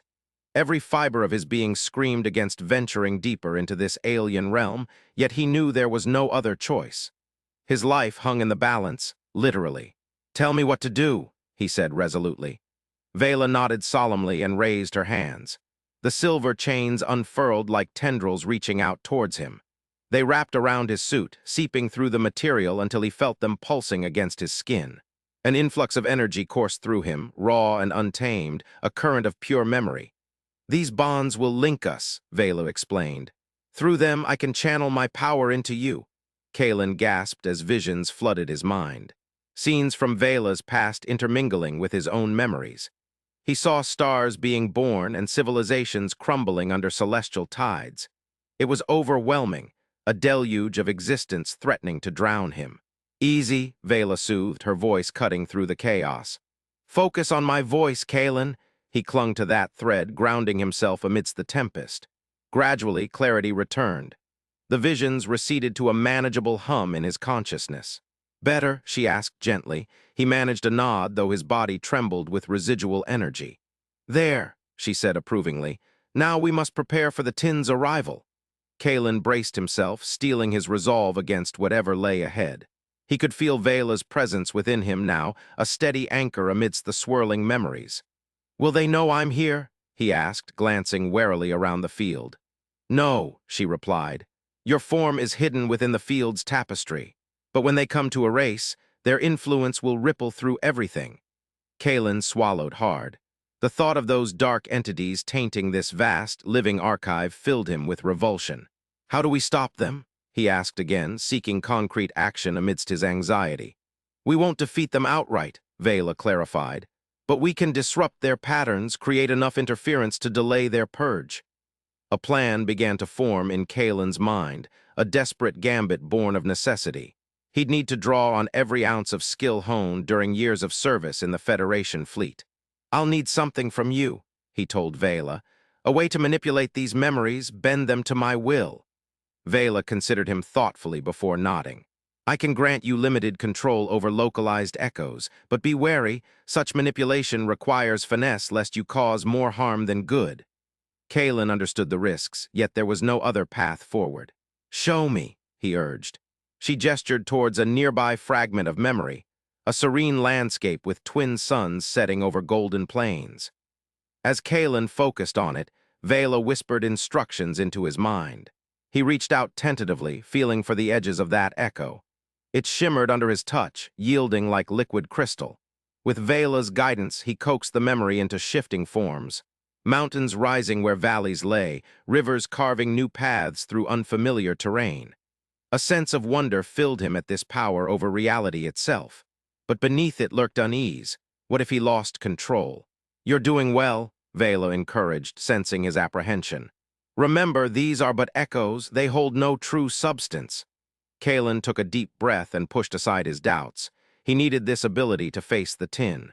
As they practiced bending memories, time seemed to lose meaning within the field. Hours or eons could have passed. Kaelen couldn't tell. Yet gradually he grew more adept at wielding Vela's gift, weaving complex illusions from scattered fragments. Then came a shift, a dark ripple spreading through the field like ink on water. Alarm prickled along Kaelen's spine. They're here, Vela murmured grimly. The shadows coalesced into tangible forms. Black ships slicing through the void, their hulls glistening with malevolence. Kaelen's grip tightened on his mental hold over the nearby echoes, ready to unleash chaos at a moment's notice. Vela guided him towards an especially vibrant cluster of memories, a bustling space station teeming with life from countless species. It pulsed with energy, a beacon amidst the swirling nebula. Focus here, she directed. If we can distort their perception long enough. Kaelen nodded, pouring his concentration into those teeming docks and marketplaces. The station's echoes expanded under his touch, swelling to monstrous proportions, towers stretching towards infinity, crowds swelling until individual figures blurred into a writhing mass. The tin ships drew nearer, their malevolent presence casting long shadows over the field. Kaelen could almost taste their malice, a bitter tang on his tongue. Now, Vela whispered urgently. He unleashed the distortion full force. The station's memory exploded outward in a kaleidoscopic burst, colors and sounds clashing violently against the tin's advance. For a heartbeat, everything hung suspended. Then pandemonium erupted. The black ships veered erratically, their trajectories disrupted by the cacophony of echoes. Alarms blared from within Kaelen's suit as if reacting to some unseen threat. Vela's voice cut through the turmoil. Again. Keep them off balance? Kaelen reached deeper into the field, seizing more memories and twisting them into fresh barriers. A fleet of Federation cruisers materialized beside the station, cannons blazing with silent fury. The tin ships recoiled, their dark forms flickering like candles in a gale. But even as Kaelen fought to maintain control, fatigue gnawed at him. Each manipulation sapped his strength, sweat beaded beneath his helmet. Kaelen, Vela warned, sensing his strain. You must conserve your energy. He grit his teeth, refusing to yield. Not yet. Not until they'd driven the tin back. With a final surge of effort, he unleashed one last illusion, a colossal maelstrom of starlight and cosmic debris roaring towards the enemy vessels. The tin ships scattered like crows before a storm, retreating into the shadows from whence they came. Exhaustion crashed over Kaelen as the echoes dissipated around him. He sagged against Vela's support, his breath coming in ragged gasps. "You did it," she murmured, pride resonating in her tone. "You held them at bay." Kaelen managed a weak smile, gratitude warming his chilled veins, but there was no time to rest, not yet. "Now what?" he asked hoarsely. Vela's expression turned solemn once more. "Now we seek the Echo Point." With renewed determination, Kaelen straightened and took stock of their surroundings. The field still hummed with residual energy from his battle against the tin, but beneath it lay an undercurrent of unease. Whatever respite they'd won was temporary. "Lead on," he told Vela, gesturing for her to take point. She nodded and began gliding through the memory essay, leaving him to follow in her wake. As they journeyed deeper into the field, Kaelen marveled at its endless variety, each echo unique yet interconnected like threads in an infinite tapestry. But amidst this beauty lurked danger. Twice more did the tins strike, their attacks growing bolder with each assault. Each time, Kaelen fought them off using Vela's teachings, though at ever greater cost to his dwindling reserves. Between battles, he found solace in their shared silence. There were no words adequate to describe this journey, only the steady rhythm of existence flowing around them. After what felt like an eternity, Vela halted before a shimmering veil, an ethereal barrier pulsating with raw power. Beyond it stretched darkness untouched by memory's glow. "This is the horizon," she announced softly. "Beyond lies the Echo Point." Kaelen approached cautiously, feeling the immense energy radiating from that boundary. It reminded him of standing too close to a starship's engines, overwhelming yet awe-inspiring. "Can we pass through?" he asked uncertainly. Vela hesitated before replying. "Yes, but first you must understand something." He turned to her, waiting. "This place, it remembers not just events but emotions," she explained. "Your journey here has left its mark upon the field." Kaelen felt a chill run down his spine. His memories, they were part of this vast archive now. Vela seemed to sense his turmoil and reached out, her ethereal fingers brushing against his visor. "It means you're no longer merely adrift in these echoes, Kaelen Voss," she said gently. "You are one with them." A profound realization struck him then. He wasn't just lost within the field, he was part of it. His experiences had woven into its fabric, indelibly binding him to this realm. Tears stung his eyes behind the helmet's glass. For all his struggles, for every desperate battle against the tin, he'd changed something here, left an imprint on eternity itself. "Thank you," he whispered, meaning it more deeply than any words could convey. Vela smiled sadly. "Now go, Kaelen Voss, return to your body and may your journey be swift." With newfound resolve, he faced the shimmering veil once more. This was his final test, a passage through memory's heart into reality's embrace. He stepped forward, feeling resistance at first, then sudden release as if plunging through liquid glass. Memories surged around him, no longer fragmented echoes but a coherent torrent of existence.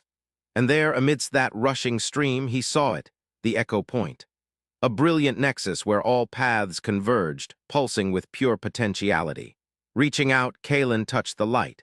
Instantly, visions flooded his mind, a cascade of moments from his life interwoven with those of countless others. He saw himself as a boy gazing up at stars, felt the cool metal of Federation ranks against his palm, tasted salt spray from homeworld's shore. Then came pain, the sharp agony of his body rebelling against the void. His suit constricted around him, systems reinitializing with jarring clarity. Air rushed into his lungs, raw and sweet after so long within the field. His eyes flew open to blinding light, a medical bay, sterile white walls humming softly under fluorescent glare. A familiar face loomed above, Captain Eleora, her stern features etched with relief. "You're back," she breathed, squeezing his hand tightly. Kaelen blinked, disorientation giving way to wonder. He was alive, in his body once more, tethered firmly to reality. But within him echoed remnants of the Higgs Field, a resonance lingering like a dream's afterimage. And though he lay there amidst familiar surroundings, part of him remained forever entwined with Vela and her realm of memories. As days turned into weeks aboard ship, Kaelen found solace in routine tasks. Reports filed, drills completed, yet always lingered that silent hum beneath consciousness. A reminder of his journey through the field, of battles fought against darkness, and of the spirit who'd guided him home. One evening, alone in his quarters, he closed his eyes and reached out tentatively with thoughts shaped by newfound understanding. There was no response, only empty silence where once Vela's presence had been. A pang of loss twisted through him, but also gratitude. She'd given him more than mere survival. She'd shown him the vastness within himself, the echoing depths of human experience woven into cosmic tapestry. And so Kaelen Voss carried on, through star systems distant and familiar, beneath skies both alien and home, always guided by whispers from beyond reality's veil, always knowing that within the Higgs Field, a part of him endured forevermore. The shuttle's dimly lit interior hummed with an unfamiliar rhythm as Kaelen Voss blinked away the residual glow from his expedition into the Higgs Field. His vision swam back into focus, revealing the stark metal walls of the Vanguard's auxiliary craft, adorned with blinking consoles and the faint hum of dormant machinery. The air was thick with tension and the acrid scent of ozone, a tangible reminder that something profound had shifted. He looked down at his hands, seeing them as if for the first time, calloused palms etched with lines he didn't remember, veins pulsing with an otherworldly energy. His gray uniform hung in tatters, the once pristine fabric now frayed and stained with colors that seemed to shift under the harsh fluorescent lights. The suit beneath was torn at the shoulder, revealing a glimpse of skin that bore strange symbols etched like hieroglyphics. Kaelen's senses were heightened, every breath a symphony of air currents, every heartbeat a pulsating drumbeat echoing through his veins. He felt the shuttle's vibrations as if they were part of him. Each tremor resonated deep within, connecting him to the vessel in a way he couldn't comprehend. It was as though the boundaries between himself and the universe had blurred. Lyra Storm's face swam into view, her black leather jumpsuit stark against the sterile backdrop of the shuttle deck. Her eyes, wide with a mix of relief and fear, reflected the glimmering lights above. Tears streamed down her cheeks, unchecked and raw. "Kaelen," she whispered, voice trembling as she reached out to touch his arm. The moment her fingers brushed his skin, he felt a jolt, a spark of connection that made him gasp. "Lyra," he murmured, his voice hoarse from disuse. He tried to smile, but the expression felt alien on his face. I'm back." Dr. Sira Chen approached, her white robe flowing around her like a spectral mist. She held a medical scanner, its blue glow casting eerie shadows across her analytical features. The device hummed softly as she ran it over Kaelen's body, her brow furrowed in concentration. "You were gone for 3 hours," Sira said, her tone measured yet laced with an undertone of concern. "But according to the field readings, you were only in there for 3 minutes." She looked up from the scanner, her gaze piercing. "Something happened, Kaelen, something extraordinary, LT." Marcus Thorne stood a few paces back, his blue security uniform crisp despite the chaos. His expression was a mix of confusion and wariness. He eyed Kaelen with a cautious skepticism that bordered on distrust. "The 10 are coming," Kaelen stated flatly, his voice echoing in the confined space. The words hung heavy in the air, a grim portent of what lay ahead. "They're erasing the field. If we don't stop them, the whole universe will be lost." Lyra's grip on his arm tightened reflexively. "What do you mean?" she asked, her voice barely above a whisper. Kaelen's gaze drifted past her to the viewport. Beyond the reinforced glass, the edge of the known universe stretched out in a panorama of cosmic splendor and terror. The Higgs Horizon loomed before them, a massive swirling vortex of blue and purple, a chasm that seemed to devour starlight itself. Stars dotted the expanse like distant candles, flickering amidst a sea of cosmic debris. "The 10 are entities from beyond the field," Kaelen explained, his voice steady despite the turmoil within him. "They exist in a realm where time and space have no meaning. They feed on chaos, on the raw energy of creation itself. And they're moving to consume everything." Sira's eyes widened slightly at this revelation but remained focused on her readings. "The field, it's different now," she murmured. "There are fluctuations I've never seen before." She looked up at Kaelen, curiosity battling with apprehension. "What did you see out there?" Kaelen hesitated, the memories of his journey through the Higgs Field still raw and vivid.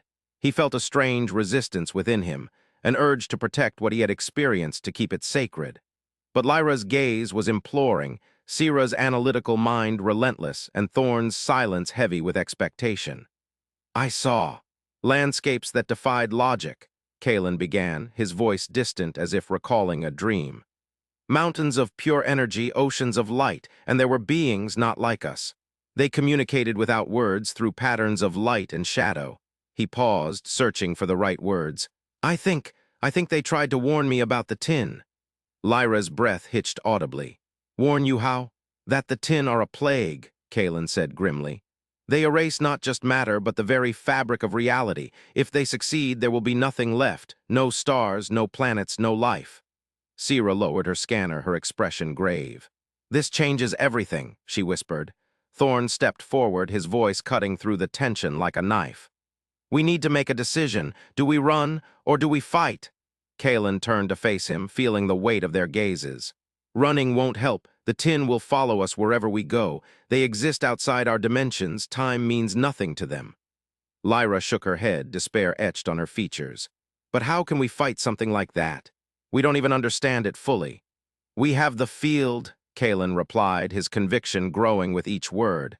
I think there's a way to use it against them, to turn their own chaos back at them." Sira nodded slowly, her mind racing through possibilities. "Theoretically, if we can harness the energy fluctuations you mentioned," Thorn interrupted, skepticism lacing his tone.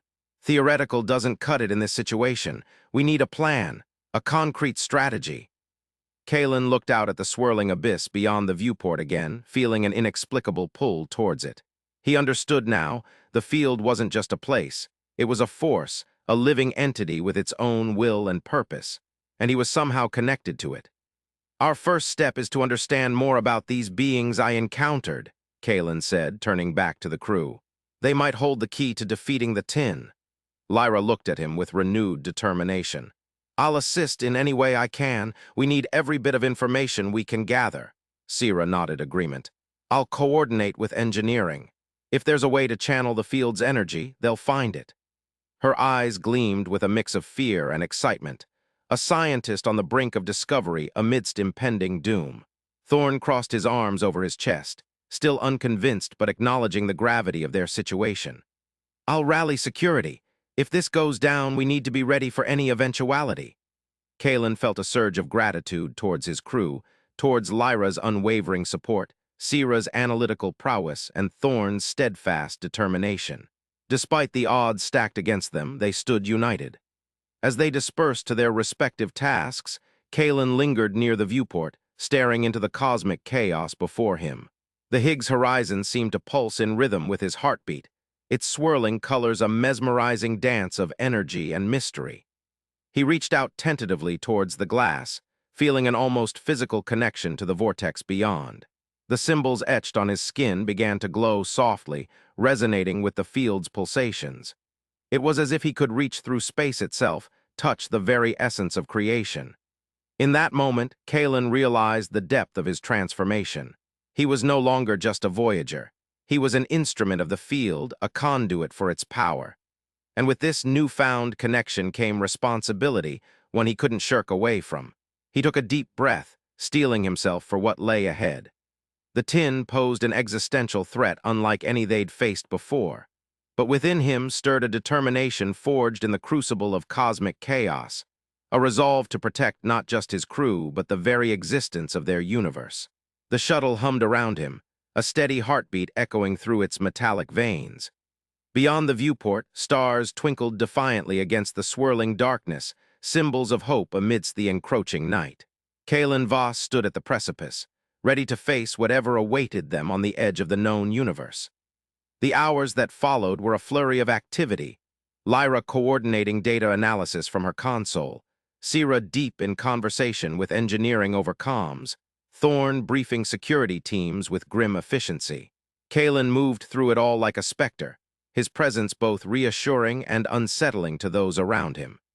He found himself drawn back to the field repeatedly, diving into its depths for brief moments before returning, each time bringing new insights or fragments of knowledge.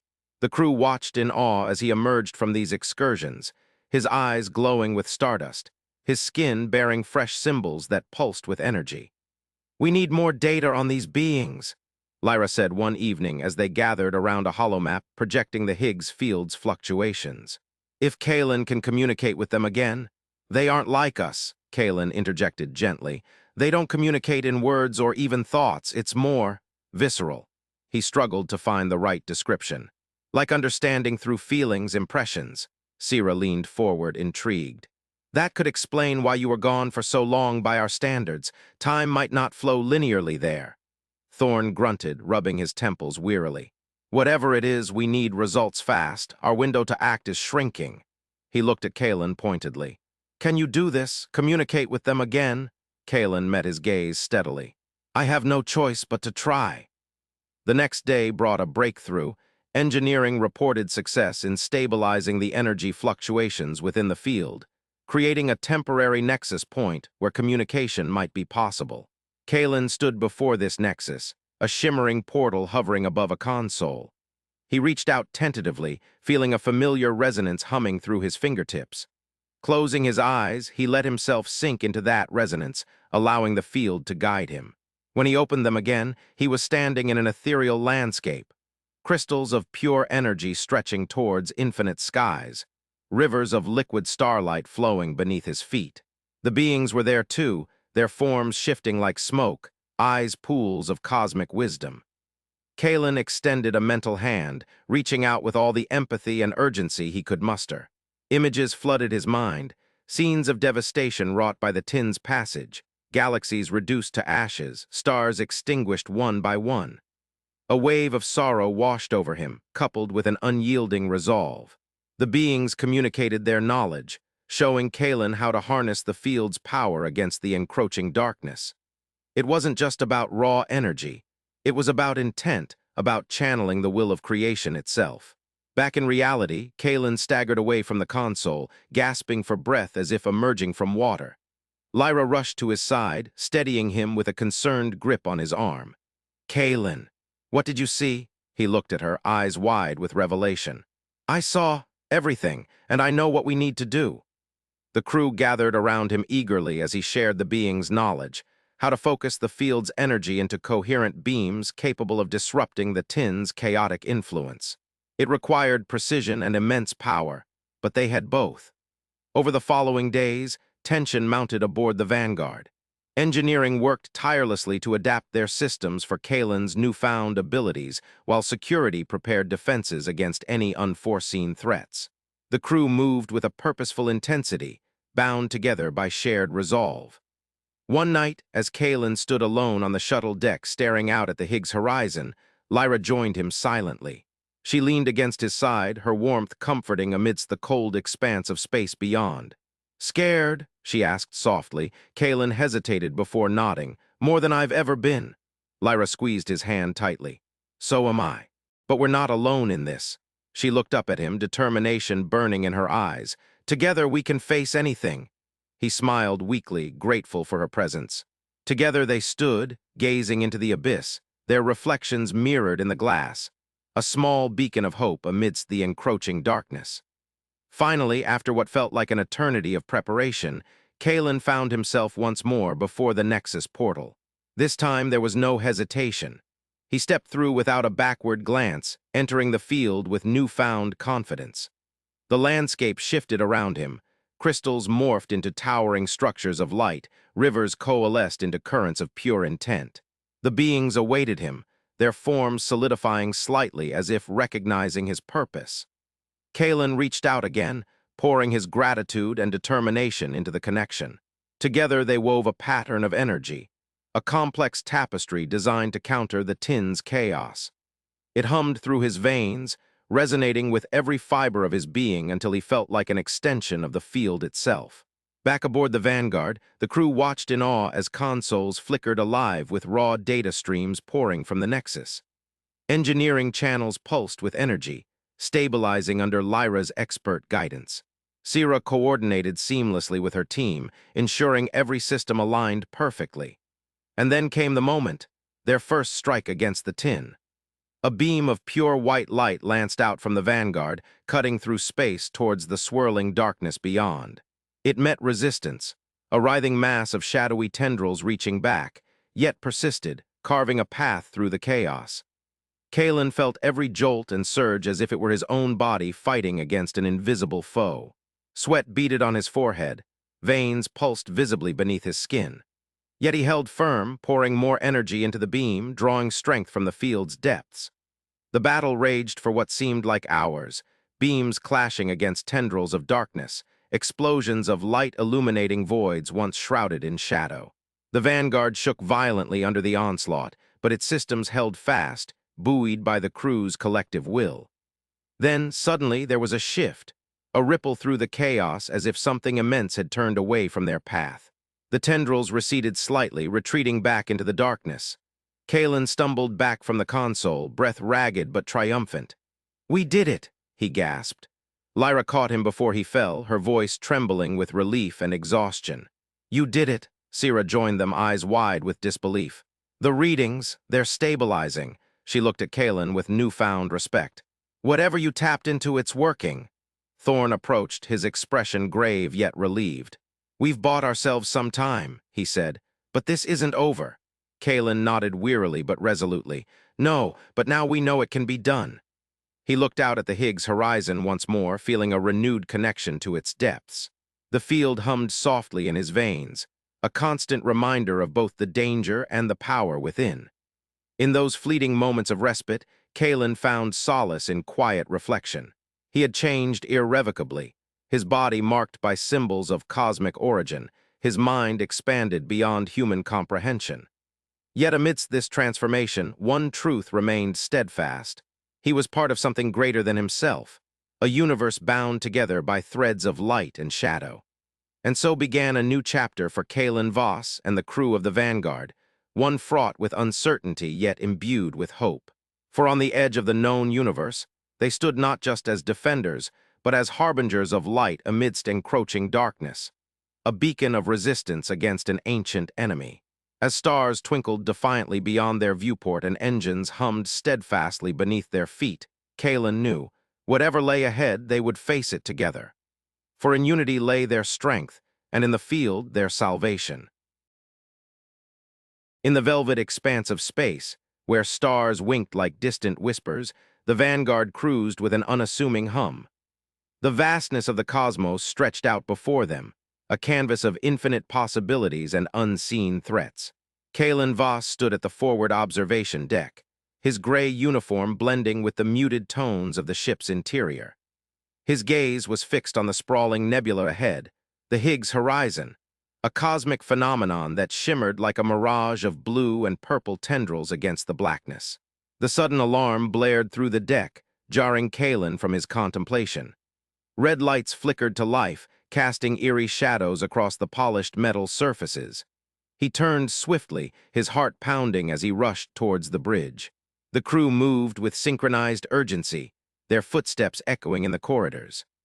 Lyra Storm was already at the helm, her black leather jumpsuit a stark contrast against the glowing panels of the control console. Her fingers danced over the holographic interfaces, pulling up sensor readings and tactical maps. Dr. Sierra Chen joined them, her white robe billowing as she moved with swift precision to a nearby terminal. LT. Marcus Thorne stood guard at the entrance, his blue security uniform taut across broad shoulders, weapon ready. "Report!" Kaelen barked, his voice steady despite the turmoil within him. Lyra's eyes flicked up from the displays, her expression grave. "Massive object appearing on long-range sensors," she announced. "It's enormous." Kaelen felt it before he saw it, a resonance that vibrated through his bones, a song of destruction sung by an ancient and malevolent force. He stepped closer to the main viewport, his breath catching as the vast shape materialized against the starfield. The tin command ship was a monolithic triangle of obsidian black, its edges sharp enough to slice through planets. It dwarfed the Vanguard, blocking all potential escape routes with an overwhelming presence. The ship's surface was a churning mass of dark energy, tendrils of shadow writhing like serpents across its hull. The sensation intensified, a discordant symphony that clawed at Kaelen's mind, threatening to shatter his focus. "This is their command vessel," Sira murmured, her voice barely audible over the hum of alarms. "The one they use for major offensives." "Can we outrun it?" Kaelen asked, though he already knew the answer. Lyra shook her head grimly. "Not a chance. It's too fast, and those smaller ships." She gestured to the swarm of black triangles flanking the behemoth. "They'll intercept us before we can even engage the hyperdrive."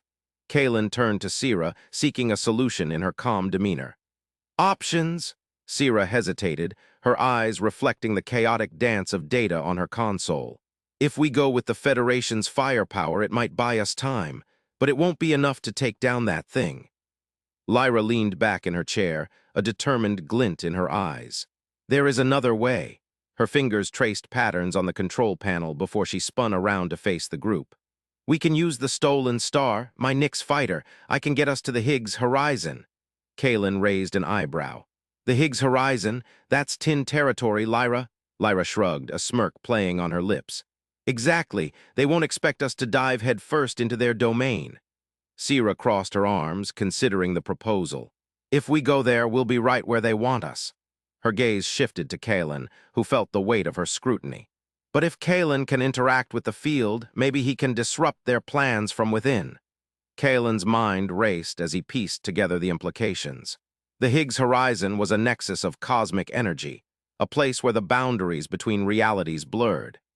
If the Tin were converging there, it meant they had a sinister purpose, erasing the field completely and with it any hope for Kaelen's return. "We have to stop them," he said finally, his voice echoing through the bridge. "Now," Marcus stepped forward, his grip tightening on his weapon. "How do we get you back into your body if we're diving straight into enemy territory?" Kaelen looked at Sira, who nodded slowly. "The Echo Point. It's the place where Kaelen can safely return to his physical form." She tapped on her console, pulling up a holographic map of the Higgs Horizon. A pulsating node appeared within the swirling energy field. "It's risky," she continued, "but if we can pinpoint the Echo Point amid all that chaos, Kaelen might stand a chance." Lyra leaned in closer to study the map. "I can fly us through those tendrils. The stolen star is built for speed and agility. We just need coordinates for the Echo Point." Kaelen nodded, resolve hardening his features. "Then that's our plan. Lyra, you'll pilot us to the Higgs Horizon. Sira will navigate us to the Echo Point. Marcus," the lieutenant straightened, eyes sharp with focus, "I'll cover your backs." "Good," Kaelen said, turning to the crew. "Let's move out." Within minutes, they were assembled at the launch bay. The stolen star gleamed under the harsh lights, its sleek design a testament to Lyra's ingenuity and daring. She ran her hand over the fighter's hull affectionately before climbing into the cockpit. Kaelen strapped himself into the passenger seat behind her, his heart thrumming with anticipation. Sira joined them in the rear compartment, her fingers already working on a portable console linked to the ship systems. Marcus stood at the launch bay door, weapon raised and ready to provide cover if needed. The bay doors slid open silently, revealing the expanse of space beyond. The massive tin command ship loomed ominously, its dark form a stark contrast against the stars. Smaller triangles darted around it like shadows, their menacing presence palpable even from afar. Lyra engaged the thrusters, and the stolen star shot out into the void with a burst of speed. The fighter's engines roared to life, propelling them forward at breakneck velocity. Kaelen braced himself as Lyra weaved through the swarm of tin ships, her reflexes sharp and precise. The command ship's surface seemed to ripple as they approached, tendrils of dark energy lashing out like whipcords. Lyra deftly avoided each strike, her grin fierce under the dim glow of the cockpit lights. "We're in their blind spot," she called over the comms, her voice steady despite the chaos. "They won't see us until we're right on top of it." Kaelen felt the resonance intensify, the song of destruction echoing louder within his mind. It was a relentless assault, but he clung to the clarity Sira had given him, the knowledge that this was more than just an attack. It was an attempt to erase reality itself. "Sira," Kaelen said urgently, "can you isolate the frequency? Block out the noise?" Sira's voice came through calm and focused. "Working on it." Behind them, Marcus kept a watchful eye on their six, ready to fend off any pursuit. He glanced at Sierra, who was engrossed in her console, before turning back to scan the void. The Higgs Horizon loomed ahead, an ethereal maelstrom of blue and purple energy swirling like an otherworldly ocean. The closer they got, the more Kaelen felt a strange resonance within himself, as if his very essence was attuned to this cosmic phenomenon. Lyra guided the stolen star through the outer layers of energy, her hands dancing over controls with practiced ease. "We're entering unstable territory," she warned. "Hang on." The fighter shuddered violently as they plunged deeper into the horizon's depths. Kaelen's vision blurred, and for a moment he feared his consciousness might be torn apart by the raw power surrounding them. But Sierra's voice cut through the chaos. "I've got it. Frequency isolated." The discordant symphony inside Kaelen's mind began to fade, replaced by a harmonious hum that seemed to resonate with every fiber of his being. He could think again, focus on the task at hand. "Echo point in sight," Sierra announced, her voice tinged with relief. "Hold steady, Lyra." Lyra nodded, guiding the fighter towards a pulsating node within the swirling vortex. The energy there was dense, almost tangible, and Kaelen felt an inexplicable pull towards it, a beacon calling him home. As they neared the echo point, Kaelen unbuckled his harness and stepped out of the cockpit compartment. He moved to Sierra's side, watching as she manipulated data streams on her console. "What do I need to do?" he asked, trying to keep the urgency from his voice. Sierra looked up at him, her expression serene despite their dire situation. "You need to merge with the energy field," she said softly. "Let it guide you back to your body." Kaelen took a deep breath and stepped closer to the hull of the stolen star, pressing his palm against the cool metal. He closed his eyes, reaching out with his senses into the roiling energy around them. The Higgs Horizon's power surged through him like an electric current, overwhelming yet exhilarating. For a moment, he was adrift in a sea of pure potentiality, stars being born and dying, galaxies colliding, the fabric of reality stretching infinitely before him. And then he saw it, a flicker of recognition amidst the chaos. His body, lying inert on the medical bay of the Vanguard, surrounded by machines and monitors. A tether connected his spectral form to that physical shell, a lifeline through the cosmic expanse. He grasped onto that tether with all his willpower, pulling himself back along it. The journey was agonizingly slow. Each inch of progress felt like battling against a tidal wave. But he held firm, driven by the desperate need to return, to stop the tin's insidious plan. As he neared his body, the resonance shifted again, this time into a cacophony of screams and whispers that tore at his psyche. He gritted his teeth, pushing through the pain and fear, determined not to falter now. Finally, with a jolt that shook him to his core, Kaelen felt himself reintegrating, mind merging with matter, essence reconnecting with flesh. His vision blurred before snapping into focus, revealing the sterile white ceiling of the medical bay. He blinked, taking in the familiar sight, IV drips, beeping machines, and the humdrum of the ship systems. A sense of relief washed over him as he lifted his hand to see it tremble slightly, a testament to the ordeal he'd endured. "Kaelen!" Sierra's voice echoed through the bay, tinged with both concern and triumph. She rushed to his side, her eyes scanning the readouts on the monitors. "You did it," she breathed, a smile breaking across her face. "You're back." Kaelen managed a weak smile in return before turning to Lyra, who stood nearby, looking relieved yet vigilant. Marcus was at the door, weapon still in hand, but alertness softening into a nod of respect. "Lyra," Kaelen said, his voice hoarse from disuse. "We need to act fast. The tin won't stay idle for long." She nodded grimly. "The stolen star is fueled and ready. Let's move out before they figure out what we're planning." Together, they made their way back to the launch bay where the sleek fighter awaited. Kaelen took a moment to steady himself against the fighter's hull, drawing strength from its solid presence. "We'll head straight for the tin command ship," Lyra said, her voice resolute. "Use everything we've got to disrupt their operations." Kaelen climbed into the cockpit behind Lyra, Sierra taking position in the rear compartment once more. Marcus secured his place at the launch bay door, scanning the void outside with keen eyes. As they prepared for takeoff, Kaelen felt a renewed determination surge through him. a mixture of gratitude for his return and resolve to thwart the tin's malevolent designs. He knew what awaited them, their final battle against an ancient and formidable foe. Lyra engaged the thrusters, and the stolen star launched into space with a burst of speed. The fighter sliced through the swarm of tin ships like a knife, Lyra's skillful maneuvers keeping them just out of reach. Kaelen watched as they closed in on the colossal command vessel, its obsidian surface seeming to absorb all light. "The Higgs Horizon is amplifying their power," Sira warned over the comms. "We need to hit them hard and fast." Kaelen nodded, gripping the armrest tightly. He reached out with his mind once more, feeling for the discordant frequency that permeated the tin's presence. This time it was clearer, sharper, and he knew exactly how to counter it. As Lyra guided the fighter closer to the command ship's hull, Kaelen focused on channeling his own energy against theirs. He visualized a barrier of harmonious waves pushing back against the tin's chaotic song, trying to disrupt their control over the cosmic energies they sought to manipulate. The stolen star shuddered as they neared the massive vessel, Lyra's hands flying over controls with expert precision. Marcus opened fire from his position at the bay door, his weapon cutting through smaller tin craft that darted too close. "We're almost there," Lyra called out, her voice strained but determined. Kaelen concentrated harder, feeling his willpower waver under the immense pressure.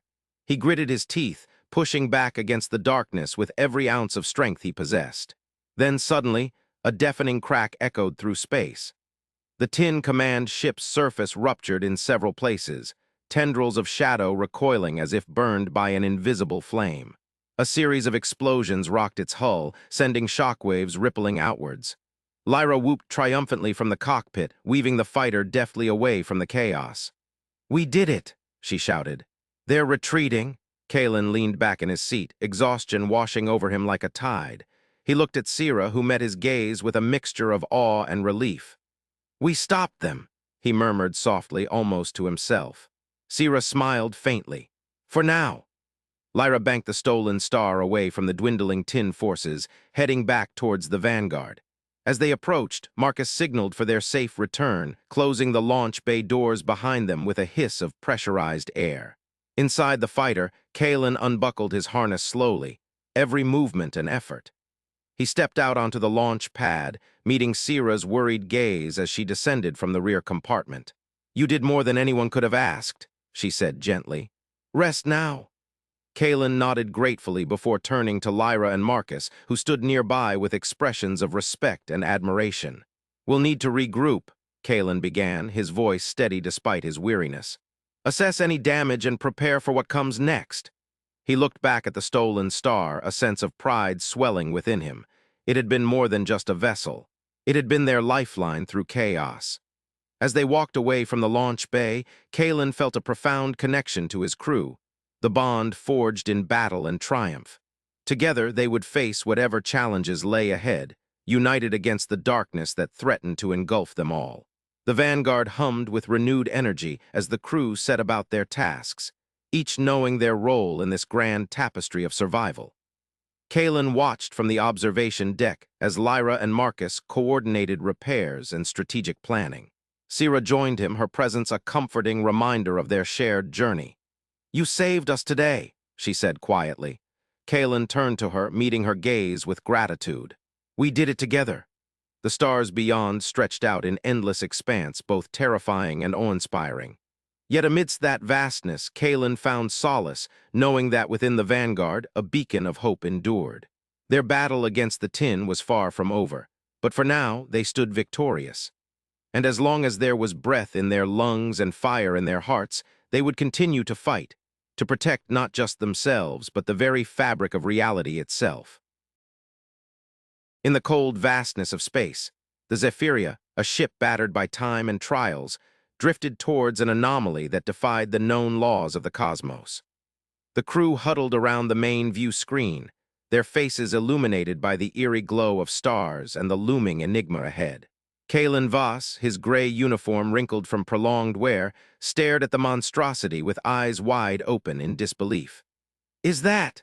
Lyra Storm began, her voice trailing off as she leaned forward, knuckles white where she gripped the console.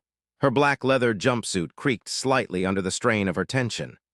Dr. Sira Chen looked up from her datapad, her white robe contrasting sharply with the dark hues of the bridge. "It's unlike anything we've encountered before," she said, her analytical mind processing the data at lightning speed. "The readings are off the charts, massive gravitational distortions, energy signatures that don't match any known stellar phenomena." Kaelen stepped closer to the screen, his reflection ghostly against the swirling colors of the anomaly. It was a colossal structure, sprawling across the void like a metallic spiderweb spun from gleaming, iridescent threads. Blue and purple lights pulsed rhythmically along its intricate framework, casting eerie shadows that danced macabrely on the surrounding stars. Lt. Marcus Thorne, standing guard near the door, shifted his stance, hand resting on the blaster at his side. "What is it?" he asked, his voice a low rumble. "Some kind of space station?" Kaelen shook his head, his gaze never leaving the anomaly. "No," he murmured, "it's bigger than that." He reached out tentatively as if to touch the screen, then pulled back. "I can feel it." Lyra glanced at him, concern etched on her face. "Feel what?" "The song," Kaelen whispered. His eyes fluttered closed, and he swayed slightly, his breath hitching. "It's a frequency, a melody woven into the very fabric of space-time." He opened his eyes, and there was a wild intensity in them. "This isn't natural." Sira looked up from her datapad, intrigued. "What do you mean?" "The tin," Kaelen said, his voice steady despite the exhaustion that clung to him like a shroud. "They built this. It's a Higgs anchor, an artificial construct designed to manipulate the field's memory." Lyra frowned, trying to piece together the implications. "The field? You mean the energy field that connects everything?" "Yes," Kaelen nodded. "And it's not just controlling the field, it's erasing its memory." He turned back to Sira. "Your readings, can you detect any temporal distortions around this thing?" Sira tapped rapidly on her datapad, eyes scanning the data stream. "Yes, there are fluctuations in the local spacetime fabric. It's like time itself is being warped." Kaelen's expression darkened. "That's exactly what I feared. The Tin are using these anchors to control and erase history. If they succeed, everything we know, everything we are could vanish." Thorne stepped closer, his voice stern. "So what do we do about it?" Lyra looked at Kaelen, her hand resting gently on his shoulder. "You said you can feel its song. Can you reverse it?" Kaelen hesitated, the weight of Lyra's question heavy on him. He was exhausted, every fiber of his being drained from the battle to return to reality. But he also knew what was at stake. "I think so," he finally said. "But it won't be easy." Sira nodded. "If Kaelen can reverse the frequency, the anchor should destabilize and self-destruct." Lt. Thorne grunted. "That's a big if. What if you're wrong?" Kaelen didn't waver. "I'm not wrong," he said softly but firmly. "The risk is immense, but so is the potential reward." He looked around at his crewmates, their faces a mix of determination and trepidation. This anchor could be the key to stopping the Tin for good. Lyra stepped in front of him, her gaze steady. "You're not alone in this, Kaelen," she said. "We'll help you any way we can." Sira nodded. "I can provide analytical support, run simulations, whatever you need." She held up her datapad. "If there's a pattern to the frequency, I can assist in deciphering it." Thorne adjusted his stance, his guardian instinct kicking in. "And I'll ensure no one interferes," he added grimly. Kaelen managed a weak smile. "Thank you." He took a deep breath and turned back to the screen, his eyes closing once more as he began to tune into the anchor's hum. The ship's lights flickered slightly, responding to his intense focus. Hours passed in a blur of data streams and whispered consultations. Sira ran endless calculations on her datapad, cross-referencing ancient texts and theoretical models from both human and alien sciences. Lyra remained by Kaelen's side, a constant source of support and comfort as he delved deeper into the anchor's song. "Kaelen," she murmured at one point, her voice barely audible over the hum of the ship's systems. "Are you sure about this? You look drained." He opened his eyes briefly to meet hers. "I'm fine," he lied softly, "but yes, I need to rest a while." He moved towards a nearby console and leaned against it for support. His fingers traced intricate patterns in the air as if playing an unseen instrument. Sira watched him with growing concern. "Kaelen, you're pushing yourself too hard. Your body can't handle this much strain." "If I don't do something now," he replied wearily, "the Tin will erase everything. We have to act fast. Thorne glanced at the view screen where the anchor's pulsating lights seemed more menacing by the minute. How long until you can reverse it? Kaelen shook his head. I don't know, it's complex. The frequency is layered, like a symphony composed of countless voices. He paused, frowning as he tried to articulate what he felt. Each voice has its own rhythm and pitch, but they all blend together into something. Monstrous. Lyra looked at Sierra, her expression serious. Can you help him isolate the individual frequencies? Sierra nodded. I can try, but if Kaelen is right about this being a control frequency, it might have safeguards to prevent tampering. Kaelen's eyes fluttered open again, and he looked directly at Sierra.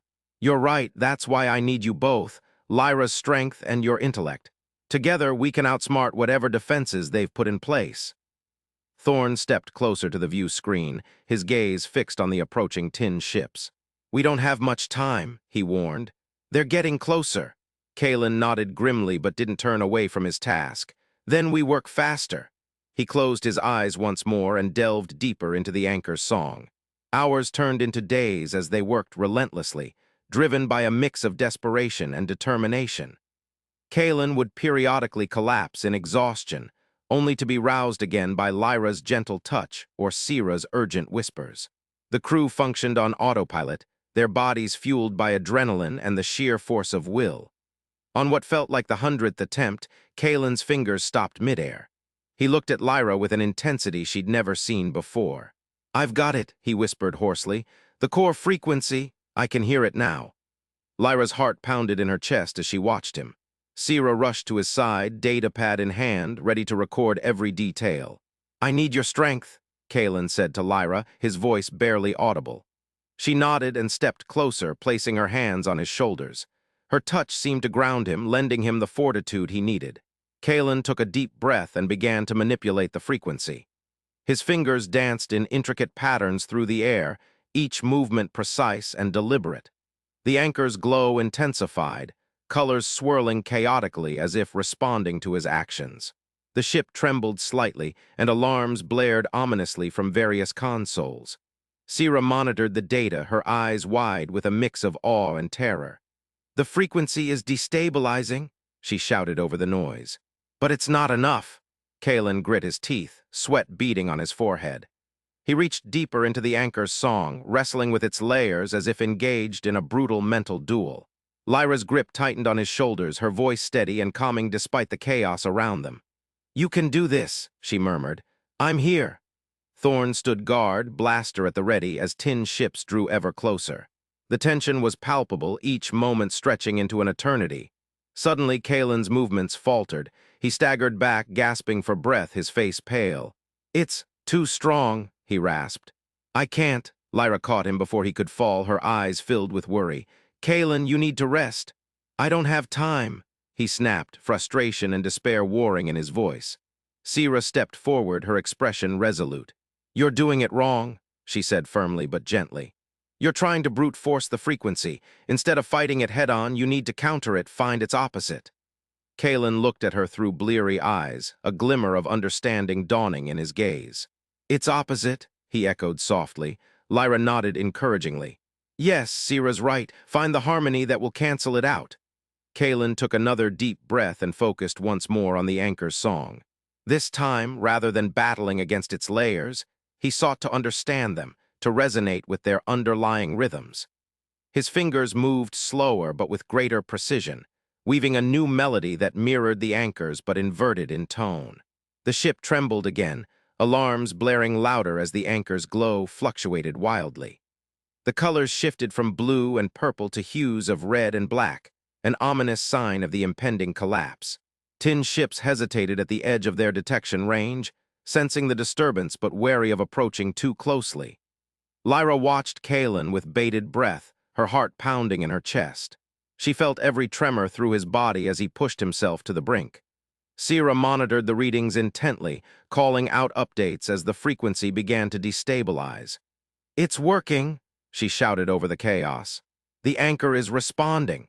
Kaelen's eyes were closed tightly now, his lips moving in silent chant as he wove his counter-frequency with meticulous care.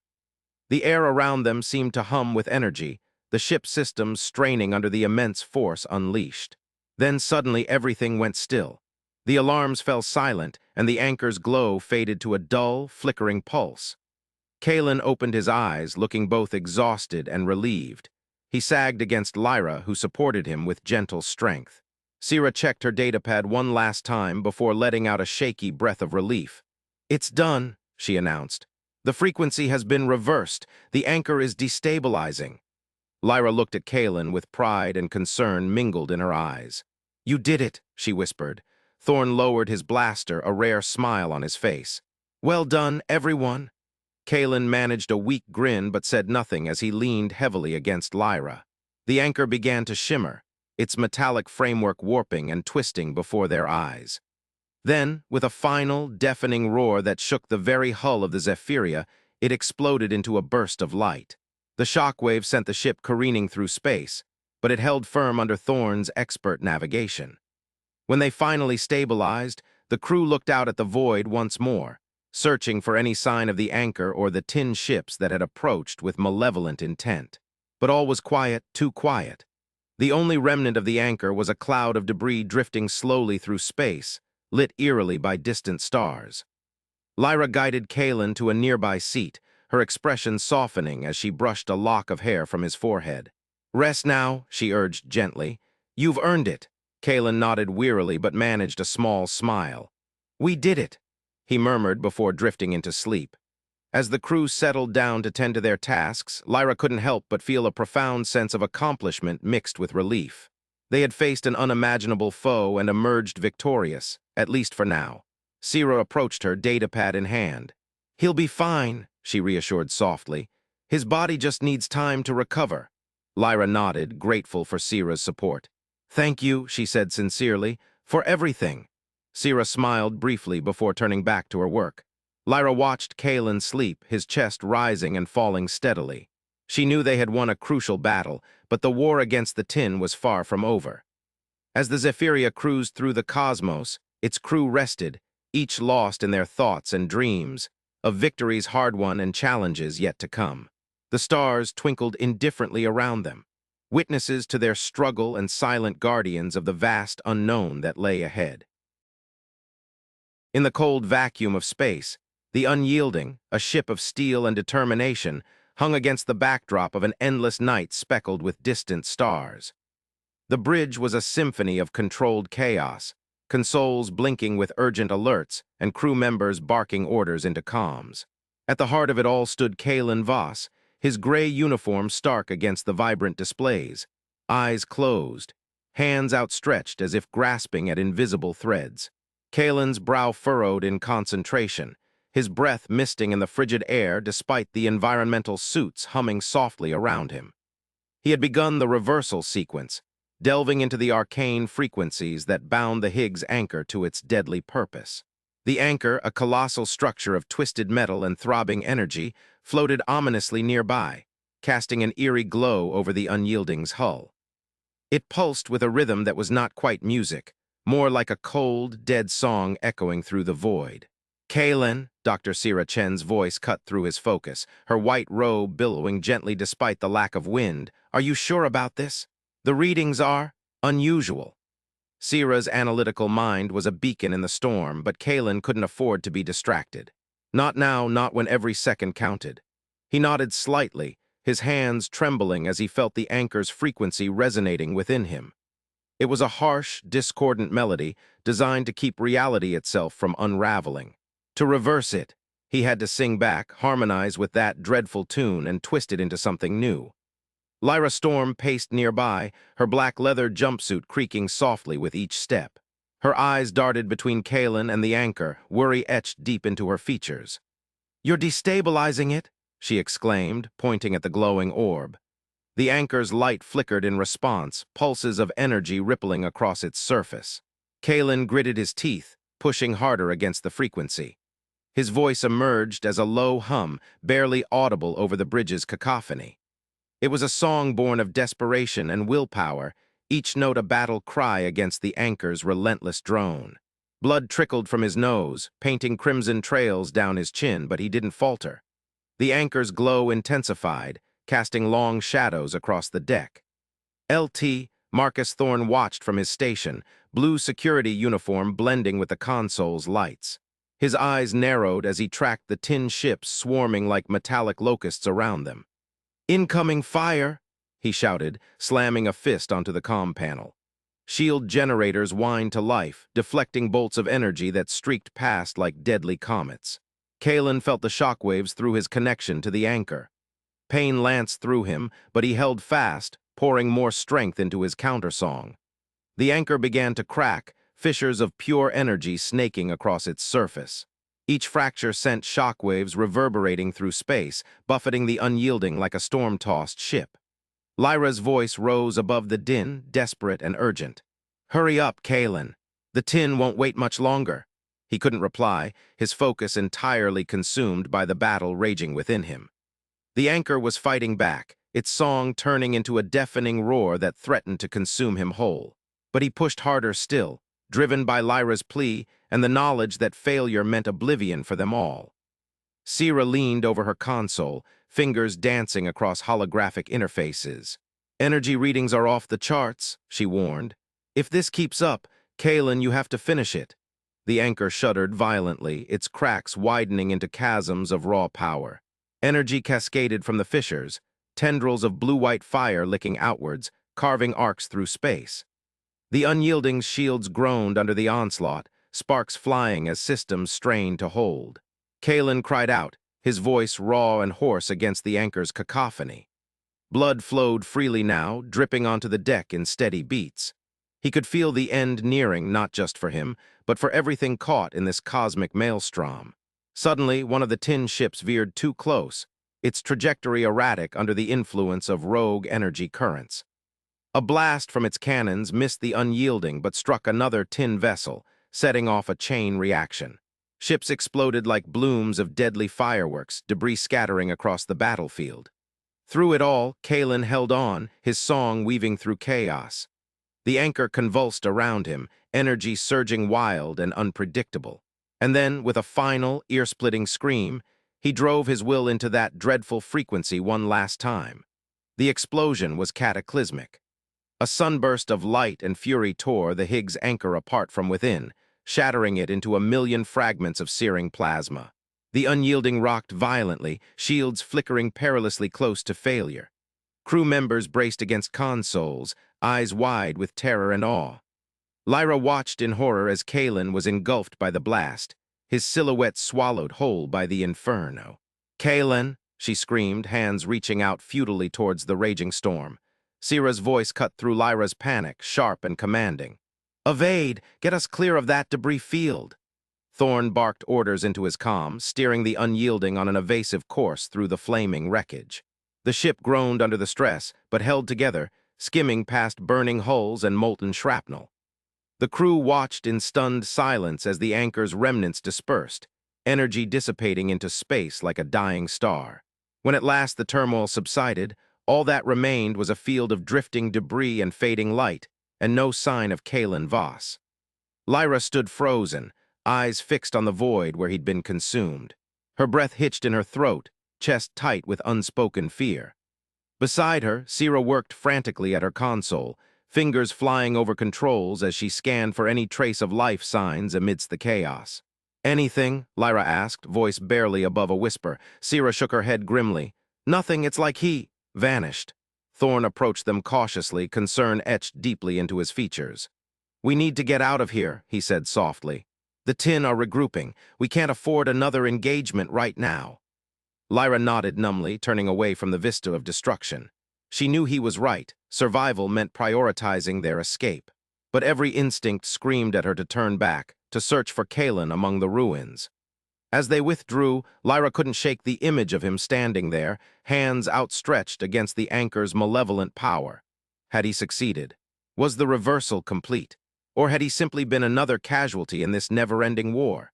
Sierra pulled up a holographic display, showing real-time scans of the area they'd left behind. She zoomed in on what remained of the Higgs anchor, now little more than a swirling cloud of particles and fading energy. "The frequency," she murmured, "it's still there, but it's different."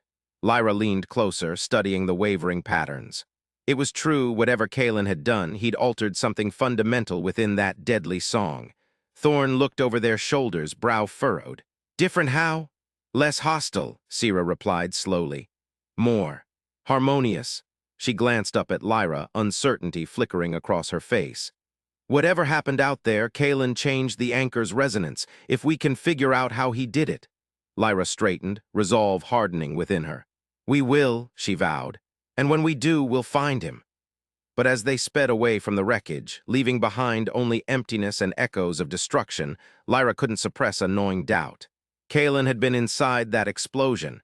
Had he truly managed to harness such power without being consumed? The bridge settled into a tense rhythm, crew members tending to damaged systems, while Thorn plotted their course away from Tin territory. Yet despite the bustle around her, Lyra felt isolated, adrift in a sea of unanswered questions. She retreated to her quarters, seeking solace in solitude. The room was dimly lit, shadows dancing gently on the walls as she paced back and forth like a caged animal. Her mind raced, replaying every moment leading up to Kaelen's disappearance, searching for clues or missed signs. Hours passed before Sira found her there, huddled beneath the viewport, gazing out at the stars. She hesitated at the doorway before stepping inside, closing it softly behind her. You shouldn't be alone right now, she said gently, joining Lyra by the window. Lyra offered a weak smile. And where else would I be? Out there looking for him? Her voice caught on the words, emotion threatening to overwhelm her once more. Sira laid a comforting hand on her shoulder. You did everything you could, she reminded her. None of us could have predicted this outcome. Lyra shook her head, blinking back tears. I should have stopped him, she insisted, or gone with him. I can't just leave him out there. We don't know that he's still out there, Sira countered carefully. The words hung heavy between them, unspoken fears taking shape in the silence. What if Kaelen wasn't trapped within some pocket of reality? What if his body had simply disintegrated under the anchor's fury?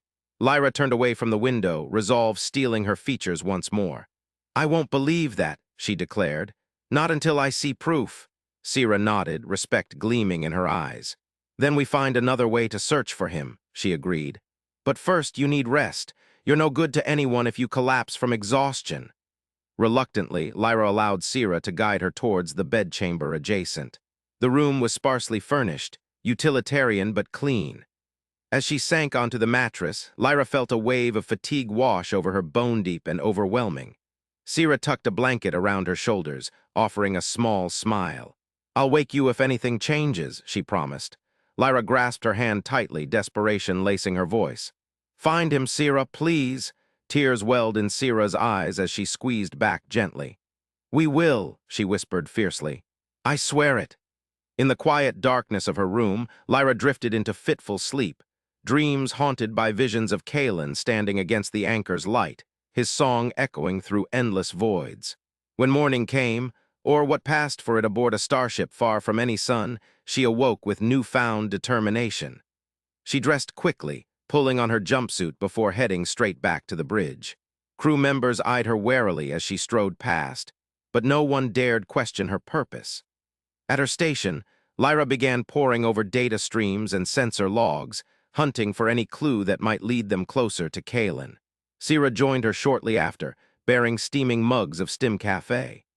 They worked side by side, cross-referencing readings from the anchor's destruction with theoretical models of subspace distortion. The hours blurred together as they delved deeper into arcane physics and forbidden frequencies. Meanwhile, Thorn kept the unyielding on a cautious trajectory through uncharted territories, avoiding Tin patrols while keeping an ear open for any transmission that might hint at their quarry. The ship felt tense, its usual camaraderie muted under the weight of uncertainty. Days turned into weeks as Lyra and Sira pursued their investigation relentlessly. They barely left the bridge save for brief periods of rest, fueled by caffeine and adrenaline alone. Their progress was painstakingly slow. Each new discovery seemed to spawn a dozen more questions, leading them down convoluted paths through quantum theory and interdimensional mechanics. One evening, as Lyra rubbed weary eyes over another set of indecipherable equations, Sira leaned back in her chair with a soft groan. This is insane, she muttered. We're chasing ghosts here. Lyra looked up, alarm flashing across her face. "You don't mean that," she protested. Sierra held up a hand placatingly. No, I'm just saying. Maybe we need to approach this from another angle." She tapped thoughtfully on the console before her. "What if we're looking at this all wrong? Instead of trying to find Kaelen within the known universe, what if he's not there anymore?" A shiver ran down Lyra's spine at those words, but she refused to dismiss them out of hand. "Explain." "Well," Sierra began slowly, "we know the anchor was designed to manipulate reality itself, right? And Kaelen tapped into that power somehow. What if instead of destroying him, it transferred him?" Lyra frowned, trying to follow her logic. "Transferred him where?" Sierra shrugged helplessly. "I don't know, some other dimension or plane of existence. A pocket universe created by the anchor's collapse." She leaned forward, eyes shining with renewed fervor. "Think about it. If we can locate whatever anomaly allowed this transfer to happen, maybe we can replicate it and bring him back." The idea was wild, bordering on madness. But there was a certain elegance to its audacity, a spark of hope amidst the despair. Lyra nodded resolutely. "All right then," she said, determination burning in her gaze. "Let's find that anomaly." Together, they threw themselves into their new theory with renewed vigor, poring over data streams and simulations until their eyes blurred. They consulted with engineers, physicists, even delved into ancient archives of long-forgotten lore, anything that might shed light on such phenomena. Weeks turned into months as the Unyielding continued its odyssey through the cosmos, pursued always by whispers of tin fleets and echoes of forgotten battles. Yet through it all, Lyra and Sierra remained undeterred, driven by their shared conviction that Kaelen still existed somewhere beyond reach. One night, deep within the ship's labyrinthine corridors, they stumbled upon an unexpected ally, a dusty old archive room filled with relics from eras past. Amongst yellowed parchments and crumbling data crystals, they discovered references to ancient experiments in dimensional transference, tales of heroes lost to other realms, songs echoing through voids untouched by time. Excitement surged within Lyra as she handled the brittle pages carefully, tracing faded ink with trembling fingers. "This could be it," she breathed. "A way back to him." Sierra nodded eagerly, already absorbed in deciphering arcane symbols beside her. The hours slipped away unnoticed, each new revelation fueling their determination further. And then, amidst the jumble of forgotten lore, they found something truly extraordinary. A map. It was crude by modern standards, little more than charcoal smudges on parchment, but there was an undeniable resonance to its lines and curves. Lyra stared at it, heart pounding wildly as she sensed echoes of power radiating from the page itself. Sierra looked up from her translations, all reflecting in her eyes. I think this is a pathway," she whispered, "a route through the dimensions." Lyra met her gaze, understanding passing between them like an electric current. They had their course set. All that remained was to navigate its treacherous depths. With newfound purpose, Lyra and Sierra returned to the bridge, bearing their discovery with cautious excitement. Thorne listened intently as they laid out their findings, his expression shifting from skepticism to grudging admiration. "Assuming this works," he said finally, "you're talking about venturing into territory no one's charted before. It could be suicide." Lyra's jaw set stubbornly. "We've faced worse odds," she reminded him. Thorne nodded slowly, then turned to address the crew gathered around them. "You all heard them," he declared. "This isn't going to be easy, but if there's even a chance we can bring Kaelen back." Cheers erupted across the bridge, voices raised in solidarity. The Unyielding might have been battered and weary from endless skirmishes, but its heart remained unbroken. Under Lyra's guidance, navigational systems were recalibrated to accommodate their unprecedented journey. Sierra worked tirelessly alongside engineers, adapting drive signatures and shielding protocols based on ancient formulas unearthed during their research. As preparations neared completion, an uneasy calm settled over the ship. Crew members exchanged anxious glances while tending to their duties, aware that what lay ahead defied comprehension, yet buoyed by the knowledge they ventured forth not merely for survival, but in pursuit of something profound. At last, the moment arrived. The Unyielding hung motionless amidst a swirl of stars, engines humming softly as Lyra took her place at the helm. Beside her, Sira input final coordinates into navigation consoles, fingers trembling slightly despite her resolve. Lyra glanced back at Thorn, who stood tall and resolute amidst his officers. "Ready?" she asked quietly. He gave a single nod, then called out across the bridge. "All hands brace for transition." A hush fell over the crew as Lyra engaged thrusters, guiding them towards the nebulous pathway charted on parchment ages past.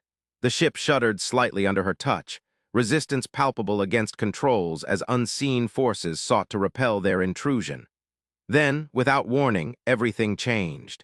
The void around them warped violently, colors bleeding into one another until all distinction blurred into chaos. Alarms wailed incessantly, sensors overwhelmed by phenomena beyond calibrated limits. Through it all, Lyra maintained her grip on the helm, knuckles white beneath taut skin. And then, abruptly, silence reigned once more. The bridge was bathed in eerie luminescence, consoles casting ghostly hues onto faces turned pale with awe or terror. Beyond viewport panoramas stretched vistas unmarred by familiar constellations, landscapes alien and breathtaking in their strangeness. Lyra's breath hitched in her throat as she took it all in. Galaxies spiraled like whorls of paint, nebulas bloomed like flowers against velvet night, while comets streaked past leaving trails of stardust. Yet amidst this celestial symphony, one sight dominated every other, a colossal structure hovering near the center frame. It was the anchor, or rather what remained of it. Fragments coalesced into something new entirely, pulsating rhythmically with raw energy. Tendrils of light reached outward from its core, weaving patterns intricate and hypnotic through the void. Sira gasped beside her, eyes wide with wonderment. "Is that?" Lyra nodded numbly, scarcely able to form coherent thoughts amidst such grandeur. Somewhere within those radiant depths lay answers she craved, perhaps even hope itself. Thorn approached cautiously from behind them, voice barely above a whisper. "Can we approach safely?" he asked. Lysa gestured towards Sira, who nodded eagerly before turning back to her instruments. Together they pored over readings, decoding streams of data emanating from the enigmatic structure ahead. After what felt like an eternity, Sira straightened up, relief evident in her smile. "It's stable," she announced. "But there's something else." Lyra looked at her quizzically. "What do you mean?" Sira hesitated briefly before continuing. "I can't explain it precisely, but there's a resonance here, like an echo of Kaelen's frequency." Excitement surged through Lyra once more, tempered by caution. If what Sira suggested held true, then perhaps they'd found their way back to him after all. Thorn seemed to sense her thoughts, placing a steadying hand on her shoulder. "We'll take it slow," he assured her. "One step at a time." As the unyielding inched closer to the resplendent edifice before them, Lyra couldn't shake the feeling of being watched, not hostilely, but rather with an almost benevolent curiosity. The ship seemed to glide through currents unseen, guided by forces beyond human comprehension. When they drew near enough for detail to resolve clearly upon viewport screens, gasps rippled across the bridge crew. For amidst the swirling energies comprising this new iteration of the Higgs anchor, figures could be discerned. Silhouettes etched sharply against radiant backdrop, moving gracefully through currents too powerful to withstand otherwise. Amongst them, one form stood out starkly clad in gray uniform, stance unmistakable even from afar. Kaelen Voss. Lyra's heart leapt into her throat as she stared, disbelief warring with elation. He was alive, but how? And what did this place represent? Beside her, Sira worked frantically at consoles, attempting to establish communication channels despite interference from ambient energies. After several tense minutes, static cleared enough for fragmented words to break through. "Lyra, hear me?" Kaelen's voice crackled faintly over comms, laced with urgency yet tinged also by a profound serenity. Tears welled in her eyes as she grasped the mic tightly. "Kaelen," she called out, voice trembling despite efforts to maintain composure. "We're here, we found you." A pause followed before he responded again, softer this time. "Thought I'd lost you all." Relief flooded through her veins like warm fire, banishing shadows of doubt lingering still within her mind. They had come so far, endured so much, only to be reunited now amidst wonders beyond imagining. But their reunion was short-lived. Already Kaelen's tone shifted back towards caution. "You shouldn't have followed," he warned gently. "It isn't safe here." Lyra frowned, confusion clouding her joy momentarily. What do you mean? We came for you. I know, he interrupted softly, and I appreciate it more than words can express, but this place, it's not meant for us, for any of us. She glanced back at Sierra and Thorne, seeing mirrored uncertainty reflected in their expressions, too. What was Kaelen trying to tell them? He seemed to sense her turmoil, continuing carefully. This dimension, or whatever you'd call it, it's sustained by the anchor's energy now. It can't coexist with our reality without consequences. Lyra shook her head, struggling to comprehend his meaning. So what are we supposed to do? She demanded, frustration creeping into her voice. Kaelen paused before answering slowly. Let me go. The words hung heavy between them, each syllable resonating deep within Lyra's soul like a blow struck true. Let him go. After everything they'd endured, the lengths they'd gone to just to reach this point. Beside her, Sierra reached out tentatively, squeezing her hand in silent support. Yet even that small comfort couldn't quell the turmoil raging inside. You can't ask us to do that, Lyra whispered eventually, voice thick with emotion. I'm not asking, Kaelen replied gently but firmly. I'm telling you because if we don't, everyone stands to lose far more than just me. Her grip tightened on the microphone, knuckles aching under strain. Every instinct screamed at her to defy his words, to fight against whatever forces sought now to tear them apart once more. Yet amidst her turmoil, a kernel of understanding began to take root, born perhaps from echoes of ancient wisdom gleaned during their quest. Or maybe simply recognition that sometimes true strength lay not in resistance but acceptance. That sometimes love itself demanded sacrifice. Slowly she nodded, eyes never leaving the figure silhouetted against celestial backdrop before her. All right, she breathed finally, voice barely audible even over calm static. Kaelen seemed to sag slightly where he stood, relief evident despite distance separating them. But there was sadness too, a profound grief mirrored within Lyra's own heart. Thank you, he murmured. She managed a small smile through tears threatening once more to overflow.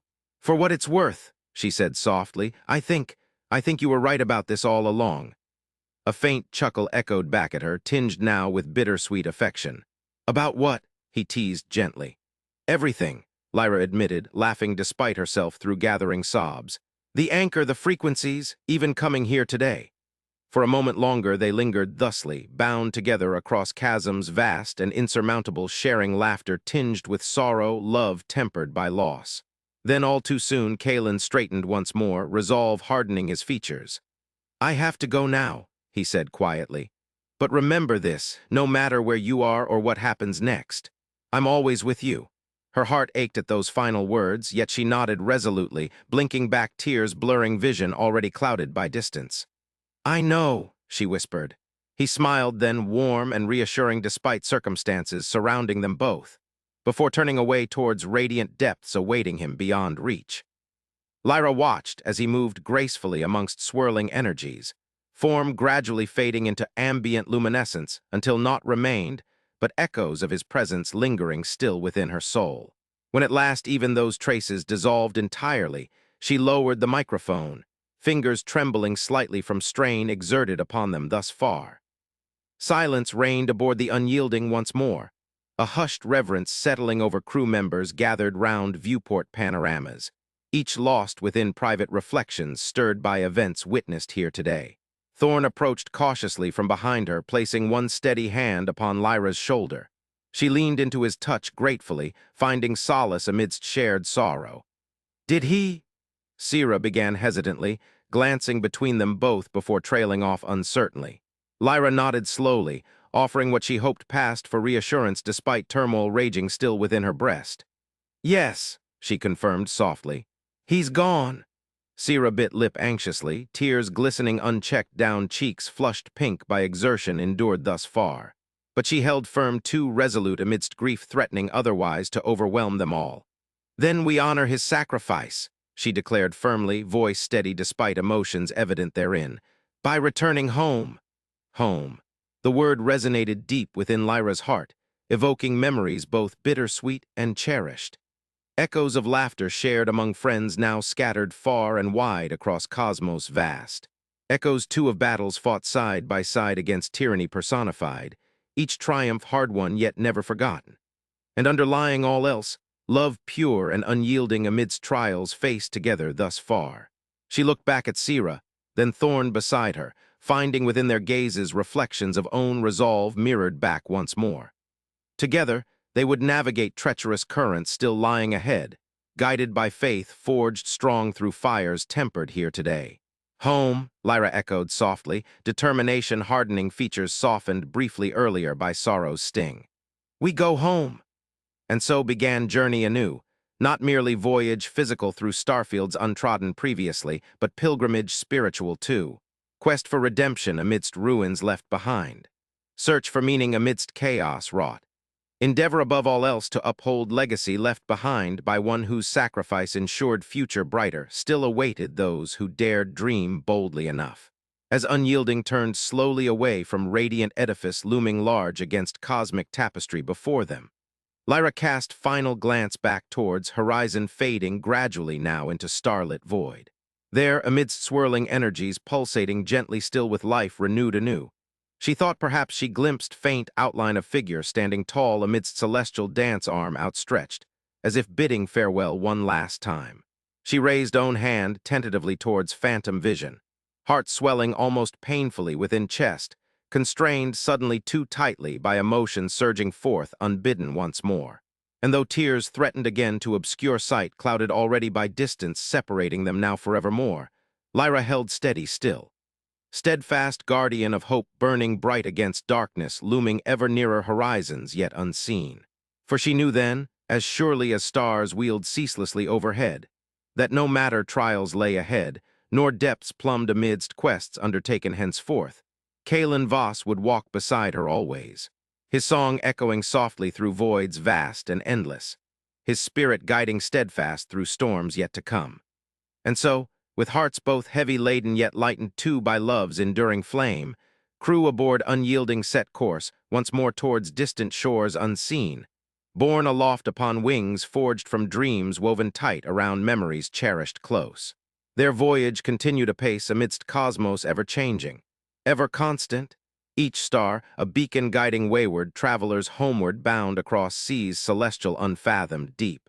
And though shadows lingered still along pathways trodden thus far, hope shone bright within hearts undaunted by trials faced together thus far, beacons burning true against encroaching night.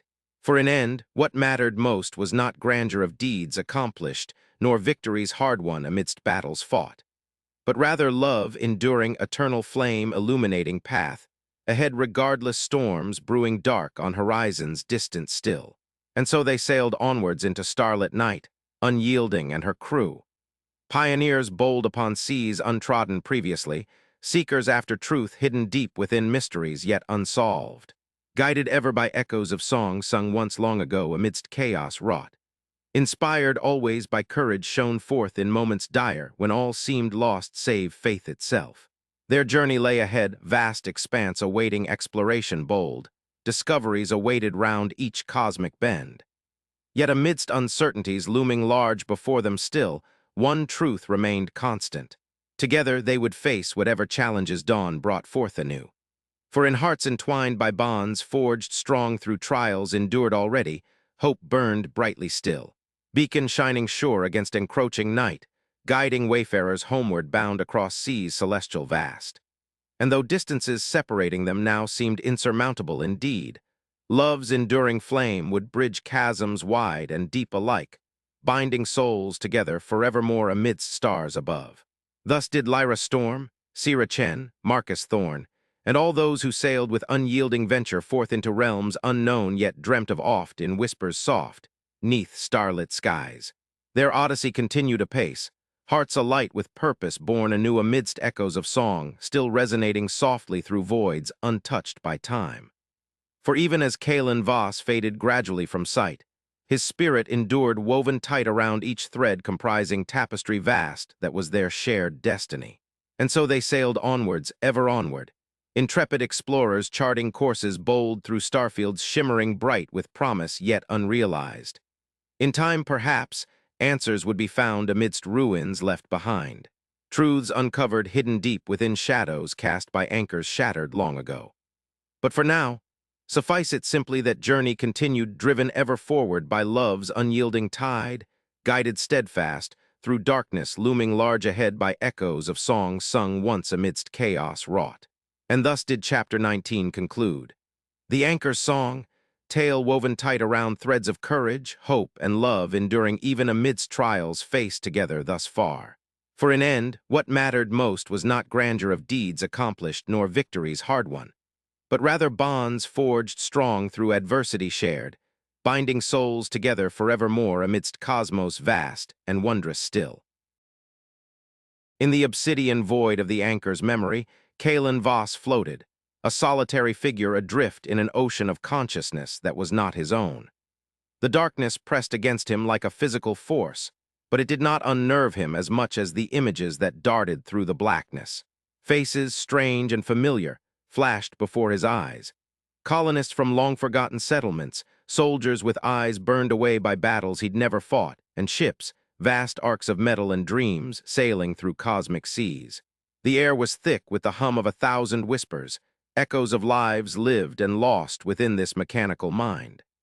Kaelen's breaths came in slow, measured inhalations, each one a battle to maintain calm amidst the chaotic symphony.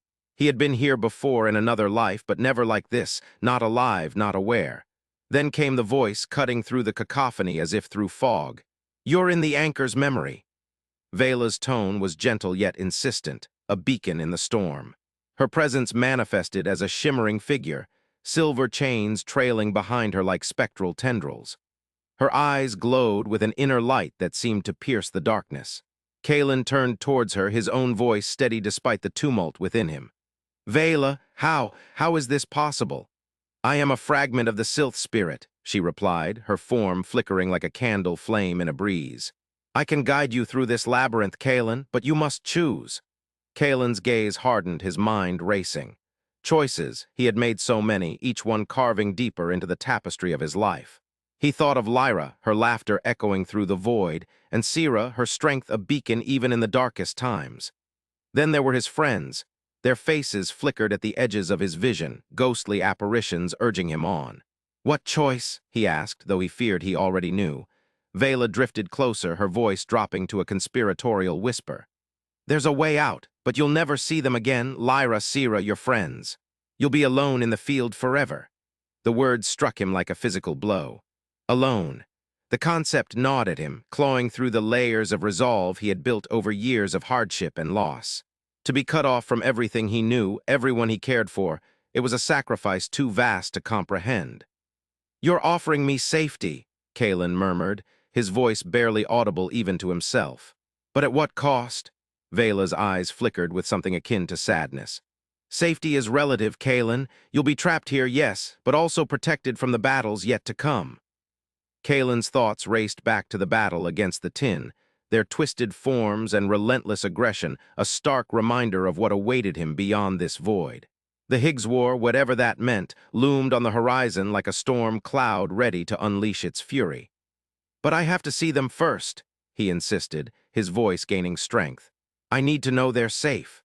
Vela's expression softened, and she nodded slowly. "Then come back, save them, but remember, you'll face more than just the tin. Their war is not one of flesh and blood alone." Kaelen felt a shiver run down his spine as Vela's words sank in. He thought of the strange energy he had sensed during the battle, the way it twisted and corrupted everything it touched. The Higgs War, it wasn't just another skirmish. It was something more sinister, more profound. "Vela," Kaelen began, his voice steady but laced with urgency, "what exactly is this Higgs War? Why does it matter?" Vela hesitated before answering. "The tin have always sought to bend the very fabric of reality to their will. The Higgs Field, the foundation of all mass and energy, is their next target. If they succeed, they won't just conquer worlds, they'll reshape the universe itself." Kaelen's mind reeled at the implications. To be trapped within this void would mean abandoning not only his friends, but also the fate of countless others across the cosmos. The weight of responsibility pressed down on him like a physical force. But there was another side to Vela's offer, a chance for survival, for peace.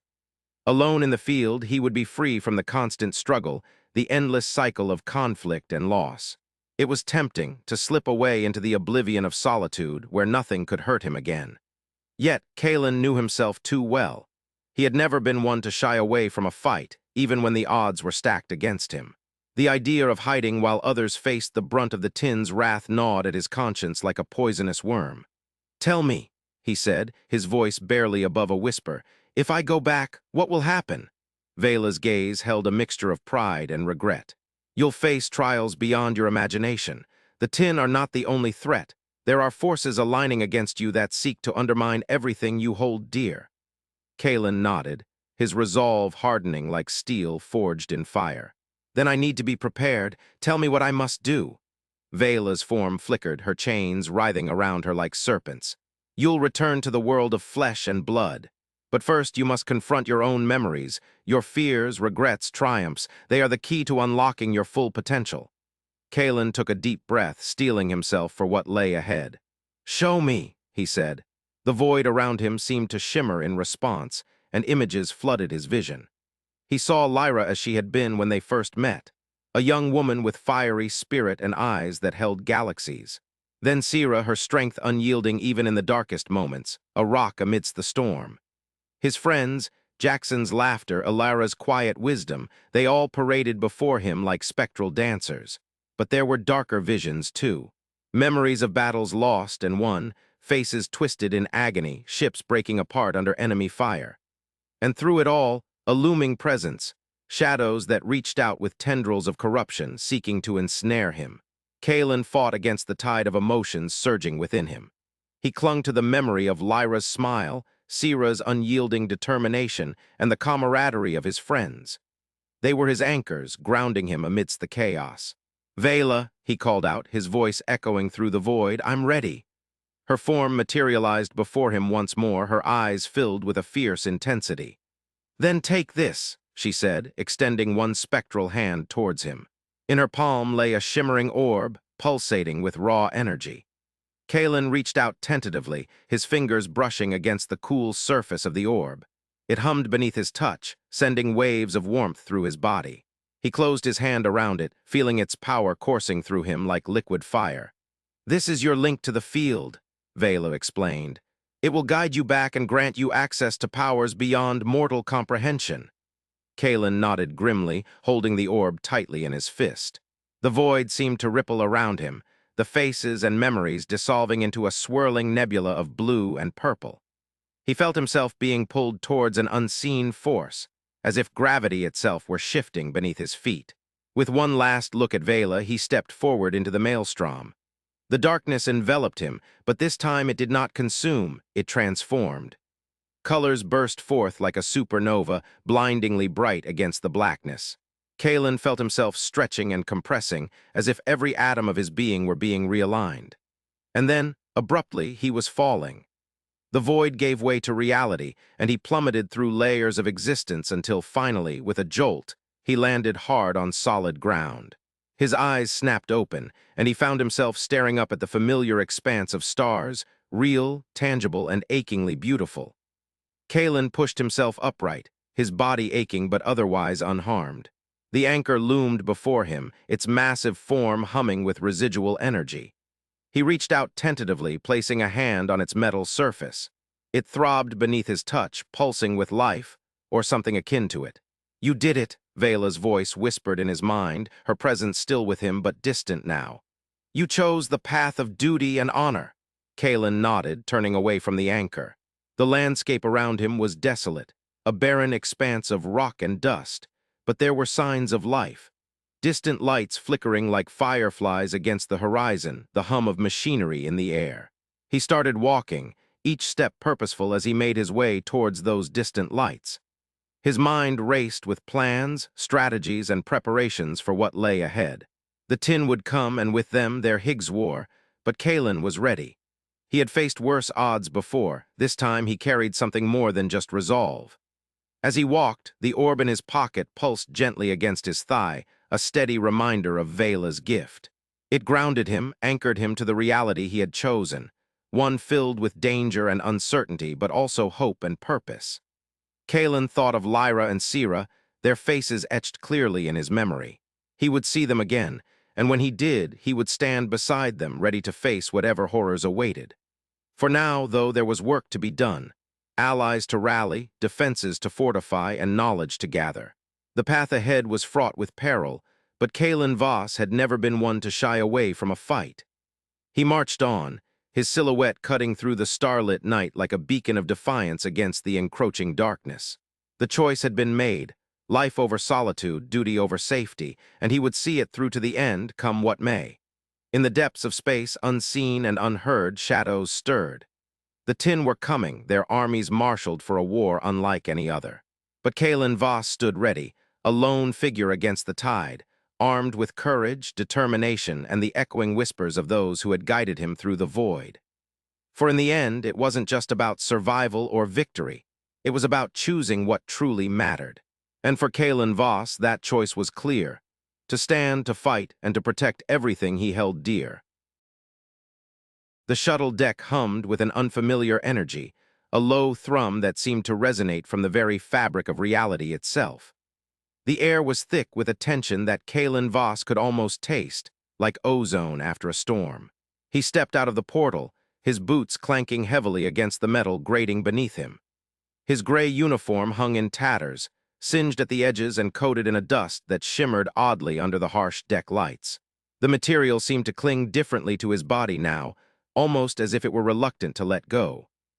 Lyra Storm was the first to see him, her eyes widening in disbelief before she let out a cry that was half relief, half anguish. She rushed forward, her black leather jumpsuit creaking with each hurried step. Tears welled up in her eyes, spilling over as she reached him, pulling him into an embrace so tight it nearly stole his breath away. "Kaelen," her voice quivered. "You're alive." He stood stiffly for a moment, unaccustomed to the sensation of another's touch after what he'd been through. Then, slowly, he wrapped his arms around her, feeling a strange warmth spreading from where their bodies met. It was familiar yet alien, like coming home after years away and finding everything both the same and utterly changed. Behind Lyra, Dr. Sira Chen approached cautiously, her white robe billowing gently despite the lack of wind. She held a medical scanner in one hand, its glowing panel casting eerie blue shadows across her face. Her expression was analytical, but tinged with worry lines that hadn't been there before. "Lyra, give him some space," Sira said softly.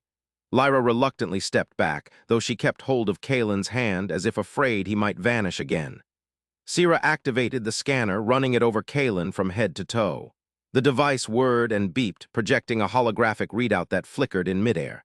She frowned at the data streaming across the display. "Your vital signs are strange," she murmured. "Heart rate is normal, but there's an unusual electrical activity in your brain. It's almost like I'm still connected to it," Kaelen finished for her, his voice hoarse from disuse. He looked out at the deck through new eyes, seeing not just the physical reality of metal and wires, but the undercurrent of energy that pulsed beneath it all. LT. Marcus Thorne stood back a few paces, his blue security uniform crisp against the backdrop of chaos outside the viewport. His gaze darted from Kaelen to Sira, confusion etched deep into his features. "What does he mean by it?" he asked, his voice tight with unease. Sira glanced at Thorne before turning back to Kaelen. "Kaelen, you were gone for 3 hours," she said slowly. "But in the Higgs Field—" She trailed off, waiting for him to fill in the blanks. Kaelen nodded, memories of timelessness and infinite expanse still fresh in his mind. "I was only there for a few minutes." He paused, trying to find the right words. "Time doesn't work the same way inside the field." Lyra's grip on his hand tightened. "What did you see?" she asked, her voice barely above a whisper. He looked down at her, seeing not just Lyra, but layers upon layers of existence intertwined with hers, memories, fears, hopes. It was overwhelming, this new sense of everything connected, everything entwined. "The Tin," he said finally. "They're erasing the field if we don't stop them." His voice caught on the words, choked by a surge of emotion he couldn't quite name. Fear, grief, something primal and raw that clawed at his insides. Sira's expression hardened into determination. She turned to Thorne. "We need to assess our situation. Where are we?" Thorne stepped up to the viewport, his reflection superimposed over the swirling vortex of blue and purple beyond, the Higgs Horizon. Stars stretched out in all directions, interspersed with fragments of debris that glinted like shattered diamonds. It was both breathtaking and terrifying. "The Vanguard is at the edge of the known universe," Thorne reported. "Close to the Higgs Horizon, we're in uncharted territory."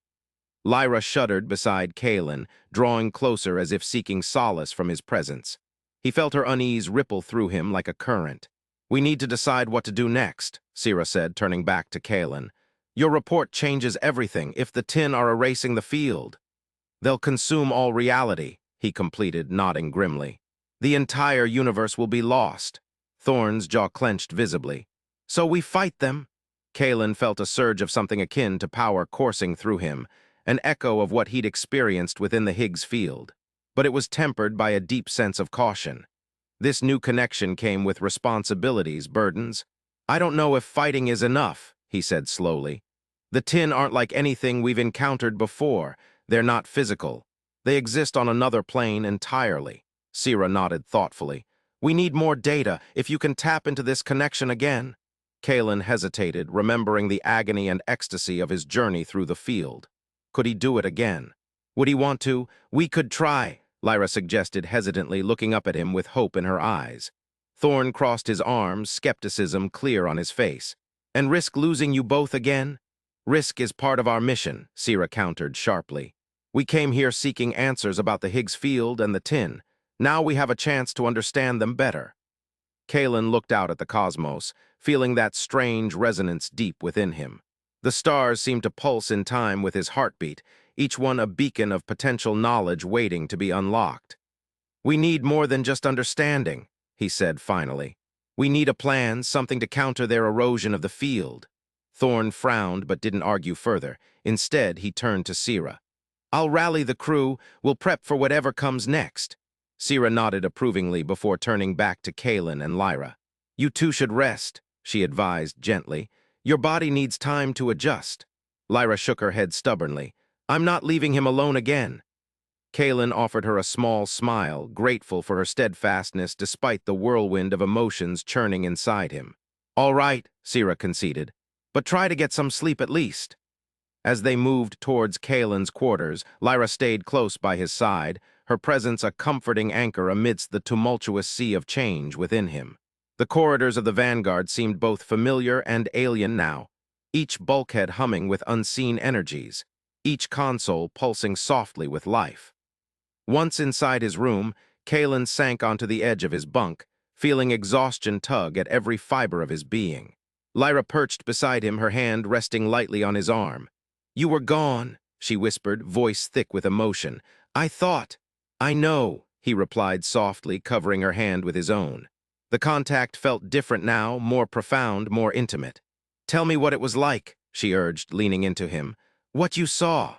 He took a deep breath, searching for the right words amidst the whirlwind of memories. "It's hard to describe. Everything was connected. Time, space, they weren't linear anymore. I could see patterns, structures beneath reality itself." Lyra listened intently, her eyes wide with wonder. "And then there were shadows," he continued. "Dark spots where the patterns should have been growing, spreading, the Tin." He shivered despite the warmth radiating from Lyra's touch. She squeezed his arm supportively. "But you're back now." He nodded, though unease lingered at the edges of his mind. "For now," he added quietly. Lyra looked up at him sharply. "What do you mean?" Kaelen hesitated before admitting. "I can still feel it, Lyra, the field it's like. A part of me now." Her expression turned worried but resolute. "We'll figure this out together," she promised. He managed a weary smile. "Together," he echoed. As they settled down to rest, Kaelen found himself drifting into a state between sleep and wakefulness, awake enough to sense Lyra's steady breathing beside him, asleep enough to let his mind wander back through the labyrinthine corridors of the Higgs Field. There were no nightmares this time, only an endless expanse of possibilities stretching out before him. Hours later, Kaelen woke with a start, heart pounding wildly. Beside him, Lyra stirred but didn't wake fully. He slipped out from under her arm and padded softly to his desk, where a small holographic interface flickered to life at his touch. His fingers danced over the controls, pulling up schematics of the Vanguard and the surrounding cosmos. The Higgs Horizon loomed large on the display, an immense vortex swirling with energy beyond human comprehension. But within that chaos, Kaelen saw something new. Faint tendrils reaching out like tentacles probing towards the ship. His breath hitched as he zoomed in closer. Those tendrils weren't merely extensions of the horizon. They bore markings, symbols that resonated deep within him. Tin symbols. A surge of urgency coursed through him. He needed to warn Sierra and Thorn immediately. But first, Kaelen activated a secure comm channel directly linking him to Lyra's device. Her eyes fluttered open as she heard his voice echoing softly in her mind. "Lyra," he murmured, "we need to move, now." She blinked awake more fully, concern etched on her face. "What is it?" "The tin are reaching out," he explained urgently. "We have to alert the others." Within moments they were both dressed and rushing back towards the shuttle deck, where Sierra and Thorn waited with grim expressions. "You found something?" Sierra asked sharply as soon as they approached. Kaelen nodded, gesturing towards the viewport. The vortex outside seemed closer somehow, more menacing. "The tin! They're reaching for us." Thorn's gaze darkened. "How close?" "Not physically," Kaelen clarified quickly. "But their influence, it's here already." Sierra frowned, turning back to her medical scanner. She ran it over Kaelen again, brow furrowing as she studied the readouts. "This energy signature. It matches what you brought back from the field." She looked up at him sharply. "Kaelen, if they can reach through you," he nodded solemnly. "I know." Thorn's grip tightened on his sidearm. "Then we fight them here and now." Sierra shook her head vehemently. "No, Marcus, that won't work against an entity like this." She turned to Kaelen. "We need to understand their intentions before we can counter them effectively." Kaelen felt a pang of frustration but nodded in agreement. "You're right," he conceded, "but understanding might not be enough. We need something more, something tangible." Lyra stepped forward, resolve burning in her eyes. "Like what?" He looked at her, then back to Sierra and Thorn. An idea began to form, hazy but growing clearer with each passing second. "We need a beacon," he said slowly. "A way to amplify my connection to the field, draw their attention, and then redirect it." Sierra's eyes widened with realization. "A resonance chamber, if we can build one using the ship systems." Thorn frowned skeptically. "And what if this redirection doesn't work? What if it backfires?" Kaelen met his gaze steadily. "Then at least we'll know we tried everything." The crew fell silent for a moment, weighing the risks and potential rewards. Finally, Sierra nodded decisively. "All right. Let's do it." Thorn hesitated briefly before conceding. "I'll round up the necessary personnel. We'll need engineers and techs on standby." Lyra clutched Kaelen's hand tightly. "We can pull this off," she affirmed softly. As they dispersed to ready themselves for what lay ahead, Kaelen felt a strange mixture of dread and determination. The universe hung in the balance, teetering on the precipice of oblivion or salvation, and he stood at the center of it all, tethered to forces beyond comprehension. Hours blurred into days as the crew labored tirelessly, modifying sections of the Vanguard to create a makeshift resonance chamber. Kaelen worked alongside them, his newfound connection to the field guiding their efforts. Symbols etched onto walls glowed with an otherworldly light. Circuits pulsed with energy harnessed from the very fabric of reality. Sierra oversaw every detail meticulously, her analytical mind weaving together disparate threads of science and mysticism into a cohesive whole. Thorn coordinated security measures, ensuring no external threat could breach their defenses while they worked. Lyra remained by Kaelen's side constantly, her steadfast presence an anchor amidst the storm. She listened intently as he described visions from within the Higgs Field, patterns shifting like sand underfoot, voices whispering secrets lost to time. Their bond deepened with each shared moment, growing stronger even as the weight of their mission pressed down upon them. Kaelen found solace in her touch, strength in her unyielding belief. At last, after what felt like an eternity, everything was ready. The chamber stood before them, a gleaming construct of metal and crystal humming softly with anticipation. Inside, intricate arrays of symbols spiraled outwards from a central node, waiting to channel Kaelen's connection. He stepped inside, Lyra close behind him. The air crackled with static as he approached the node, reaching out tentatively. His fingertips brushed against its surface, and suddenly, connection. Raw, unfiltered energy surged through him, threatening to overwhelm his senses. "Kaelen!" Lyra's voice cut through the chaos, grounding him. "Focus!" He took a deep breath, centering himself amidst the storm. Slowly, he began to weave his will into the resonance chamber's design, drawing power from the Higgs field and funneling it towards the tin. Outside, Sira monitored vital signs with rapt attention while Thorn barked orders over comms, rallying defenses should anything go awry. Kaelen's vision blurred as he delved deeper. Shadows stretched out before him, tendrils of darkness reaching greedily. The tin, they were close now, sensing his intrusion into their domain. "Push back," Lyra urged softly from beside him. "Show them you're not afraid." Emboldened by her words, Kaelen focused all his strength into a single thought: resistance. He envisioned barriers rising between himself and the encroaching shadows, fortified by layers upon layers of protective symbols. The tin recoiled briefly before surging forward again, more aggressive this time. Panic threatened to rise within him, but he clenched his teeth against it, drawing on reserves he hadn't known existed. Lyra's hand found his, squeezing tightly as she channeled her own strength into him. Together, they stood firm against the onslaught. Hours passed in agony and ecstasy, each moment stretching endlessly. Then, just when Kaelen felt sure he couldn't hold out any longer, the shadows faltered. For an instant, they seemed to hesitate before retreating slightly, almost as if reconsidering their approach. Kaelen seized the opportunity, redirecting his focus. No longer content merely to resist, he sought a way to communicate with these entities beyond understanding. Images flooded his mind. Galaxies swirling into existence, stars igniting across vast expanses of void. And then, abruptly, clarity. The tin weren't malevolent forces bent on destruction. They were lost souls adrift in an infinite sea of time and space, searching for meaning amidst chaos. "Kaelen," Lyra whispered urgently, "what are you doing?" "I'm trying to reason with them," he murmured back, barely aware of his own voice. The shadows shifted once more, tendrils curling around him not out of malice but curiosity.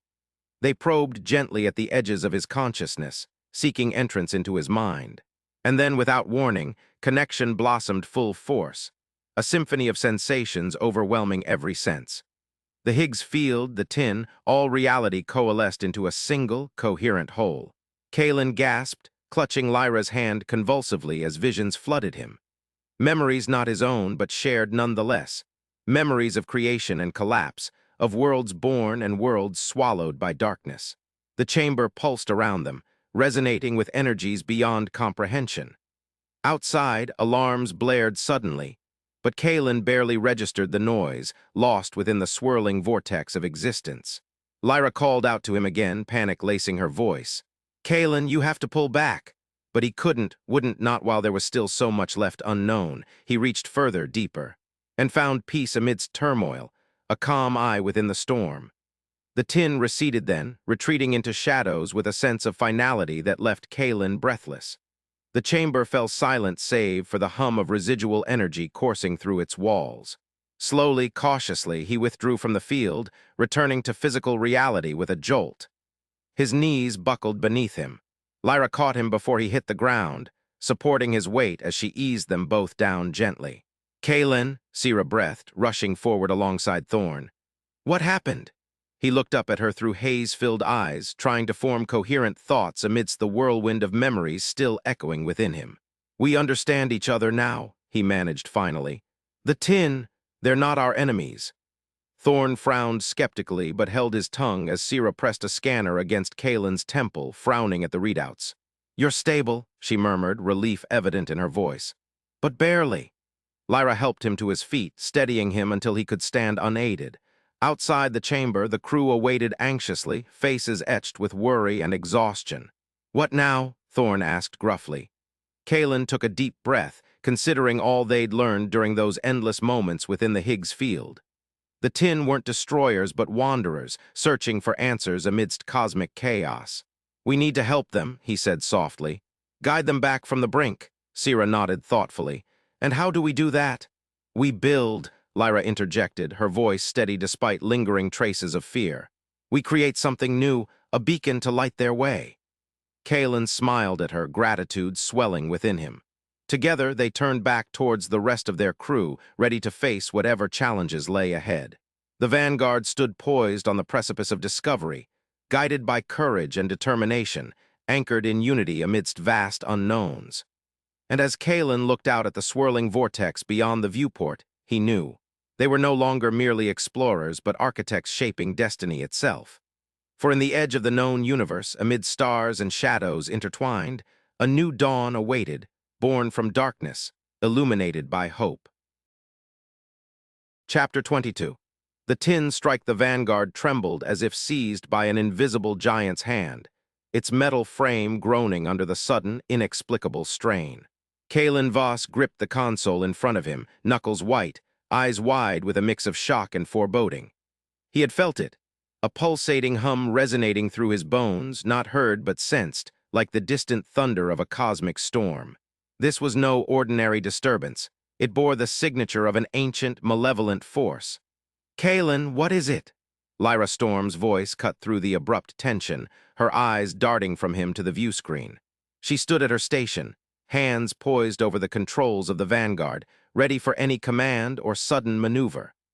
Her black leather jumpsuit clung to her lithe form, accentuating every movement. "Something's out there," Kaelen murmured, his voice barely audible over the ship's humming alarms.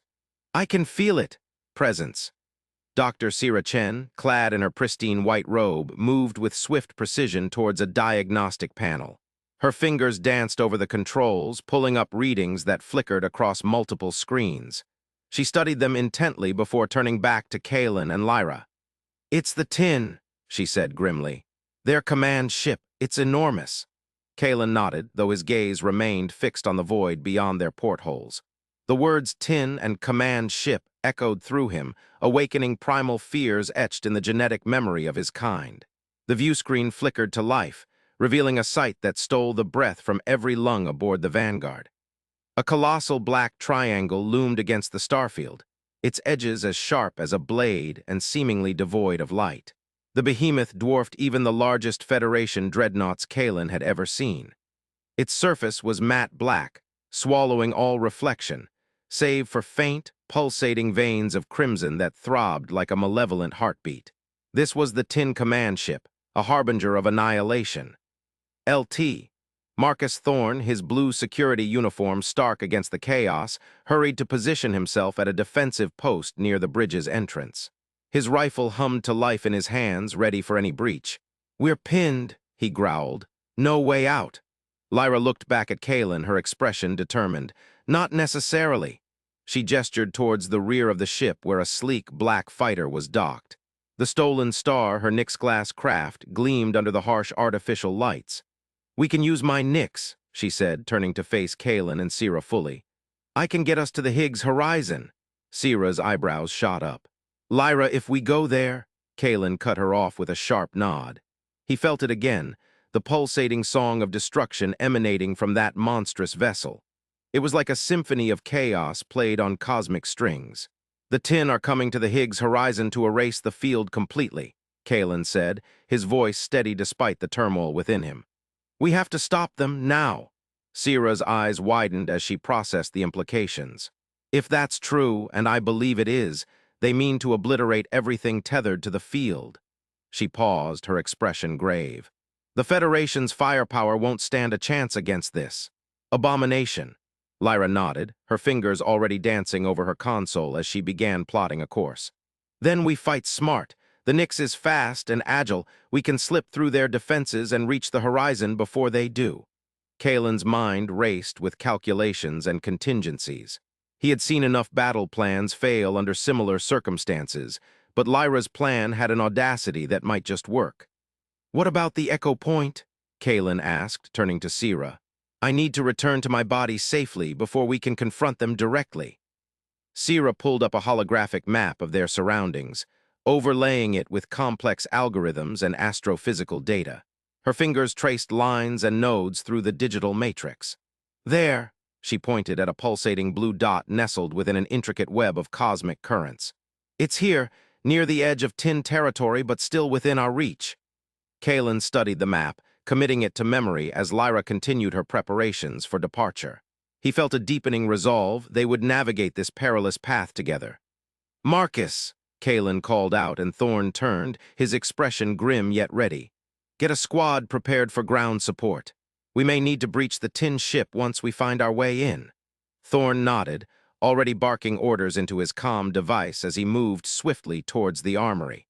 Kaelen then addressed Lyra directly. You'll need backup getting through their defenses. I'll pilot one of the gunships alongside you. Lyra grinned, a fierce glint in her eyes.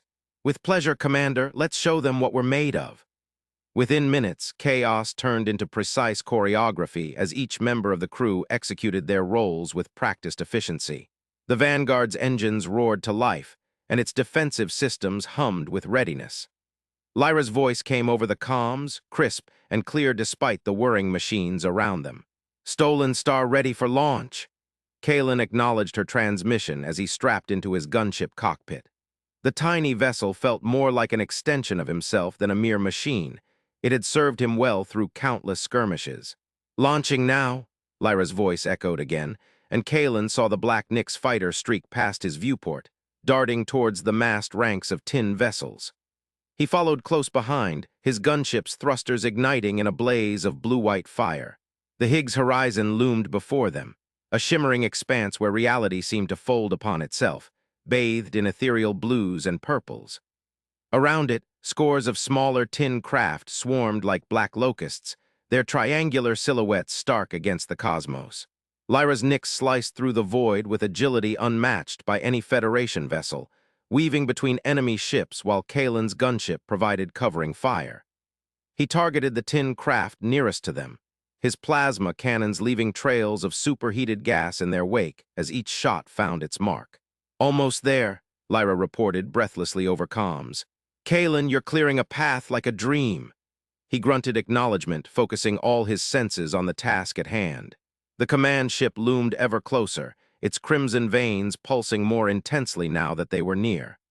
Then came Sierra's voice, cutting through static and chaos alike. Echo point detected, coordinates locked onto your displays. Marking it now? A blinking red beacon flashed onto Kaelen's HUD, his destination. It sat perilously close to the command ship's edge, a tiny speck amidst colossal darkness. Lyra, he called out, his voice steady despite the adrenaline pounding through him. You'll need to create an opening for me. Her laughter came back over comms, wild and free. Consider it done. The Nyx fighter dipped sharply before soaring upward again, leaving a trail of disruption fields that scrambled tin sensors. Kaelen saw his chance and took it, diving towards the beacon with all thrusters engaged. His gunship shuddered under the onslaught of enemy fire but held steady. The echo point grew larger in his viewport, a swirling vortex of light and color, a gateway to safety and return. Just as he was about to breach its edge, an alarm blared through his cockpit, collision imminent. He looked up, seeing a monstrous tin interceptor barreling down on him at breakneck speed. Kaelen, Lyra's voice cried out over comms. There was no time for evasive maneuvers. Kaelen gritted his teeth and braced himself for impact. But just as the interceptor loomed large in his viewport, a brilliant flash of light erupted from Lyra's Nyx. The fighter streaked past him like a comet, its forward cannons unleashing a barrage that vaporized the tin ship. Kaelen felt relief surge through him as he plunged into the echo point, its vortex enveloping him with a kaleidoscope of colors and sensations. He reached out mentally, seeking the tether that bound him to his physical form, and found it. The world went white, then black. Then light exploded around him once more, but this time through human eyes. Kaelen looked down at familiar hands gripping the controls of his gunship, feeling the solidity of flesh and bone after what felt like an eternity adrift in astral currents. Kaelen, Sierra's voice came over comms, filled with relief. You're back, he took a deep breath, centering himself before responding. I'm here. Lyra chimed in next, her tone brimming with excitement and urgency. Great timing. We need to move fast. Tin reinforcements are incoming. Kaelen nodded, his grip tightening on the controls as he scanned the battlefield ahead. The command ship loomed even closer now, its malevolent presence a tangible force pressing against their defenses. We regroup at the echo point, Kaelen commanded, guiding his gunship towards Lyra's Nyx. Then we strike. The tiny vessels met at the coordinates Sierra had marked earlier, an oasis of relative calm amidst stormy seas. They docked quickly, Kaelen joining Lyra and Marcus back aboard the Vanguard. Sierra greeted them with grim determination etched onto her face. "We have a window to breach their defenses," she said, gesturing towards the command ship. "Their formation is still adapting to our presence." Kaelen studied the holographic map floating above Sierra's console, plotting their next moves with meticulous care. Each member of his crew gathered around him, listening intently as he laid out the plan. "We'll use the Echo Point as a gateway," Kaelen explained. "It's unstable, but it should allow us to teleport directly onto their deck." Thorne nodded, understanding flickering in his eyes. "And once inside, find their command center," Lyra interjected. "Shut down their primary systems, or at least disrupt them long enough for Kaelen to sever the connection to whatever they're using to destroy the field." Kaelen looked around at each face, Lyra's fierce resolve, Sierra's calm focus, and Thorne's steadfast determination. They had come this far together. He trusted them implicitly. He took a deep breath and began giving specific orders. "LT, Thorne, lead the ground assault team through the Echo Point once we stabilize it. Lyra, you'll coordinate our approach and ensure we don't get lost in transit." As everyone moved swiftly to their stations, preparing for the final push, Kaelen felt a profound sense of camaraderie. This was more than just battle strategy. It was trust forged under fire. The Vanguard shuddered as they initiated the teleport sequence, its engines humming with raw power. The Echo Point flickered into life before them, a gateway to the heart of the enemy. Kaelen stood at Lyra's side, watching as the vortex stabilized. A shimmering portal opened wide enough for their assault team to pass through. Marcus and his squad stepped forward without hesitation, weapons raised. "We're right behind you," Kaelen said into his comm device, then turned to Lyra. "Let's go." They plunged into the maelstrom together, leaving reality behind as they ventured into the dark heart of Tin territory. The transition was disorienting but swift, a blur of color and motion before solid ground rushed up beneath their feet. They emerged onto a sprawling deck bathed in dim crimson light, surrounded by towering structures that pulsed with malevolent energy. Marcus's team fanned out around them, weapons trained on shadows cast by looming machinery. The air was thick with static charges, and an underlying hum, evil incarnate, resonating through metal and stone. "We have to move fast," Kaelen whispered into his comms unit, leading the way towards what appeared to be a central control nexus. "Their systems are adapting already." They navigated labyrinthine corridors lined with alien symbols glowing ominously in the gloom. Every step reverberated through the deck plates, echoing like footsteps on a grave. At last, they reached their destination, a vast chamber filled with towering consoles humming with raw power. At its center stood an orb of swirling darkness, the nexus of Tin control over the Higgs Horizon. Kaelen approached cautiously, his eyes locked onto the pulsating sphere. He felt its dark resonance deep within him, a malevolent force seeking to consume everything tethered to reality itself. "This is it," he murmured, reaching out tentatively towards the orb. His fingers brushed against its surface, sending ripples of distortion through the swirling void. Lyra moved beside him, her gaze fixed on the orb with equal intensity. "Kaelen, what do you need?" He hesitated before responding. "I need to sever their link to the horizon. It won't be easy, they'll fight back." As if in response, alarms blared throughout the command deck. Tin warriors materialized from shadows, their forms twisted and nightmarish, weapons raised against intruders. Marcus and his team sprang into action, cutting down waves of enemies with precise fire while Kaelen focused on the task at hand. He closed his eyes, delving deep into the orb's essence, searching for the thread connecting it to the Higgs Horizon. The battle raged around him, but he remained undeterred. His consciousness dove through layers of alien logic and dark energy patterns, seeking that single point where all was held together. There, he found it, a fragile tether, almost imperceptible amidst chaotic currents. He reached out with mental fingers, grasping hold. A deafening scream echoed through his mind, a roar of pure anger and hatred from whatever entity controlled the command ship. The deck shook violently as Kaelen wrestled with the connection, trying desperately to sever it. Sweat poured down his face. Blood trickled from his nose as he strained against forces beyond human comprehension. Beside him, Lyra and Marcus fought on, their voices distant echoes through pain-filled haze. Then, abruptly, resistance gave way. The orb trembled violently before shattering into fragments of darkness that dissipated like smoke in the wind. Silence fell over the command deck, a stunned stillness broken only by heavy breaths and clatter of weapons dropped by exhausted soldiers. Kaelen opened his eyes, seeing nothing but Lyra's concerned face peering down at him. He managed a weak smile before collapsing into her arms. "We did it," he whispered, relief flooding through him as darkness claimed him once more. When Kaelen regained consciousness hours later aboard the Vanguard, he found Sira by his side, monitoring vital signs with efficient calmness. "You pulled through," she said softly. "The Tin command ship is retreating. Whatever you did severed their connection to the Higgs Horizon." He looked around at familiar surroundings, relief washing over him like a tide. Beyond portholes, stars shone brightly against velvety blackness. They had won this battle. Lyra stood nearby, grinning broadly as Marcus offered her a nod of respect. Kaelen felt gratitude swelling within him for each member of his crew, a family forged under fire and tempered by shared sacrifice. As they gathered around him, sharing stories of their harrowing ordeal and triumphs, Kaelen couldn't help but feel a profound sense of pride. They had stared into the abyss and prevailed. But he knew this was only one skirmish in an ongoing war against forces that sought to unravel reality itself. Their journey continued onward, guided by determination and unity born from battles fought side by side. The Vanguard set course for unexplored horizons, its crew ready to face whatever challenges lay ahead. Together they would stand against darkness, no matter how vast or terrifying.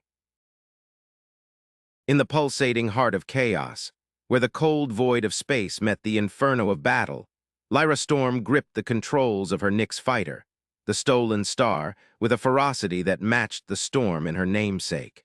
The cockpit hummed with an energy that was as much a part of her as the leather jumpsuit molded to her form.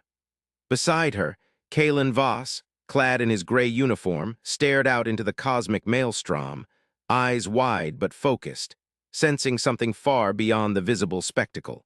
The Vanguard, their once stolid ally, now served as a beacon of defiance against the encroaching darkness of the Tin blockade. Its turbolasers spewed brilliant ribbons of light, each bolt a testament to Dr. Sira Chen's strategic genius and LT. Marcus Thorne's unyielding courage. The blue and white of their uniforms flashed in the harsh glow of explosions as they directed fire from the bridge, buying Lyra and Kaelen precious moments to slip through the cracks of the enemy's formation. Lyra's fingers danced over the controls with an almost musical precision, guiding the stolen star through a labyrinth of laser fire and drifting debris. The fighter's sleek black hull cut through the void like a knife, its retro-futuristic design echoing the pulp sci-fi illustrations that adorned the walls of her youthful fantasies. But this was no fantasy. The adrenaline surging through her veins was real, as were the lives hanging in the balance. "Lyra," Kaelen's voice cut through the cacophony, urgent but steady. "We're almost at the horizon." She nodded sharply, eyes fixed on the shimmering boundary of the Higgs Field ahead. The stolen star shuddered slightly as it encountered pockets of turbulent energy, but Lyra compensated with deft adjustments to the thrusters and stabilizers. Every instinct honed through years of piloting screamed at her to push harder, faster. Kaelen's gaze shifted from the chaos outside to Lyra's determined profile. He felt it again, the Higgs Field screaming like a chorus of unseen voices, each note resonating deep within his psyche. It was more than just sensation, it was communication on a level he couldn't quite grasp. And amidst that symphony there was discord, a malevolent undertone that sent shivers down his spine. "No," Kaelen murmured, almost to himself. "Lyra, the Tin are coming. They're bringing their Higgs war." Her eyes flicked to him briefly before returning to the controls. "What do you mean?" "The field, it's not just energy anymore, it's alive. And they're manipulating it." Kaelen's hands clenched at his sides, fingers twitching as if he could reach out and touch the ethereal battlefield unfolding beyond their sight. Lyra banked the stolen star sharply to avoid a barrage of tin plasma bolts. The maneuver sent them skimming along the edge of a colossal wreckage field left by previous engagements. She gritted her teeth, knuckles white on the yoke. "How do we counter it?" "Sira," Kaelen breathed more to himself than her, but Lyra heard him and her expression hardened. "We can't go back," she snapped. Thorne and Sierra know the risks. They chose to stay. Kaelen said nothing for a moment, then nodded grimly. You're right, we have to keep moving. He took a deep breath, steeling himself against the turmoil inside him. The Higgs Field, it's like a sea, and they're raising waves that could crush us if we don't navigate carefully. Lyra bit her lip, considering his words. She trusted Kaelen's instincts implicitly. After all, he'd felt things others couldn't before, things that had saved their lives more times than she could count. The stolen star dove into a dense cluster of asteroids, using the jagged rocks as cover while Lyra plotted a new course through the chaos. Behind them, the Vanguard's cannons roared, providing a relentless barrage meant to confuse and distract their pursuers. Every explosion was a heartbeat pounding in time with Lyra's racing pulse. As they emerged from the asteroid field, the Higgs Horizon loomed larger, its shimmering surface pulsating like a living entity. Kaelen felt it throb in response to his presence, almost welcoming him closer. But there was something else, too, a shadow creeping up from behind them, vast and ominous. Lyra, he warned again, turning to look out the rear viewport. They're still on our tail. Her gaze darted to the sensor readouts flashing across her console. Sure enough, a massive tin warship cleaved through space behind them, its form more organic than mechanical, bristling with weapons unlike any human technology. They must have anticipated our move, Lyra growled. We need to lose them before we jump. She sent the stolen star into a series of evasive maneuvers, weaving through pockets of zero-gravity turbulence and narrow corridors between drifting hulls of destroyed vessels. The tin ship matched their every turn, its size and power making it seem like an unstoppable juggernaut. Kaelen braced himself against the cockpit wall as Lyra threw them into a gut-wrenching spiral. His stomach lurched, but his mind remained clear, focused on the Higgs Field's cacophony. He could sense the tin warship now, its dark influence on the field like a cancerous growth, spreading tendrils of corruption. Lyra, he called out over the din of battle alarms and thruster roar. I need you to trust me. She glanced at him sharply, eyes reflecting the dance of starlight and fire outside. What are you planning? We can't outrun them conventionally, Kaelen explained quickly. But if we can disrupt their hold on the Higgs Field, maybe we can throw them off course. Lyra nodded, understanding dawning in her gaze. She adjusted their trajectory slightly, aiming for a densely packed cluster of cosmic debris ahead. What do you need me to do? Keep us steady, he said, closing his eyes briefly to concentrate. He reached out with his senses, feeling for the raw energy of the Higgs Field, seeking points where its fabric was weakest. The stolen star shuddered violently as they plunged into the debris field, Lyra's hands dancing over controls to avoid collisions while Kaelen delved deeper into the etheric realm. His breath hitched. He could feel the tin presence looming closer, their dark intent pressing down on him like a physical weight. With a mental effort akin to screaming, Kaelen unleashed a surge of energy into the Higgs Field. It rippled outward, a shockwave that sent waves crashing against the invisible barrier between them and their pursuers. The tin ship faltered momentarily, its trajectory disrupted by the sudden turbulence. Lyra seized the opportunity, gunning thrusters to maximum output and sending the stolen star hurtling toward the horizon at breakneck speed. Alarms blared warnings of structural stress and imminent failure, but she held fast, every muscle taut with determination. Kaelen clung to his seat, teeth gritted against the strain. The Higgs Field roiled around them, its chaos echoing inside his mind.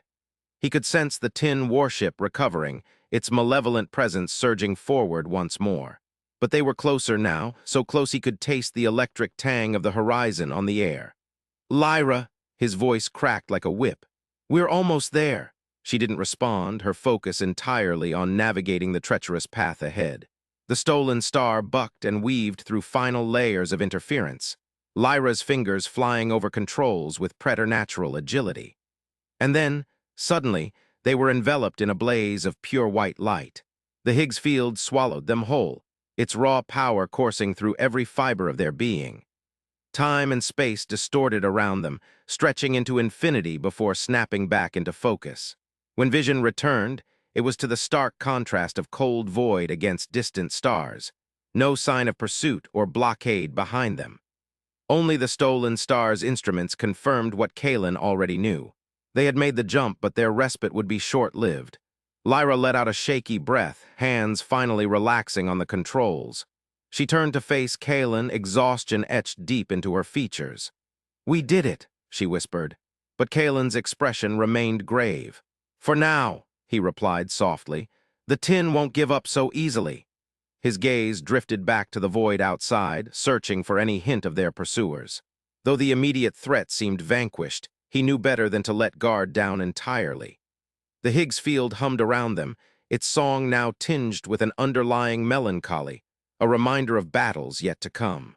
Lyra followed his line of sight, her own thoughts heavy with uncertainty.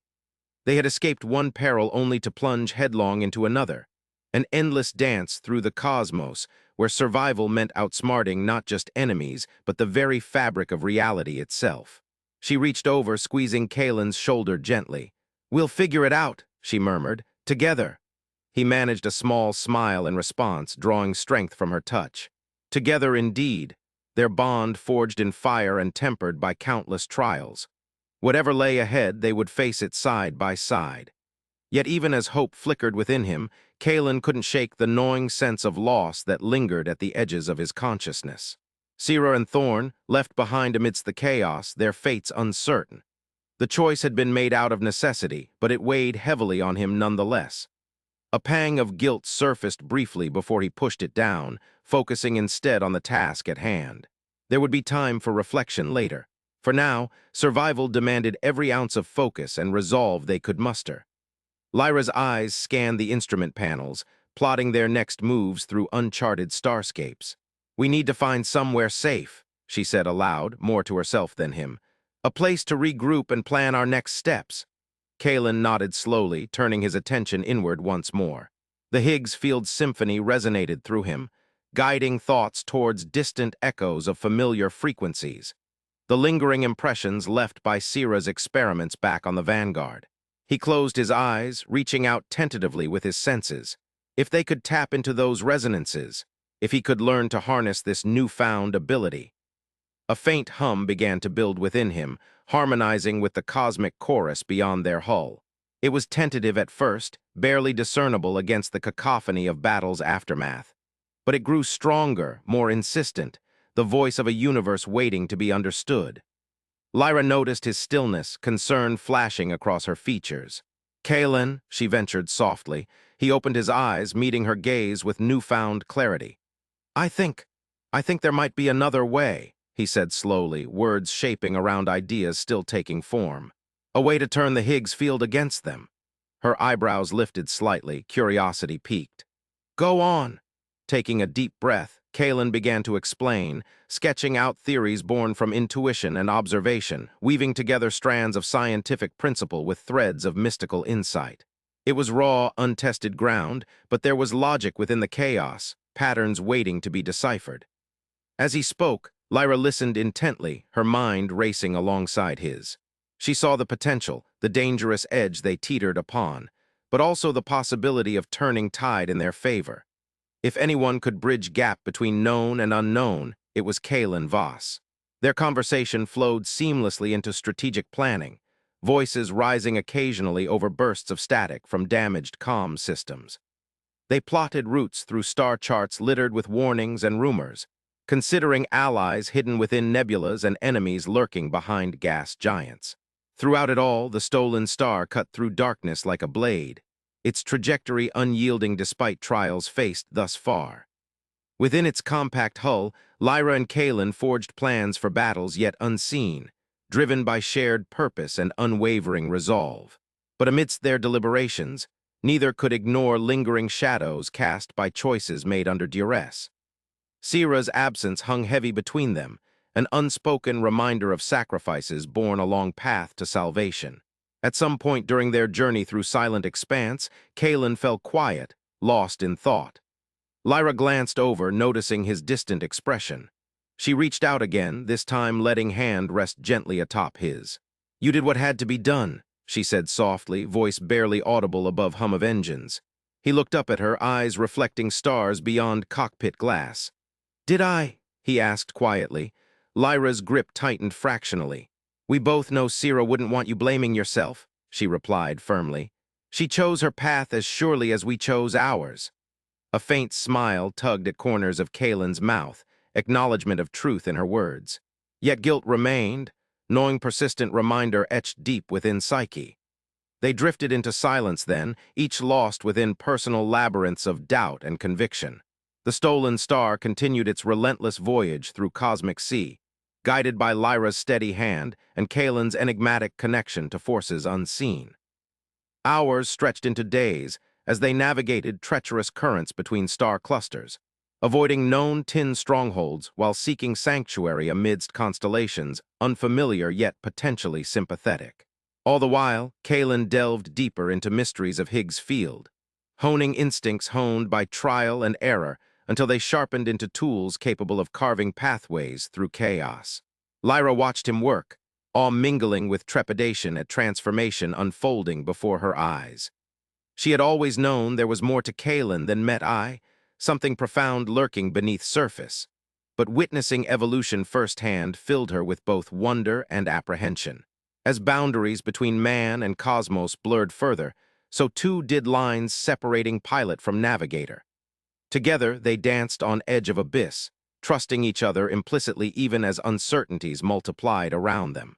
Then came moment when sensors flickered to life, picking up faint traces of energy signatures ahead, echoes resonating through Higgs Field like whispers carried on galactic winds.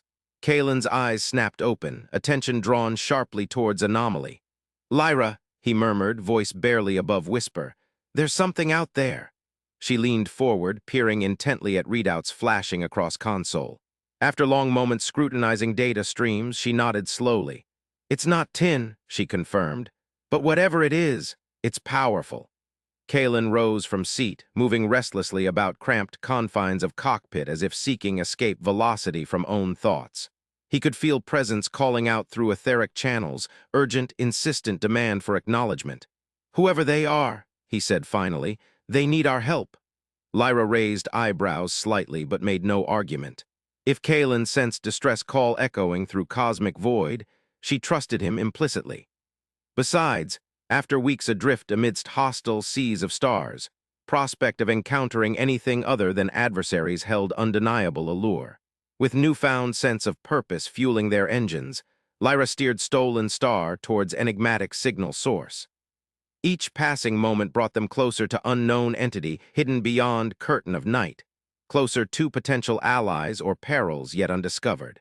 Their approach was cautious, every system checked and rechecked for signs of deception or ambush. Yet despite vigilance, neither could shake growing conviction that whatever awaited them ahead held key to turning tide against tin onslaught.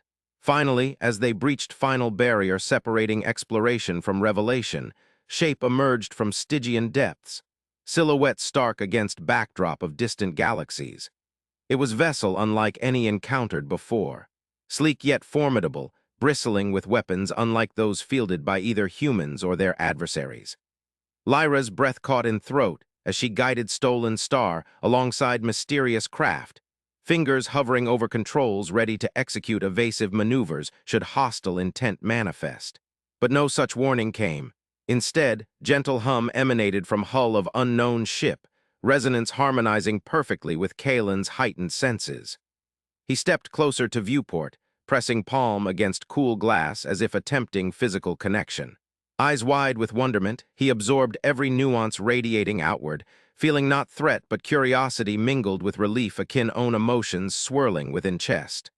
"Lyra," he breathed, voice thick with awe. "It's alive." She looked at him sharply before turning gaze back towards enigmatic vessel. Though outwardly composed, inner turmoil betrayed itself through slight tremor in hands gripping yoke.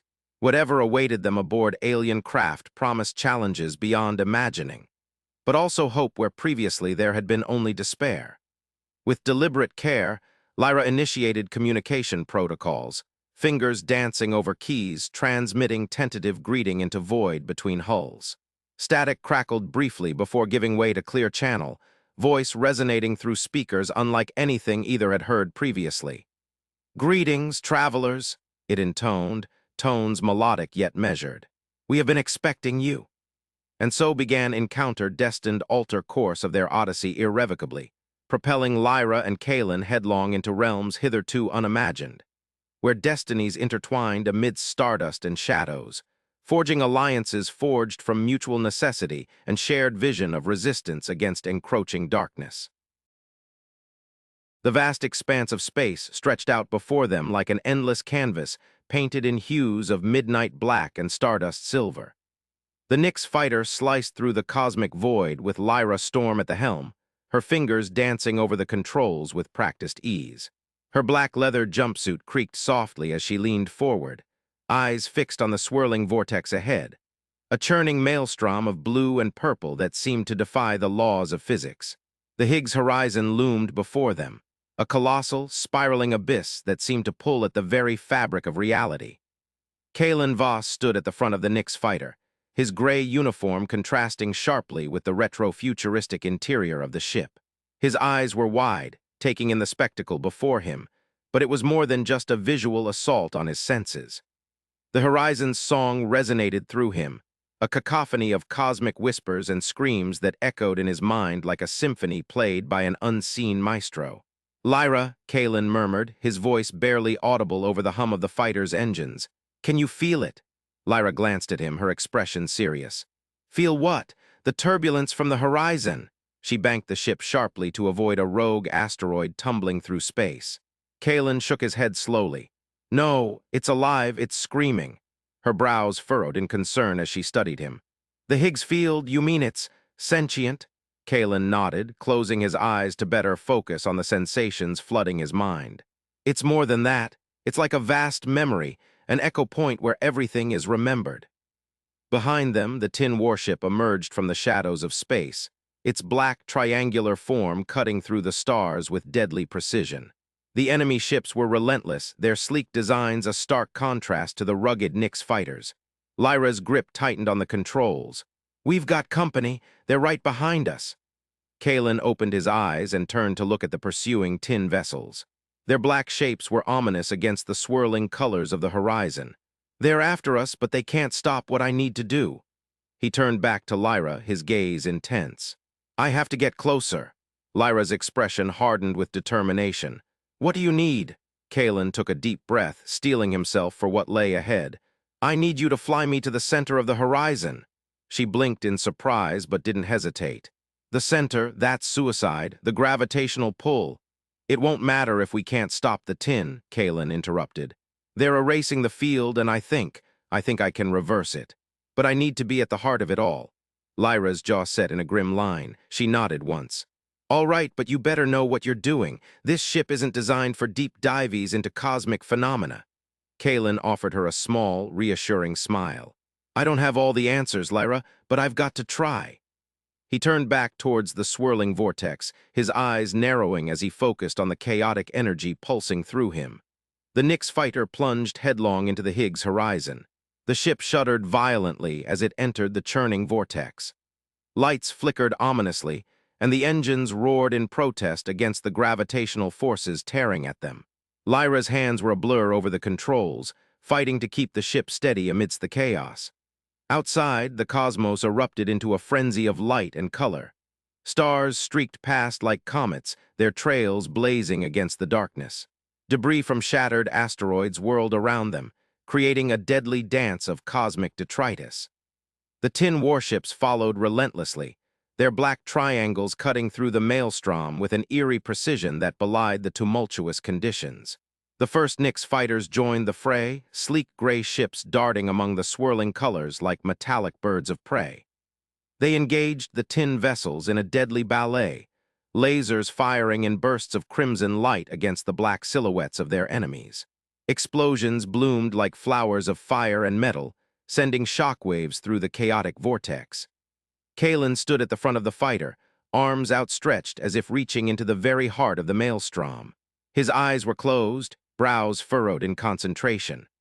The song of the Higgs Field surged through him, a torrent of memories and echoes that threatened to overwhelm his senses. He could feel every atom, every particle, every whisper of energy, all crying out for recognition. The tin ship seemed oblivious to the raw power emanating from Kaelen. They continued their relentless assault, their weapons carving through space with brutal efficiency. Nick's fighters dove and weaved, attempting to intercept the deadly beams, but the Tin's firepower was overwhelming. One by one, Nick's ships succumbed to the barrage, their twisted wreckage spiraling into the vortex. Lyra fought valiantly at the controls, her fingers dancing over buttons and switches with lightning speed. She banked sharply to avoid a volley of laser fire, then dove steeply as another wave of Tin attacks threatened to engulf them. The fighter shook violently, alarms blaring through the cockpit. "Kaelen!" Lyra shouted over the din. "We can't hold out much longer." Kaelen's voice came back strained but resolute. "Just a little closer. I need to be right in the middle of it." Lyra gritted her teeth and pushed the ship harder, diving deeper into the vortex. The gravitational forces intensified, pressing down on them with crushing weight. Kaelen staggered but remained upright, his arms still outstretched as if tethered to some unseen force. The center of the horizon was a maelstrom unlike anything Lyra had ever witnessed. It churned with raw energy, tendrils of blue and purple light snaking through space like living things. She fought to keep the ship stable amidst the chaos, her knuckles white on the controls. Kaelen's eyes fluttered open, revealing pupils dilated wide with concentration. He could see it now, the vast tapestry of memories woven into the fabric of the field. Each thread pulsated with life, a testament to every event that had ever occurred within its reach. The Tin's erasure was a dark stain spreading across this cosmic canvas, threatening to consume all. With a surge of willpower, Kaelen reached out mentally, his consciousness stretching towards those damaged threads. He began to sing back, to the horizon, to the field itself, a song of restoration and remembrance. His voice resonated through the vortex, a harmonious melody that echoed against the screams of forgotten memories. The effect was immediate and profound. The Higgs Field responded to Kaelen's call, its chaotic energy coalescing around him like a storm surge. Bolts of light shot from his outstretched hands, weaving intricate patterns through space as they sought out the eroded sections of the cosmic tapestry. Above them, the battle raged on, but something shifted in the dynamics.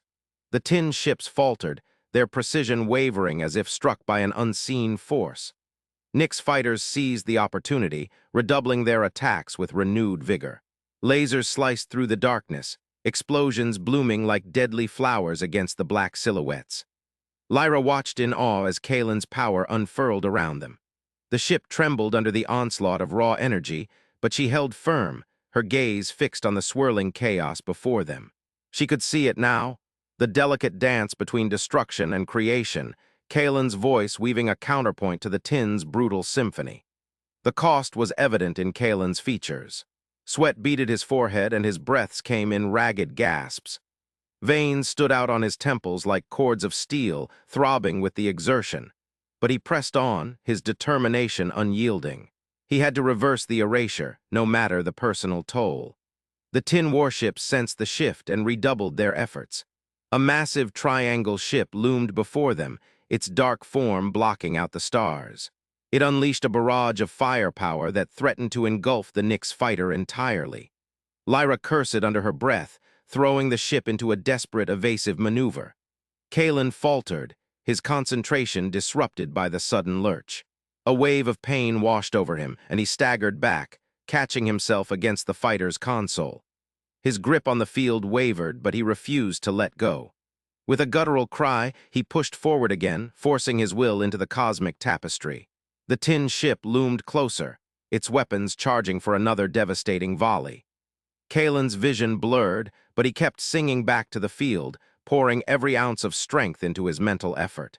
The Higgs Horizon responded with a surge of energy that enveloped both fighters in a blazing cocoon of light. The Tin ship hesitated, caught off guard by the sudden surge of power. Its weapons' fire wavered, giving Lyra a precious moment to maneuver. She dove steeply, the ship plummeting towards the center of the vortex with terrifying speed.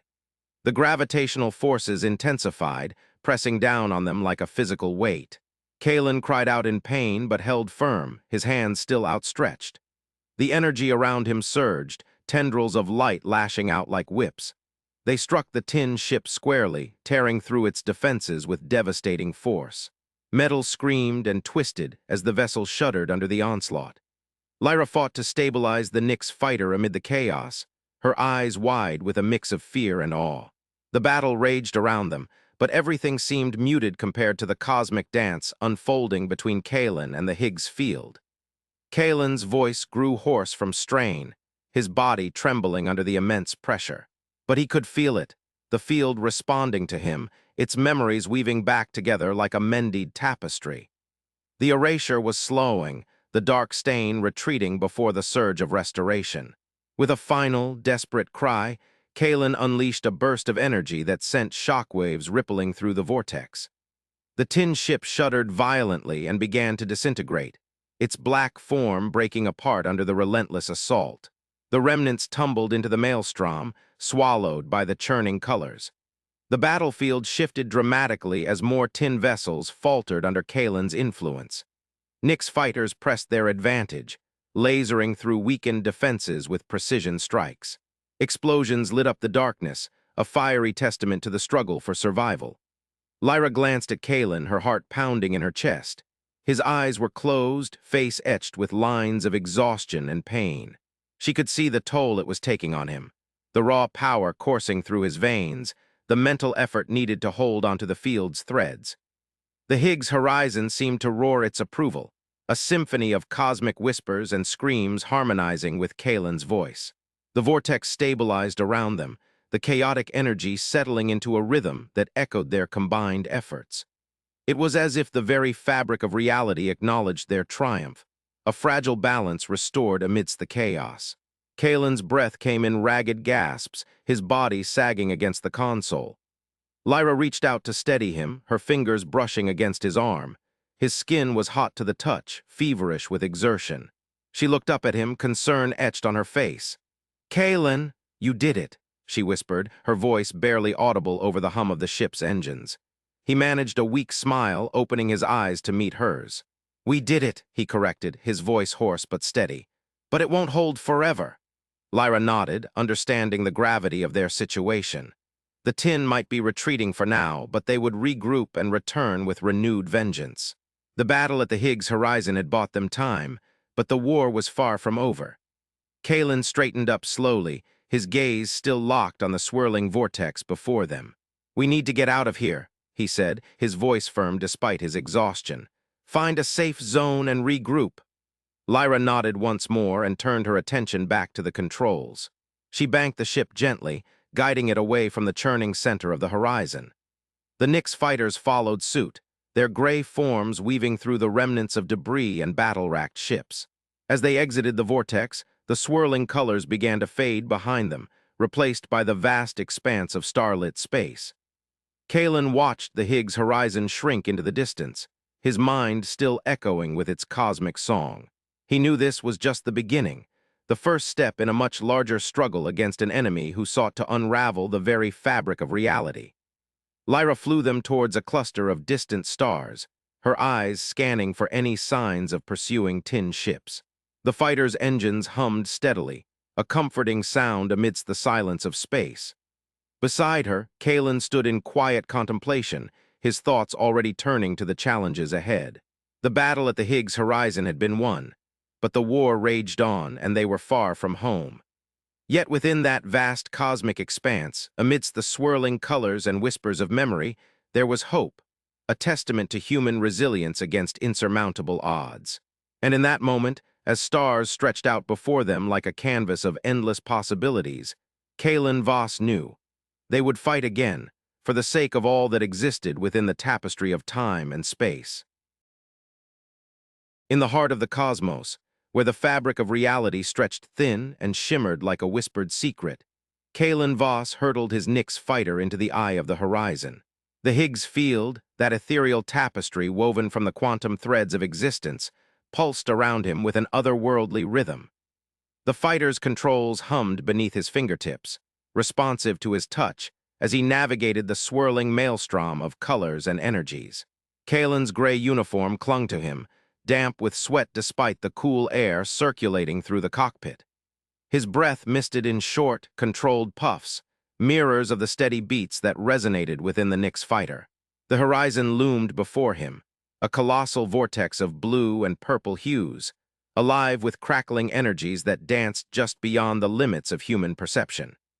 He closed his eyes, tuning out the visual chaos and focusing on the auditory symphony that enveloped him. The tin's control frequency buzzed like a swarm of angry insects in the back of his mind, grating and discordant. But beneath it, there was another sound, a melody so faint, so delicate, that it threatened to vanish amidst the cacophony. Kaelen took a deep breath and let the music within him rise. He sang, not with words or voice, but with the essence of his being. His song was a harmonic reversal, a counterpoint to the tin's harsh frequencies. It poured forth from him like liquid silver, weaving through the Higgs Field, seeking out the hidden melodies that slumbered beneath the tin's domination. The horizon reacted instantly. The vortex swelled and pulsated, its colors deepening as if stirred by unseen currents. The glow intensified, casting eerie shadows across Kaelen's face as he poured more of himself into his song. Each note resonated through the field, echoing back to him with growing strength. Lyra's voice crackled over the comms, urgent and strained. "Kaelen, hurry up!" He couldn't respond, not verbally. His focus was absolute, every fiber of his being dedicated to the task at hand. The effort demanded more from him than he'd ever given before. It was as if he were tearing open the very fabric of his soul and letting its raw, unfiltered light pour out. His nose started to bleed, a trickle of crimson snaking down his lip and chin. Vision blurred around the edges, swimming in and out of focus like the shifting currents of the horizon itself. Pain lanced through his skull, a relentless drumbeat that threatened to drown out everything else. But he pushed harder. There was something within the field, an awareness, a consciousness dormant but not destroyed. Kaelen could feel it stirring, awakening in response to his song.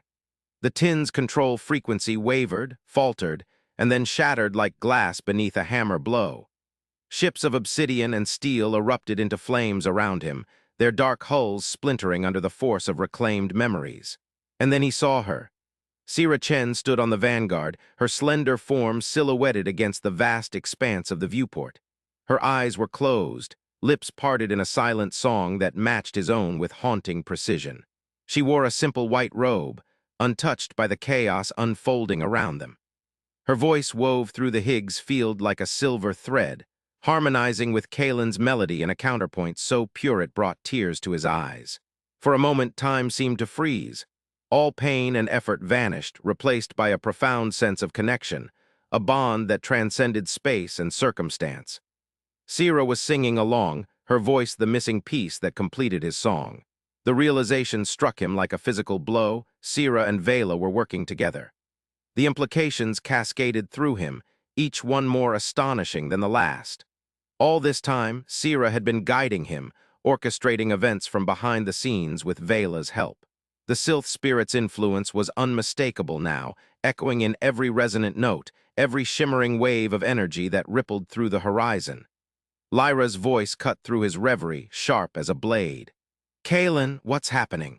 Your vitals are spiking." He couldn't answer her, not yet, not until he understood what was unfolding before him. Sira's presence anchored him, gave him strength to push further into the heart of the horizon. The Higgs field responded with increasing urgency. The vortex spun faster, its colors merging into a dazzling spectrum that hurt his eyes.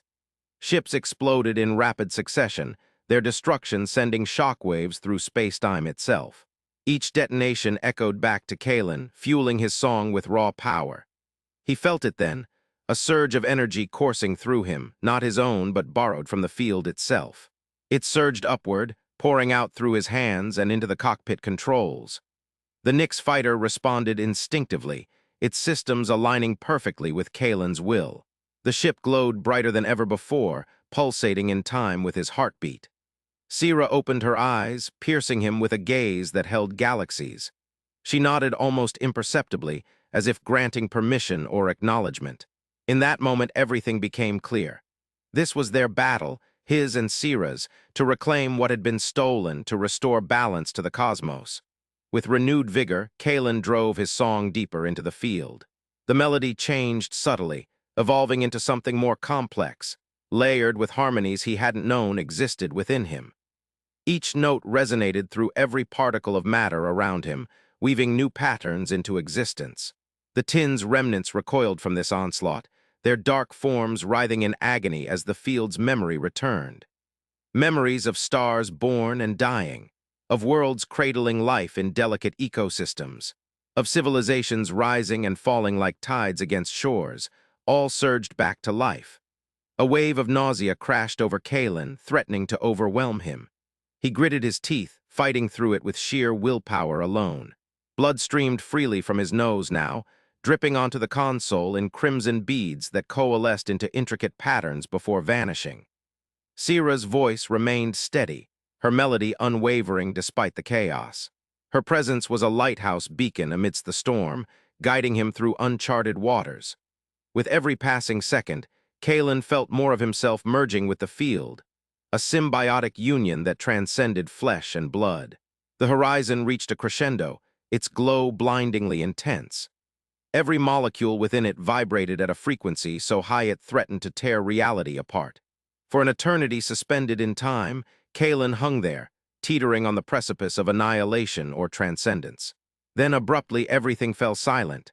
The vortex stabilized, colors settling into a serene blue hue that pulsed gently. The remnants of tin ships drifted aimlessly, hollow shells devoid of malice and purpose. A profound stillness reigned over all. Kaelen slumped in his seat, exhaustion claiming him like a tidal wave. His song faded to a whisper, then ceased altogether as consciousness slipped away. Darkness claimed him swiftly, mercifully blotting out pain and doubt alike. When he stirred back into awareness, it was to find Lyra's face inches from his own, her breath warm against his cheek. Her eyes were wide with concern, pupils dilated in the low light of the cockpit. "Kaelen," she asked softly, voice barely above a whisper. "Can you hear me?" He nodded weakly, trying to sit up but failing miserably. His body felt leaden, muscles protesting even the slightest movement. Lyra helped him lean back against the seat, propping his head gently on her shoulder. "You did it," she murmured, all coloring her tone. "Whatever you did. It worked." Through blurred vision, he saw Sierra still standing at the viewport on the Vanguard, watching them both with an expression unreadable from this distance. Her lips were no longer moving, but he could swear he still heard echoes of her melody resonating through every atom around him. A comms channel crackled to life, Vela's ethereal voice filling the cabin. "Well done, Kaelen Voss," she said, approval laced with a hint of amusement. "You have proven yourself worthy." Kaelen managed a small smile despite the ache that gripped every inch of him. Worthy or not, he'd done what needed doing and paid dearly for it. Lyra glanced at the comms panel, brows furrowing slightly. "Vela," she acknowledged warily. Then she turned back to Kaelen, worry etched deeper into her features. "You need medical attention," she insisted. "We should get you back to the Vanguard." He shook his head fractionally, wincing at the motion. "Not yet," he rasped. His throat felt raw, voice hoarse from unspoken strains. Lyra opened her mouth to protest, but hesitated, sensing something more pressing behind his insistence. She waited patiently while he gathered strength for what came next. Taking a deep breath, Kaelen focused on the comms link. "Sierra," he called out, voice barely above a whisper. Yet it carried across space-time as clearly as if she stood beside him. She met his gaze steadily through the viewport, no trace of emotion betrayed by her calm demeanor. After a moment she reached out, pressing a hand against the glass. It was an intimate gesture, one that spoke volumes without uttering a word. Kaelen mirrored her action, palm flat against his own cockpit window. The separation between them dissolved in that instant. All barriers fell away as they connected on levels beyond physical touch or spoken language. Lyra watched this silent exchange with growing unease, shifting uncomfortably beside him. Yet she remained quiet, respecting the intimacy of their bond even if it puzzled her. Finally, Sierra broke eye contact first, lowering her hand. Her lips curved into a faint smile before she stepped back from view, leaving only emptiness where once stood a beacon of hope and resolve. Kaelen let out a shuddering breath, shoulders slumping as tension drained away. He turned to Lyra then, meeting her inquiring gaze with weary determination. "We need to go after the tin," he said firmly. "There's more at stake here than just our lives." Lyra nodded slowly, understanding dawning in her eyes. She activated the Nix fighter systems, preparing them for departure from the Horizon's center. The engines hummed softly, ready for flight. As they left behind the heart of the vortex, Kaelen stole one last look at the swirling energies. The colors were stabilizing further, returning to natural hues that spoke of balance restored. Within him echoed residual harmonies, faint echoes of Sira's song intertwined with his own. The journey back to the Vanguard was uneventful yet fraught with unspoken questions hanging heavy in the air between pilot and passenger. Lyra navigated expertly through the debris field left behind by destroyed tin ships, guiding them safely towards their destination. When they docked aboard the Vanguard, a flurry of activity greeted them. Crew members rushed forward, offering aid and support as Kaelen staggered from the cockpit. He leaned heavily on Lyra's shoulder, gratitude shining in his eyes for her steadfast presence. Dr. Chen appeared amidst the commotion, concern etched deeply onto her usually serene features. She moved swiftly to Kaelen's side, assessing him with sharp medical efficiency before nodding decisively. "You'll need rest and recuperation," she declared. "But first, let's get you cleaned up." Kaelen allowed himself to be led away, trust implicit in her capable hands. As they walked through the corridors of the Vanguard, he glanced back once more at Lyra, gratitude shining in his gaze. She offered a reassuring smile, her earlier apprehension replaced by renewed resolve. "Rest well," she murmured before turning towards her own duties. The bridge beckoned with urgent matters awaiting attention, matters that could no longer wait. In the quiet sanctum of Sira's medical quarters, Kaelen found solace amidst familiar surroundings. He sank onto a couch, exhaustion claiming him anew as he relinquished control to healing hands. Sira worked methodically, cleaning wounds and tending to his frail state with gentle precision. Their interactions remained largely silent, words unnecessary in the wake of shared trials endured and victories won. Yet underlying every touch was a depth of connection forged through trial by fire, a bond unbreakable now, forged deep within the heart of the Higgs Field itself. When at last Sira stepped back, satisfaction evident on her face, Kaelen managed a weak smile. "Thank you," he whispered, voice barely audible yet imbued with profound sincerity. Sira's response was soft, almost hesitant. "Rest now," she advised tenderly. "There will be time enough for questions later." He nodded gratefully, allowing slumber to claim him swiftly. The darkness held no fears this time, only dreams of harmonies sung and battles fought alongside those who stood by his side through thick and thin. As consciousness faded away once more, Kaelen clung to one final thought. Whatever lay ahead, he would face it with Sira beside him. For in the vast expanse of stars and voids between them all, their voices had merged into a single melody, a song echoing through eternity, binding fates irrevocably together. In the days that followed, Kaelen's recovery progressed steadily under Sira's watchful eye. He spent hours poring over data logs and strategic plans, piecing together fragments of knowledge gleaned from his experience within the Horizon. Each revelation brought new insights into the Tin's true nature and the extent of their influence across countless galaxies. Lyra visited often during those initial recuperative phases, relaying updates on fleet movements and preparations underway for future engagements.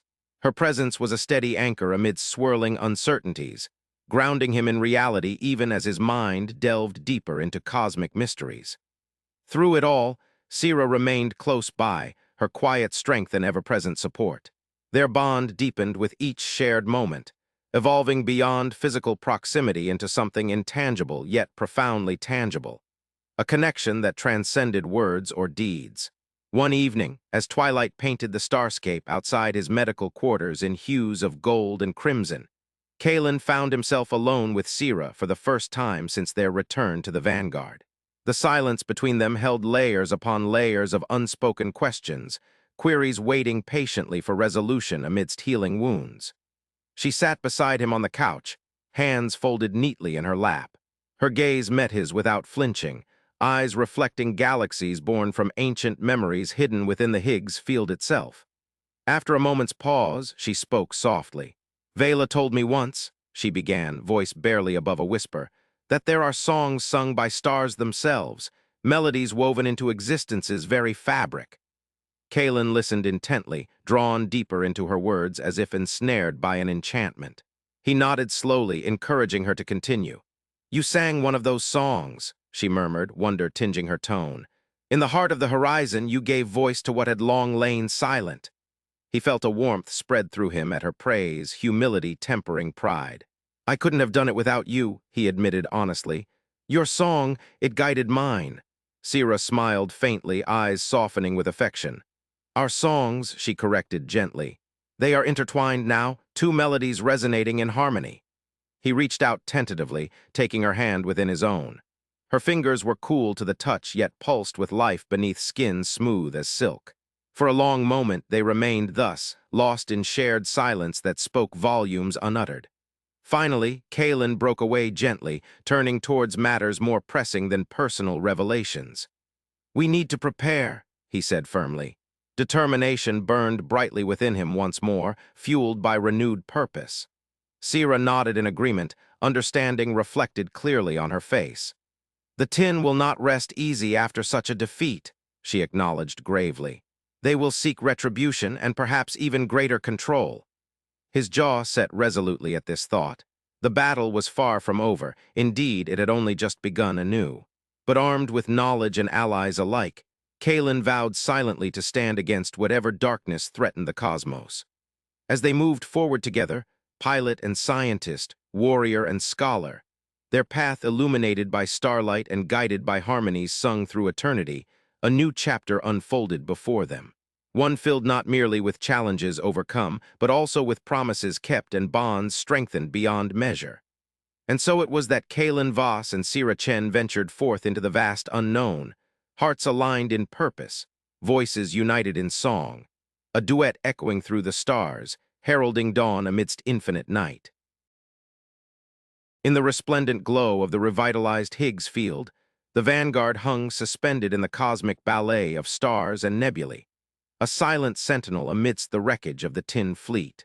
The once ominous ships now drifted like lifeless husks, their metallic frames scarred and twisted, testimony to the cataclysmic reversal of their control frequency. The bridge of the Vanguard hummed with a newfound vitality, the air charged with an electric mix of relief and anticipation.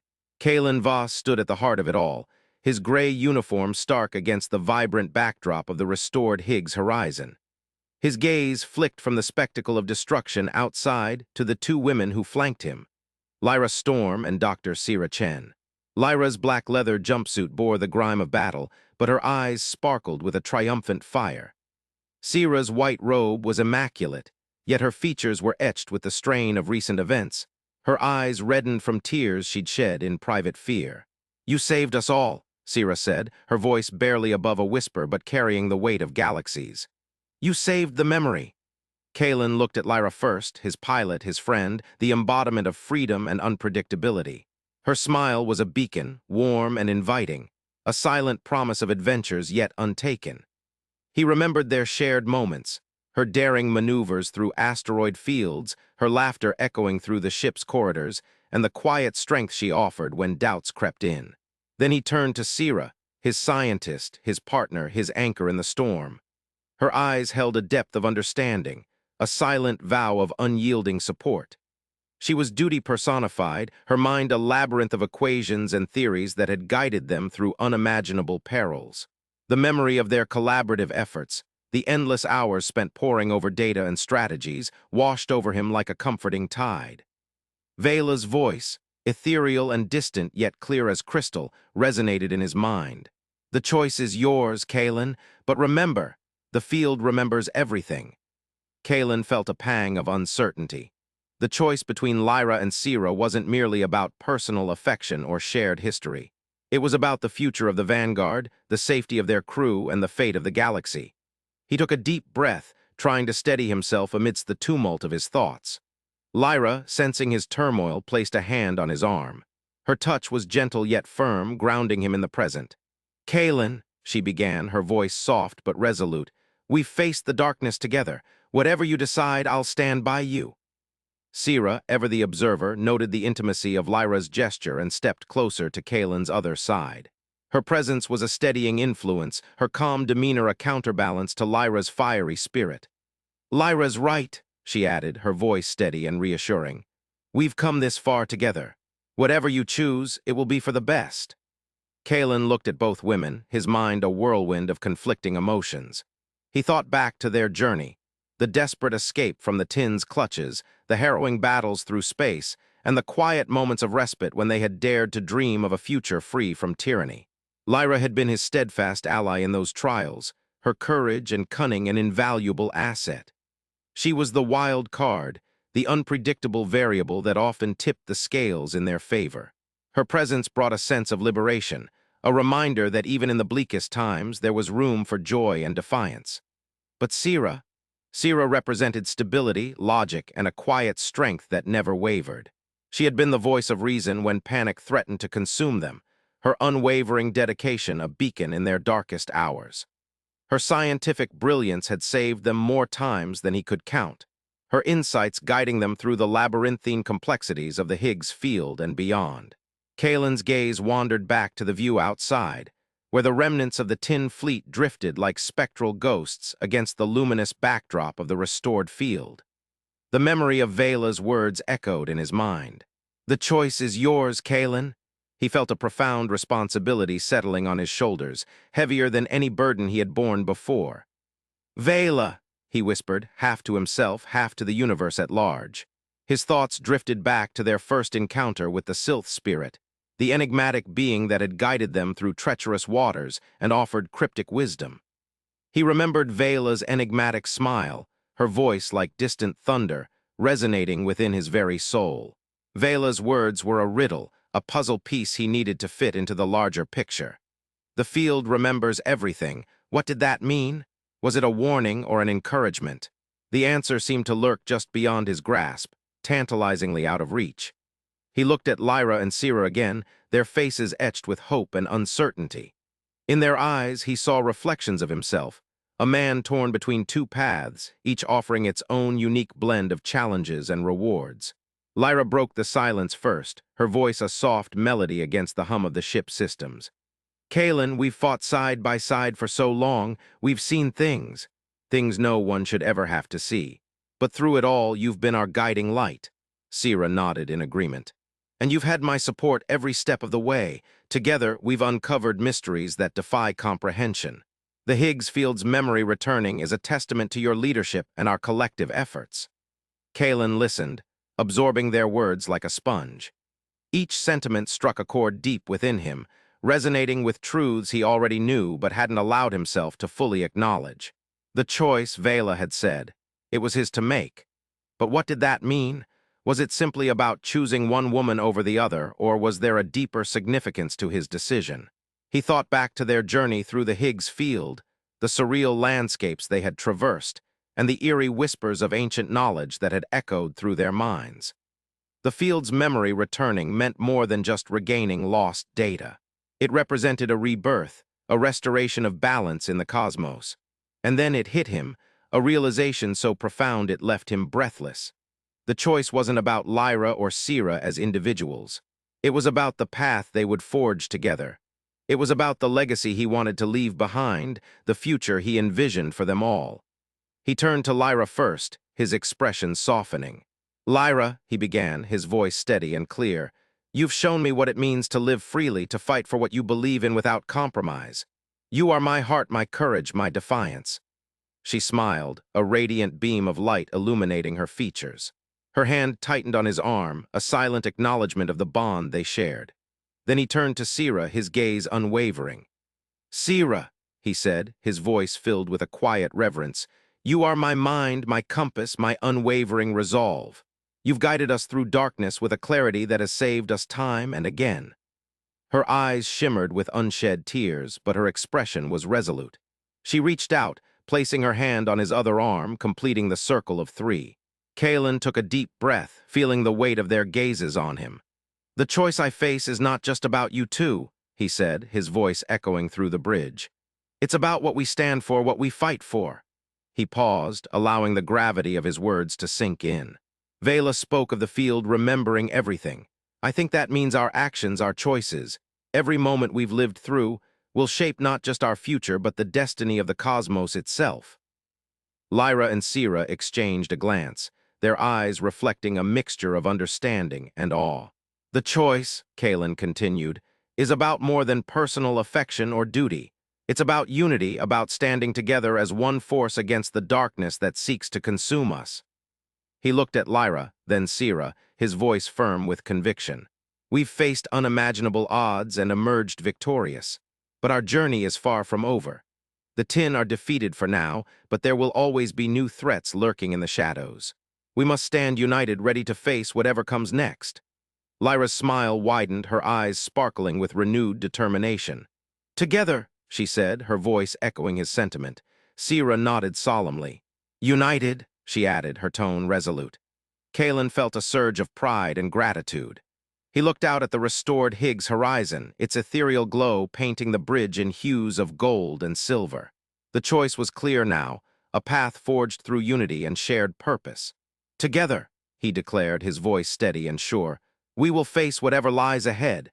United as one force, we will protect the memory of the field and ensure that no darkness can ever threaten us again. The bridge seemed to resonate with their collective determination, the air charged with a newfound energy.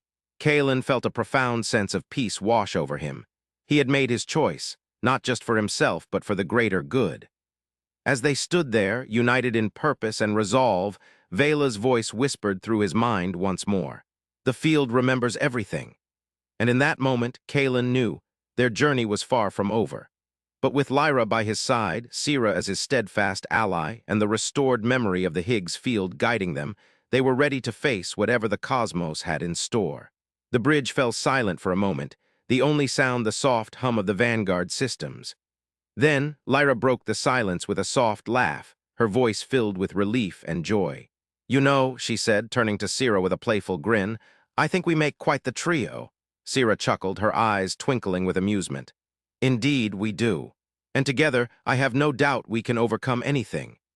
Kaelen felt a warmth spread through him at their words, a sense of belonging and camaraderie that transcended personal feelings. He looked out at the stars once more, his gaze lingering on the restored field. We've come so far, he murmured, almost to himself, and there's still so much to discover. Lyra nodded in agreement. The universe is vast, Kaelen, and we're just getting started. Sira added, her voice thoughtful. Every star out there holds a story waiting to be told. Every nebula, every planet, each one a piece of the cosmic puzzle. Kaelen felt a renewed sense of purpose course through his veins. The choice he had made wasn't about choosing between Lyra and Sira. It was about embracing their shared destiny, forging ahead with unity and resolve. He looked at both women once more, his heart swelling with gratitude and love. Together, he said again, his voice filled with conviction, we will write the next chapter of our story. Lyra's hand squeezed his arm gently, a silent promise of support and partnership. Sira's grip on his other arm echoed that sentiment, a bond forged in fire, tempered by adversity and strengthened by shared triumph.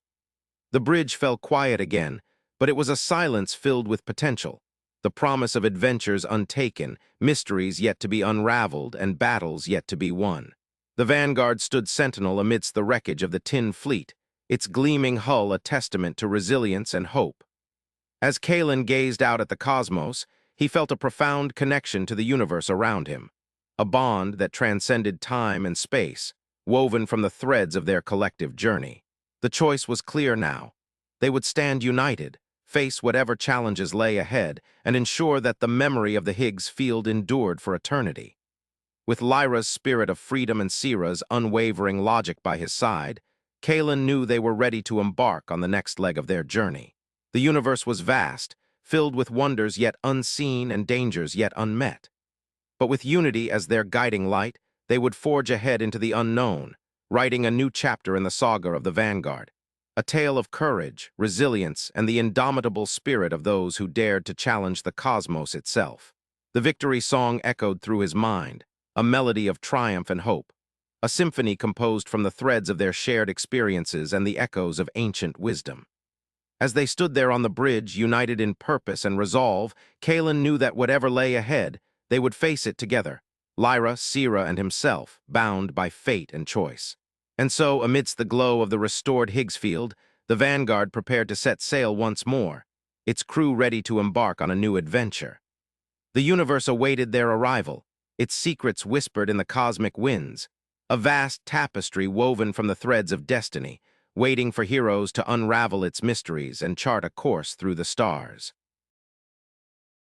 In the pulsating heart of the Vanguard, the bridge hummed with a symphony of mechanical whispers and the occasional sharp beep from the array of consoles that lined the walls.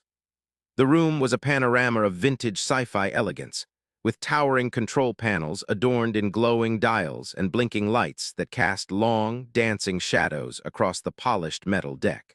The air was thick with tension, a palpable force that hung heavy over the assembled crew as they grappled with the weight of their next decision.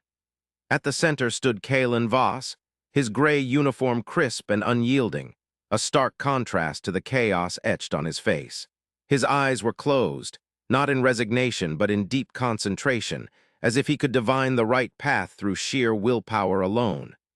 The faint hum of distant stars seemed to echo within him, a cosmic whisper urging him towards clarity. Lyra Storm leaned against one of the consoles, her black leather jumpsuit gleaming under the harsh bridge lights. Her fingers danced nervously over the hilt of her sword, a habit born of impatience and a restless spirit. Her eyes sparkled with hope, a beacon that cut through the gloom hanging over them all. She was ready to leap into action, her heart already set on a course she believed would lead them to safety and answers. Dr. Sira Chen stood rigidly nearby, her white robe billowing softly around her like a spectral cloak. Her arms were crossed tightly across her chest, a defensive posture that mirrored the frustration in her gaze. The frown lines etched deeply into her forehead told of countless nights poring over data and endless debates with Kaelen. She was a woman of science, pragmatic to the core, and this journey into the unknown chafed against every logical fiber of her being. Lt. Marcus Thorne stood sentinel behind them, his blue security uniform immaculate despite the battle scars etched into the Vanguard's hull. His expression was neutral, a mask honed by years of following orders without question. Yet there was an undercurrent of unease in his stance, a silent acknowledgement that whatever decision unfurled from this impasse would alter their course irrevocably. Kaelen's voice, when it came, was measured yet resolute. "The Vanguard has taken a beating," he began, his words punctuating the quiet with deliberate care. "Our engines are holding steady thanks to Marcus and the engineering team, but our shields, they're down to 20%. Lyra's gaze flicked up, her smile widening as she met Kaelen's eyes. "We can fix them. We've patched up worse than this before." Her confidence was infectious, a lifeline in their sea of uncertainty. Sira scoffed softly, her voice edged with skepticism. "Fixing the shields is one thing, Lyra, but we're still crippled without full power. The Federation could offer us the resources to fully repair and replenish." Kaelen nodded, acknowledging Sira's point. "That's true, but returning to Federation space means explaining everything." His gaze shifted to a holographic star map hovering above one of the consoles, the swirling nebulae and constellations casting eerie shadows on his face. "We're not just talking about the damage here. The tin, echo points, VRAC. It's all too much for them to comprehend, let alone accept." Lyra's fingers tapped impatiently against her sword hilt. "Krell worlds, then?" she interjected, her voice barely concealed eagerness. "VRAC can help us. He knows more about the echo points than anyone else we've encountered." Sira's frown deepened as she uncrossed her arms, gesturing sharply towards the map. "The Krell worlds are unpredictable at best. We don't know what kind of reception awaits us there. And what about Sira?" She turned to Kaelen with a challenging glint in her eyes. "What if she's still out there, waiting for us to come back?" Kaelen sighed, rubbing his temples as he weighed their arguments. The thought of Lyra's sister, lost and presumed captured by the tin, gnawed at him. But the potential gains from VRAC's knowledge were too significant to ignore. "We need more information," Kaelen conceded, pacing slowly around the central console. "And VRAC has it. He's our best chance at understanding how to harness the echo points, maybe even locate Sira." Sira huffed in frustration but held her tongue, knowing further protests would be futile. Her logical mind churned with calculations and contingency plans, each one more convoluted than the last. Lyra watched Kaelen with growing anticipation, sensing his resolve hardening. She leaned forward slightly, eager to cement their path forward. "We go to the Krell worlds first," she declared, her voice steady despite the thrill of triumph coursing through her veins. "Vrak can help us find more echo points." The bridge fell silent for a moment as Kaelen absorbed Lyra's words. Then he nodded decisively, turning his gaze back to Sierra. "We go to the Krell worlds," he said firmly. Sierra's disappointment was palpable, a physical force that seemed to suck the warmth from the room. She looked away, her jaw clenched tightly as she fought to contain her emotions. The thought of venturing deeper into unknown territories chilled her to the core, but Kaelen's decision left no room for debate. LT. Thorne stepped forward then, his neutral facade slipping momentarily to reveal a glimmer of curiosity. "If we're heading to the Krell worlds," he began carefully, "we'll need to reroute our current course and recalibrate systems accordingly." His eyes scanned over the consoles, already plotting their new trajectory. Kaelen nodded in agreement. "Do it, and make sure our defenses are at optimal readiness. We can't afford another surprise attack." Thorne saluted sharply before turning towards the communications array to begin relaying orders to the rest of the crew. Lyra beamed at Kaelen, her earlier impatience replaced with a quiet satisfaction. She approached him cautiously, her eyes reflecting the dance of starlight from the holographic map above them. "This is right," she whispered, low enough for only he could hear. "I can feel it." Kaelen met her gaze, his expression softening marginally. "I hope so, Lyra." He turned back to Sierra, who remained resolutely silent but visibly bristling with unease. "Sierra," Kaelen ventured gently, "we need you on this. Your expertise is invaluable if we're going to navigate whatever awaits us at the Krell worlds." She turned to face him finally, her eyes stormy. "I'm not leaving you all to flounder through this alone," she retorted, though the edge in her voice had softened slightly. Kaelen nodded, grateful for her begrudging agreement. The tension on the bridge began to dissipate incrementally as they settled into their new course of action. Yet beneath the surface hum of preparations and recalibrations, an undercurrent of apprehension lingered. Each crew member felt it, the weight of uncertainty pressing down upon them like a shroud. As the Vanguard's engines roared back to life with renewed vigor, Kaelen watched the star map shift and realign, tracing their new path towards the enigmatic Krell worlds. The journey ahead was fraught with peril, but he steeled himself against doubt. They had made their choice, and now there could be no turning back. In the quietude of his quarters later that evening, Kaelen sat alone amidst the dim glow of his personal console. The air was cool and still, a stark contrast to the turbulent debates of earlier hours. He pulled up holo reports detailing everything they knew about the Krell, scant as it was, and pored over each fragment of data with meticulous care. The Krell were an ancient race, shrouded in myth and legend long before humanity ventured into deep space. Their worlds were scattered across uncharted territories, hidden behind veils of temporal distortions and gravitational anomalies that made navigation treacherous at best. Yet amidst these challenges lay the promise of knowledge, a treasure trove potentially held by Vrak himself. Kaelen's thoughts drifted to Lyra as he considered their impending encounter with Vrak. Her unwavering optimism was both a source of comfort and concern for him. Her faith in their mission buoyed his spirits, yet also fueled an undercurrent of guilt. He couldn't shake the nagging sense that he might be leading them down a path riddled with dangers they were ill-equipped to face. A soft chime from his console interrupted his musings, a message flashing urgently across its surface. It was Lyra, her voice warm yet tinged with concern echoing through the room. "I know you're probably buried under reports and strategy," she began, a hint of playful teasing in her tone. "But I thought, maybe you'd like some company?" Kaelen smiled faintly at the offer, gratitude welling up within him despite his weariness. He tapped a response, inviting her over, though he suspected she already knew his answer. Minutes later, Lyra slipped into his quarters, closing the door behind her with a soft click. Her presence filled the room instantly, vivid and vibrant, like a burst of starlight cutting through darkness. She settled onto the edge of his bunk, her eyes reflecting the dance of holographic data on his console. "How are you holding up?" she asked softly, reaching out to touch his arm lightly. Kaelen leaned into her touch briefly before turning back to his console. "I've seen better days," he admitted with a wry smile. "But I'm getting there." Lyra nodded understandingly, tracing patterns on the blanket beneath them absently. "We'll figure it out," she assured him, her voice steady and reassuring. "Together." He looked at her then, truly seeing the depth of resolve in her eyes, a reflection of his own determination. It bolstered him, reminding him why he led this crew, to protect those who placed their trust in him, to forge a path through darkness towards hope. As they sat there side by side, surrounded by whispers of stars and echoes of distant worlds, Kaelen felt something shift within him. A quiet acceptance perhaps, or maybe just the settling of resolve. Whatever awaited them at the Krell worlds, he would face it head-on alongside those who stood by his side.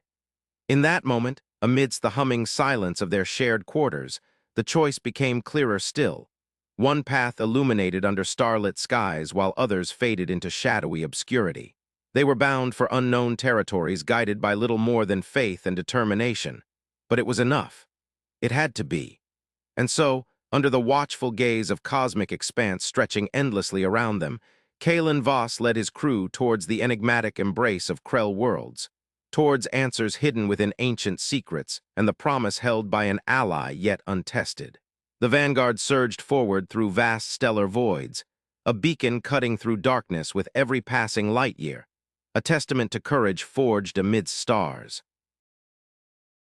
The bridge of the Vanguard hummed with a tense anticipation as Kaelen Voss stood at the panoramic viewport, his gray uniform blending with the shadows cast by the stark lights above.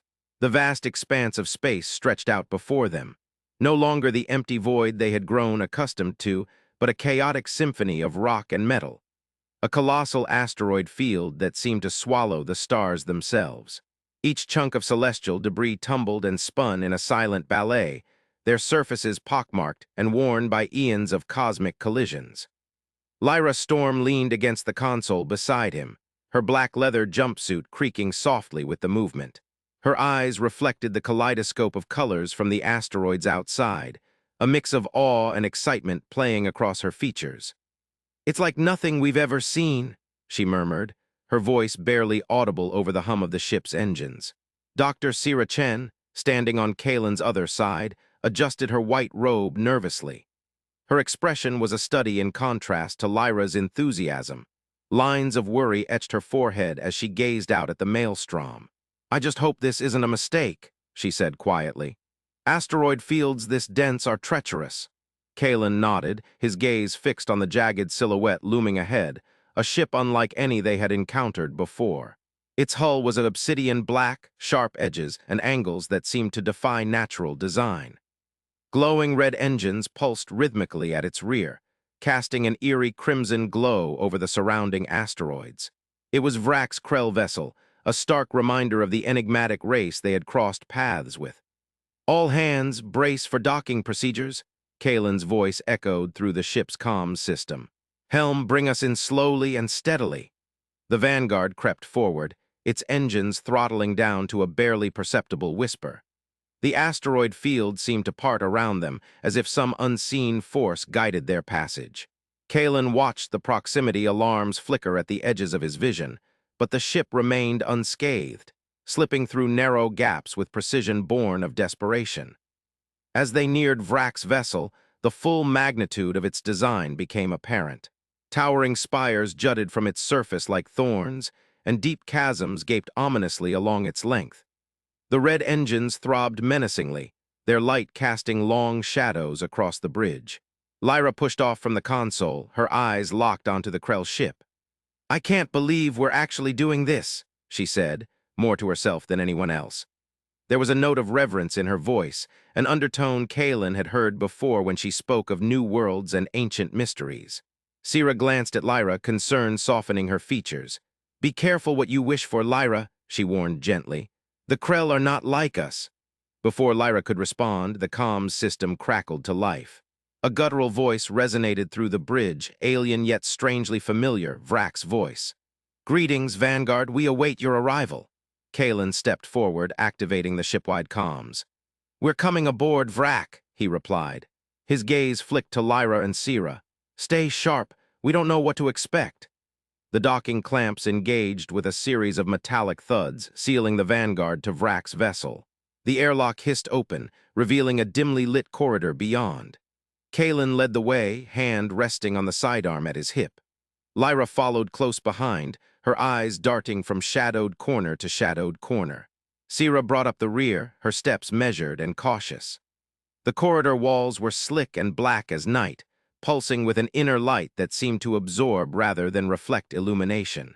The air was thick with a scent unlike anything they had encountered, sharp and acrid, reminiscent of ozone after a storm. They emerged into a vast chamber, its dimensions lost in the gloom. The ceiling soared high above, support beams stretching like skeletal fingers towards an unseen apex. At the far end stood Vrak, his bulky form silhouetted against the pulsating red engines visible through a massive viewport. He was different from the last time they had seen him, more imposing, perhaps even regal in his bearing. The gray skin of his race seemed to absorb the light, giving him an almost ethereal quality. His yellow eyes held a new intensity, sharp and calculating.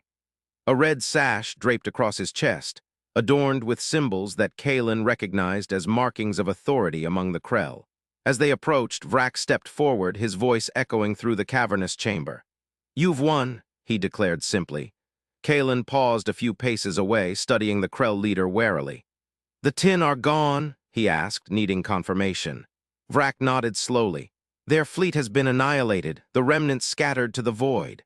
Lyra let out a breath she hadn't realized she'd been holding. Relief flooded her features, but it was tempered by a new wariness. "The echo points," she began hesitantly. "Are there more?" Vrak's gaze shifted to Lyra, and for a moment something unreadable flickered in his eyes. "Yes," he admitted, "but they are dangerous." Kaelen felt Sira tense beside him, but kept his focus on Vrak. "We'll deal with them," he stated firmly. There was no room for doubt in his voice. Vrak regarded Kaelen for a long moment before turning to Lyra. A small smile tugged at the corners of his mouth, revealing rows of sharp teeth. "You have grown, little human." Lyra returned the smile, her enthusiasm unabated despite the gravity of their situation. "So have you," she replied. Sira interjected then, her tone edged with frustration. "I appreciate your help, Vrak, but I want to go home." Vrak's smile faded, replaced by a look of quiet understanding. "Home is not always where we left it, Sira Chen," he said softly. "The galaxy changes, as do we." Sira opened her mouth to retort but was cut off by Kaelen. "We need to know more about these echo points," he said, redirecting the conversation. Vrak nodded, turning towards a nearby console. His fingers danced over glowing controls, and hollow images materialized above it. A swirling galaxy map dotted with pulsating red markers. "This is what remains of our ancient enemy's influence," Vrak explained. "Each marker indicates an active echo point, residues of the TIN's technology that still linger throughout the cosmos."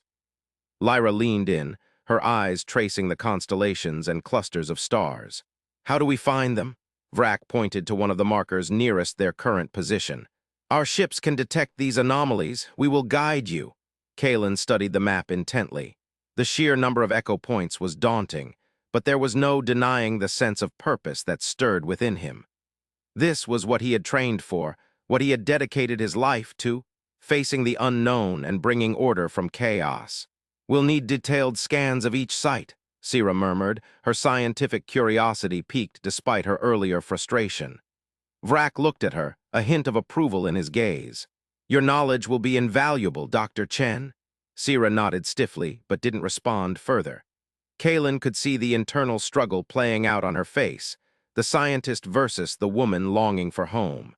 Lyra, meanwhile, seemed to have found common ground with Vrak. She listened intently as he spoke, asking questions and sharing insights with an enthusiasm that bordered on giddiness. There was a connection forming between them, one born of mutual respect and shared experiences, a bond forged in the crucible of battle and discovery.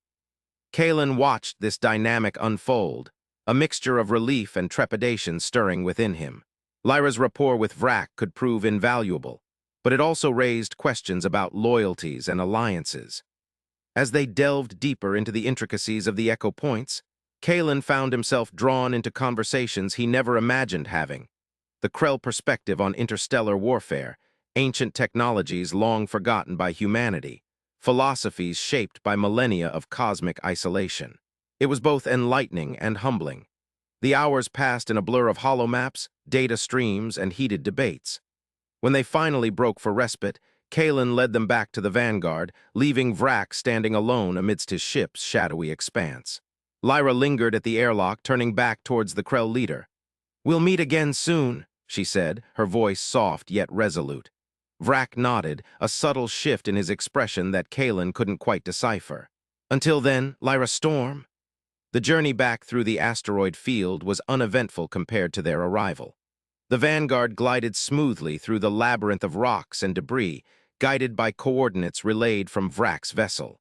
As they left the dense field behind, Kaelen couldn't shake off a sense of foreboding. He retreated to his quarters, leaving Lyra and Sierra to discuss their findings in the science labs. The solitude offered little comfort. Instead, it allowed his thoughts to race unchecked. The alliance with the Krell was fraught with uncertainty, beneficial now perhaps, but what of tomorrow? Could they truly trust these ancient beings whose motives remained shrouded in mystery? A soft knock at his door jolted him from his musings. Lyra stood outside, her usually vibrant demeanor subdued. "Mind if I come in?" she asked quietly. Kaelen stepped aside, gesturing for her to enter. She moved past him, her gaze flitting around the room before settling on a view screen displaying the receding asteroid field. "It's beautiful, isn't it?" she murmured. "In its own way." Kaelen nodded, leaning against his desk. "You seem taken with Vrak," he observed gently. Lyra turned to face him, her expression thoughtful. "He's not what I expected, Kaelen. There's more to him than just brute force and intimidation." She hesitated before continuing. "I think we can learn a lot from each other." Kaelen considered this, recalling the hours spent with Vrak and his people. Their knowledge was vast, their understanding of the cosmos far beyond human comprehension. Yet there remained an enigma, a chasm between their cultures that couldn't be bridged by technology alone. "We'll see," he replied noncommittally. "Just be careful, Lyra. Don't lose sight of who we are." Lyra smiled sadly, stepping closer. "I won't," she promised. "But neither should you forget where we came from, what brought us here in the first place." Kaelen reached out, squeezing her shoulder reassuringly. "We're all navigating uncharted waters here, Lyra. Just remember, no matter what happens, we face it together." She nodded, her resolve strengthening. "Together," she echoed. As Lyra left his quarters, Kaelen found himself standing alone once more, staring out at the vast expanse of stars. The journey to Krell had brought them answers, but also new questions, challenges that would test not only their mettle but their unity as well. The road ahead was long and fraught with peril, yet amidst the cosmic turmoil there was hope. Hope born from unlikely alliances, shared dreams, and the indomitable spirit of those who dared to venture where no one had gone before. And so, under the watchful gaze of distant suns and ancient mysteries, the crew of the Vanguard prepared to forge ahead, into the unknown, towards destiny's call. Chapter 29. The final echo point, the stars stretched out before them like a vast canvas of glittering diamonds, each pinprick of light a silent witness to the cosmic ballet unfolding in the void. Vrak navigated their vessel through the labyrinth of celestial bodies with an almost eerie precision, his eyes fixed on the navigation console as if guided by an invisible compass. The journey had been long and arduous, but the anticipation of what lay ahead kept them all on edge. As they approached their destination, a massive black structure loomed into view. It was unlike anything Kaelen had ever seen, a monolithic edifice that seemed to absorb light rather than reflect it. The Echo Point, Vrak had called it, and now it stood before them, an ominous sentinel in the emptiness of space. Kaelen stepped closer to the viewport, her gaze locked on the structure. A strange sensation washed over her, a mixture of familiarity and dread. It was as if the very fabric of reality was humming with a resonance she couldn't quite place. She reached out tentatively, pressing her palm against the cold glass. "Vrak," she whispered, her voice barely audible. It's not just an Echo Point." Vrak turned to her, his eyes reflecting the stark contrast between the black structure and the starlit backdrop. "What do you mean?" "It's a tin anchor," Kaelen replied, her certainty unshaken. The echo of ancient memories stirred within her, fragments of knowledge long buried but now resurfacing with a clarity that was almost painful. Vrak's expression darkened. "A tin anchor, here. Without waiting for a response, he issued commands to the ship systems, initiating a rapid approach. As they drew nearer, the black structure seemed to grow, its sheer scale becoming more apparent. Kaelen felt a surge of energy, like static electricity crackling against her skin. She closed her eyes, reaching out with her senses, trying to grasp the essence of what lay before them. Kaelen, Lyra's voice cut through her concentration. What's happening? It's empty, Kaelen murmured, opening her eyes. There's no tin presence here. Vrak's gaze flicked between the structure and his instruments. A moment later, realization dawned on his face. They've moved it. His voice was tight with frustration. The tin are still here, Kaelen nodded grimly. We need to find the source. Lyra, ever the adventurer, stepped forward. What's our next move? Vrak hesitated for a moment before speaking. There's a place, the heart of the field, only Vela knows where it is. Kaelen turned to Vrak, her resolve unwavering. Vela, are you there? Her voice echoed through the ship's comm system. A pause stretched out, thick with anticipation. Then a soft, familiar voice responded. Yes, Kaelen, I am here. Vela, Kaelen said, relief flooding her tone. The heart of the field, where is it? Near the Higgs boundary, Vela replied, her voice distant yet clear. But it's dangerous. Kaelen glanced at Lyra and Sira. The former was ready for adventure, eyes bright with excitement. The latter looked pale, her grip tight on a nearby console. We'll go, Kaelen stated firmly. We have to. Lyra nodded, a determined glint in her eyes. I'm in. Sira's voice trembled slightly. Kaelen, I want to go home. Kaelen stepped closer to Sira, placing a comforting hand on her shoulder. We will, Sira, but first we need to end this, together. Sira took a deep breath and nodded, though the fear in her eyes remained. Vrak turned back to the controls, plotting their new course with swift precision. As they set off towards the Higgs boundary, the black structure of the Echo Point receded into the distance, leaving them with more questions than answers. The journey ahead was fraught with peril, but Kaelen knew one thing for certain: they would face it together. The ship's engines hummed to life, propelling them deeper into the unknown. Beyond the viewport, the stars blurred into streaks of light as they hurtled towards the heart of the field and the final confrontation with the tin. Whatever awaited them at the Higgs boundary, Kaelen was ready to face it head-on, guided by the unyielding bond that held her crew together. The air hummed with an otherworldly energy as Kaelen Voss stood at the precipice of destiny, his gray uniform stark against the vibrant tapestry of colors radiating from the heart of the field. The massive glowing sphere pulsed with a life of its own, casting blue and purple tendrils of light that danced across the landscape like spectral serpents. The Higgs energy within it throbbed in rhythm with Kaelen's heartbeat, as if acknowledging his presence, inviting him into its depths. Vela's voice echoed through the expanse, her ethereal tones resonating from every direction and none at all. This is where the field remembers everything, she intoned, a melodic whisper that seemed to weave itself into the very fabric of existence. If Kaelen sings here, the tin are gone forever. Kaelen's gaze flicked between Lyra Storm and Dr. Sira Chen, two figures who had become the anchors of his tumultuous journey. Lyra's black leather jumpsuit stood in stark contrast to the ethereal glow, her eyes reflecting a mix of relief and apprehension. Beside her, Sira's white robe billowed softly in an unseen breeze, her expression one of heart-wrenching hope and fear. Both women stared at him with an intensity that bore into his soul. He took a deep breath, feeling the weight of their gazes and the gravity of the moment pressing down on him. The tin ships loomed behind them, ominous black silhouettes against the now peaceful field. Their menace was undeniable, yet they seemed almost insignificant compared to the choice that lay before him. Lyra reached out tentatively, her fingers brushing against his hand. Kaelen, she whispered, her voice barely audible over the pulsating hum of the heart. You don't have to do this alone.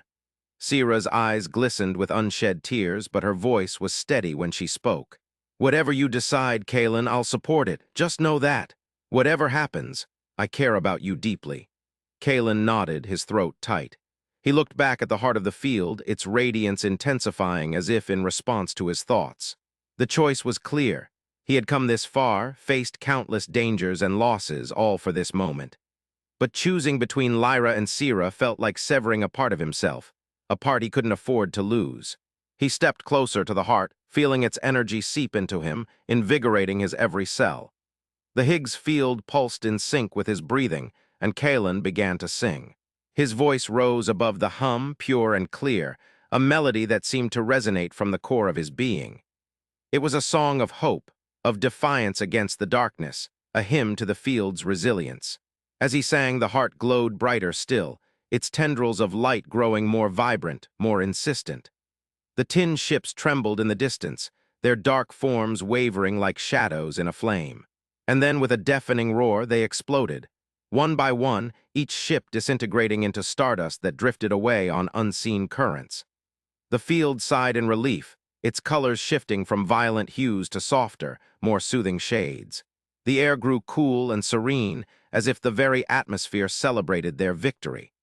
But Kaelen felt a surge of exhaustion wash over him.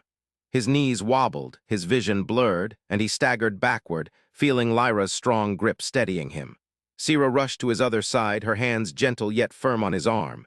"Kaelen," she murmured, her voice laced with concern. "You did it! The tin are gone!"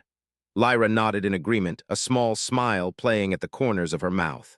"You saved us all, Kaelen, but now you need to rest." Kaelen leaned into their support, his mind a whirlwind of thoughts and emotions. He knew he had to make his choice, the decision that would shape not only his future but theirs as well. Vela's voice echoed through the field once more, her words ringing clear and true. "Choose, Kaelen," she urged softly. "But remember, the field remembers everything." His gaze met Lyra's first. Her eyes held a world of unspoken promises, of adventures yet to come and battles yet to be fought. She was his pilot, his confidant, the one who had flown beside him through storms both literal and metaphorical. "Lyra," he said, his voice hoarse from singing but steady with conviction. "You're my pilot, my friend, my choice for freedom." She blinked back tears, a smile breaking through her stoic facade. "Kaelen," but Kaelen turned to Sira, the weight of his words heavier now. She looked at him with an expression that was both hopeful and heartbroken, knowing what he might say next. "And you, Sira," he continued, his voice softening. "You saved me. You gave me a reason to fight, to believe in something greater than myself." Sira's breath hitched, but she held his gaze, her eyes shimmering with unshed tears. "Kaelen, I know what I have to do," he said, interrupting gently. "Vela says the field remembers, and it does. It remembers every choice, every sacrifice, every moment of truth." He looked from Lyra to Sira and back again, his heart pounding in his chest like a drumbeat counting down to the inevitable. "The field remembers everything, and so do I," Kaelen declared, his voice echoing across the now peaceful expanse. "I choose both of you." There was a moment of stunned silence. Lyra's eyes widened in surprise. Sira blinked rapidly, as if trying to comprehend his words. "But," Lyra began, her brow furrowing in confusion. "No," Kaelen cut her off, shaking his head firmly. "This isn't about choosing one over the other. It's about choosing both of you together." He turned back to Sira, his expression resolute. "Lyra is my freedom, my adventure, my partner in battle. But you, Sira, you are my healing, my sanctuary, the part of me that wants to protect and be protected. I can't leave either of you behind, not after everything we've been through." Sira reached out tentatively, her fingers brushing against his cheek. "Kaelen," she whispered, her voice barely audible. "Are you sure?" He covered her hand with his own, pressing it gently to his face. "More than anything, I won't abandon either of you. The field remembers, and so do we. We remember what brought us here, what bound us together." Lyra's eyes searched his for a moment longer before she nodded slowly, understanding dawning in her expression. "You're staying," she said softly. Kaelen smiled, feeling a sense of peace wash over him. "Yes, I'm staying with both of you." The heart of the field pulsed gently, its glow softening as if in approval. The air shimmered around them, and Kaelen felt a profound connection to everything, Lyra, Sira, the field itself. It was as if he had become a part of the fabric of existence, woven into the tapestry of their shared journey. Vela's voice echoed once more, her tone filled with warmth and pride. "You have chosen wisely, Kaelen Voss. The field acknowledges your decision, and it will stand by you as you forge this new path." Lyra stepped closer to him, her hand finding his once again. Sira mirrored the movement on his other side, their combined strength supporting him through the tumult of emotions. "We'll face whatever comes next together," Kaelen vowed, looking at each of them in turn. As one. The three stood there for a moment longer, bathed in the radiant glow of the heart of the field. The battle was won. The Tin were vanquished, their ships nothing more than cosmic dust. The choice had been made, one that defied convention and expectation, but it felt right. Kaelen closed his eyes, breathing deeply as the energy of the Higgs Field coursed through him. He knew there would be challenges ahead, new battles to fight and mysteries to unravel. But he also knew that with Lyra by his side, steering them through the cosmos and Sira beside him, healing their wounds and guiding their souls, they could face anything. And so, under the watchful gaze of the field and Vela's silent approval, Kaelen Voss made his stand, one that would echo through time, a testament to love, loyalty, and the indomitable spirit of choice. End of audiobook, The Voyager's Choice. If you enjoyed this audiobook, please like and subscribe.